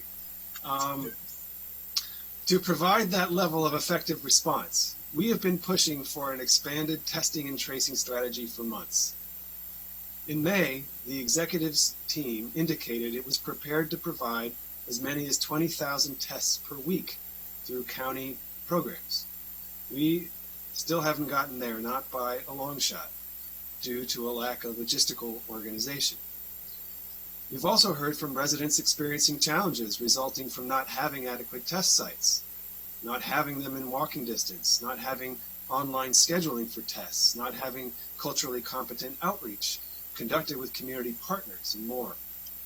As a result, the Council finds that it's time to be more clear about what we want and when, and that is why the Council Board of Health regulation will require the executive to implement programs that can test up to 30,000 residents per week.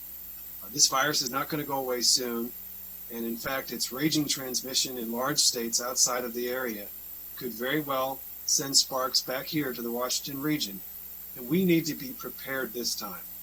We can keep our economy open, and we can suppress this virus enough even to reopen our schools if we have testing, tracing, and isolating programs operating at full tilt. So I want to thank my colleagues, and especially Councilmember Albornoz for his partnership, and my colleagues for their support as we have worked through these challenging issues. And I think based on the immediate response of the executive branch that they are deploying over 250 personnel to the program, I think we are absolutely making an impact, and this is going to get results that are going to help protect the community. Thank you very much. Oh, and I actually would like to move the amended version of the regulation that you have, that the Bob Drummer sent around, as well as incorporating the edits that we received from the county executive's team today in the public hearing, with the exception of one where they wanted the draft plan that they sent over to be the final plan, and we're actually asking for an additional plan that will have some other layers relating to tracing and isolating. So we're still requesting an additional plan from them, but we are accepting all of their other edits as well. So I move that amended Board of Health regulation. Second. Moved by Councilmember Reamer, seconded by Councilmember Albornoz. Councilmember Navarro. Yeah, Mr. President, I want to thank Councilmember Dreamer and Councilmember Albornoz for this great work. I think it really does capture in one particular proposal many of the things that we have been talking about and asking for and suggesting since the very beginning of the pandemic. And just as we said earlier, from my perspective, I think we've learned a lot through this process. And I am thrilled that these types of models are going to serve us well, because unfortunately, as it was said, this pandemic is going to be with us for a while in one way or another. And so having these kinds of, models in place and these types of regulations, I think will serve us well into the future. So again, thanks to all who've worked so hard. Very happy to see the language around culturally appropriate type of efforts, because it is very important that that's always incorporated, and I look forward to voting for it. Thank you. Thank you. Councilmember Albornoz. Thank you, Mr. President. And I really do want to express my appreciation to Councilmember Reamer, who has been hearkening on the testing issue, as we all know, from the very beginning, leveraging his relationships in the biomedical sector, as many of us have. And I want to acknowledge also just how challenging this has been for all of us, and especially the administration, because of the lack of federal coordination and response, because every jurisdiction was effectively on its own from the very beginning of this pandemic, and it's been a moving target with new information coming every day, in some cases every hour. It has been challenging to be able to stand up tests, to be able to establish the contracts with the various labs. But I can say that I have a unique perch, having worked both in the executive branch and now in the council, and acknowledging that each of us have a critically important role to play. And the synergy between the two bodies is very important. And I think this is a good example of where there may be friction and conflict, but we end up in a very good place. The document that the executive branch shared with all of us last Sunday night was an impressive document, and put pen to paper to articulate what they had been describing in various briefings and targets that they had discussed, but formalizing that in a plan that both, not just the council, but more importantly, the community and the public can see, and to help provide a roadmap for where we are going is critically important, particularly for those stakeholder organizations who are on the front lines trying to battle this pandemic, just as county government is. So I think having a written document is very important, and I appreciate the executive branch's efforts to produce that, and I also appreciate the very specific benchmarks that collaboratively we have been able to identify and strive for moving forward. So I think we are in a good place. I think that the plan that we presented this morning within the Latino Health Initiative will be replicated with its own nuances in other communities. And the fact that Dr. Crowell discussed this morning in his briefing the developmental disability community and that specific plan is yet another example of the evolution that all of us are working towards together to more holistically address the needs of our community. So although I know that we've been all frustrated, including the executive branch at times, I really am very optimistic and positive about the document that we are going to work from today, and appreciate the collaborative effort on the amendments.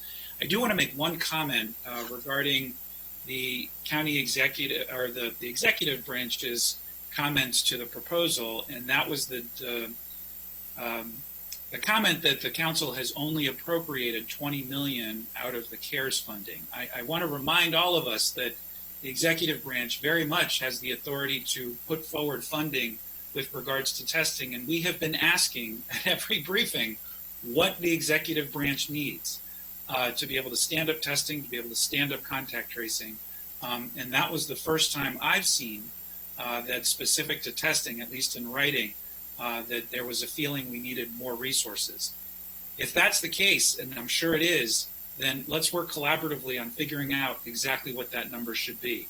I know all of my colleagues stand ready to do everything humanly possible to stand up a culturally appropriate contact tracing program and testing program that really addresses the unique needs of our community, particularly in those hard-to-hit zip codes. So appreciate the collaboration, and I really want to thank all of my colleagues who have been working tirelessly from your own perspective, angles, and with your own teams on addressing this issue, and look forward to the continued collaboration moving forward. Thank you. Thank you. Councilmember Rice. Well, thank you very much, Mr. President. I'm going to try and be quick. Look, one of the things that we haven't talked about regarding testing is our kids and our school system, our workforce within the school system. And so this is going to be incredibly important. I just can't stress enough in the conversations that I've had behind the scenes with our school board and with our superintendent. This is something that we're very concerned about as well. And so, you know, we always talk about our general populace, but the reality is there's an impetus to really make sure that we have a testing model that works if we are ever to return to our school buildings. And so from that perspective, there's another little wrinkle that I just want to throw into the mix that we need to be very conscious of. And so from that perspective, I really think that this is going to be helpful in really getting us to that point. Again, you know, we had the conversation this morning about making sure that this information is out there to our hard-to-reach communities. I think that we're going to be doing that and coming up with different models and ways in which we can reach our communities and go into our communities instead of having them come to us. That's incredibly important. So I really want to thank everyone for their leadership in getting this across the finish line.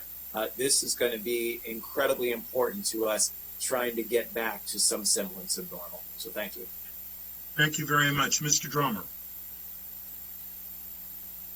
Thank you. Good evening, everybody. I just wanted to clarify, because I'm the one that's going to have to put this together, that I make sure I know exactly what everybody is voting on this motion. There is the amended version of the regulation is in your packet.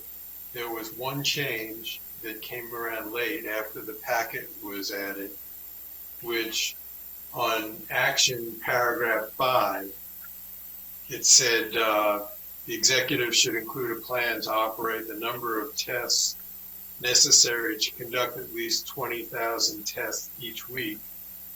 The amendment would add by September and 30,000 tests each week by October, which is directly out of the executive's plan that he sent over. And then as far as the executive's recommended testimony from Dr. Crowell and his recommended amendments, there are 5 separate amendments requested. The first 4 are all correcting factual statements in the background, and they're all accepted. And then the one that's not accepted is the requested change in the action paragraph 1 that would state simply that the executive must immediately implement the comprehensive strategy that the executive had submitted to the council July 13th. That one was not accepted in the motion. The other 4 are, plus the 30,000 by October is added. And that's what the motion was, I believe. Is that correct? That is the motion, and the reason why we didn't accept the action item 1 is, for example, a school-based testing strategy is really not spelled out. We need one. An employer partnership strategy to really educate critical workers in certain frontline industries is not in there. We need that. So there's some elements that we still need to develop, working with the executive branch on a testing strategy, as well as more details on tracing and isolating. I did want to clarify the issue about the appropriation. We're taking it at face value that the executive branch has spent $4 million. That was news to us today. As of last week, it was $1 million, a week and a half ago. So they seem to have spent $3 million in a week and a half. Okay. The $20 million is a reference to the amount that is bookmarked in our CARES Act funding framework.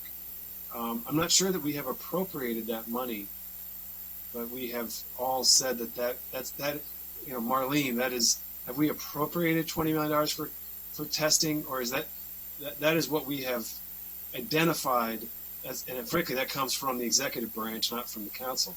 Right, and if you remember, when you first got the resolution to appropriate money, there was a certain initial tranche of money around $30 million, and it had certain categories that they could spend money on without coming back for another appropriation. Testing was right at the top of the list. So as long as they haven't run out of the money you previously appropriated, then this would be a use of the money that they can use it for testing without coming back to the council.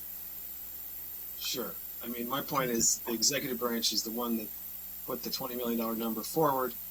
As of a week and a half ago, there was $1.5 million that had been spent, or less. Actually, it's like $1.1 million. We're hearing today that it's $4 million. We're going to accept that, and that's what the language of the appropriation will say. Okay. Thank you. Mr. Drummer, had you finished your statement? Yes, I understand what the motion is. I've got it down. Thank you. Councilmember Friedson. Yeah, first of all, I really appreciate the work that has gone into this effort by Councilmembers Reamer and Albornoz, and really appreciate the entire council. I really think has stepped up from the beginning of this crisis and has really tried to provide the type of leadership that we need, and hopefully that we can move the ball forward and work together, because this doesn't work if the council is pulling in one direction and the county executive is pulling in another, or vice versa, and hopefully this helps to bring everybody together to get there. And I think with the other action that was taken earlier today, with other efforts supplemental and complementary to this, I think hopefully we will get there. I do agree on the $4 million for testing. That would be a substantial increase, which would be really positive news. Generally, we get the updates on a periodic basis, but it's a pretty broad category. This is a pretty substantial increase of a huge priority that the council's been pushing for quite some time. I'd just like to separately request that we get a detailed breakdown of the $4 million, since that's new news that came as an amendment over from the executive branch. Happy to support and accept that in the interest of collaboration, which is what is required for this type of effort. But I think it would be helpful for us to understand on the council side, having been pushing for this, of a detailed analysis, beyond what we normally get as part of the regular kind of broad brush, broad overview of the $183 million, the proportion of the tranche of what's been spent, so that we can get that, the staff can analyze it, and council members will be able to understand, and we'll all be on the same page. Thank you. Thank you. I see no other speakers. Let me double check that. Okay. No other speakers. And with that, we do have a motion by Councilmember Reamer, seconded by Councilmember Albornoz. All those in favor, please signify that by raising your hand, and that carries unanimously. Thank you very much. Now, Mr. President, I'm not positive of this, but I think a roll call vote just on the entire regulation would be helpful. More than happy to. Why not? Why not have belts and suspenders? Madam Clerk, could you please call the roll? Mr. Glass. Yes. Mr. Glass votes yes. Mr. Giwando. Yes. Mr. Giwando votes yes. Mr. Beamer. Mr. Beamer votes yes. Ms. Navarro. That was actually not me. That was a dog. Sorry. I vote yes, and I say hello to the doggy. That's a little bit upset. Yeah. I think that might be a first. All The right. dog voted for me.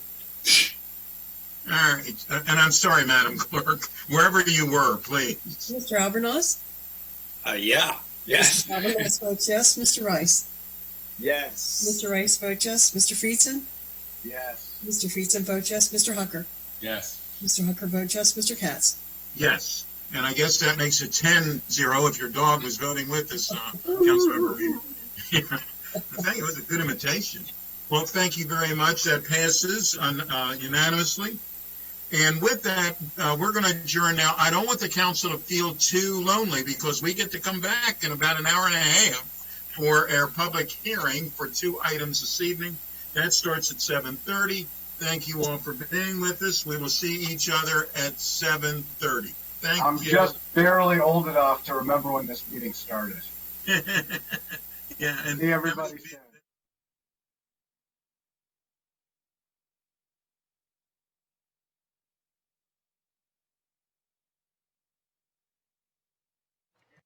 On Monday, July 13, 2020, Washingtonian Boulevard will be closed for traffic from Fields Road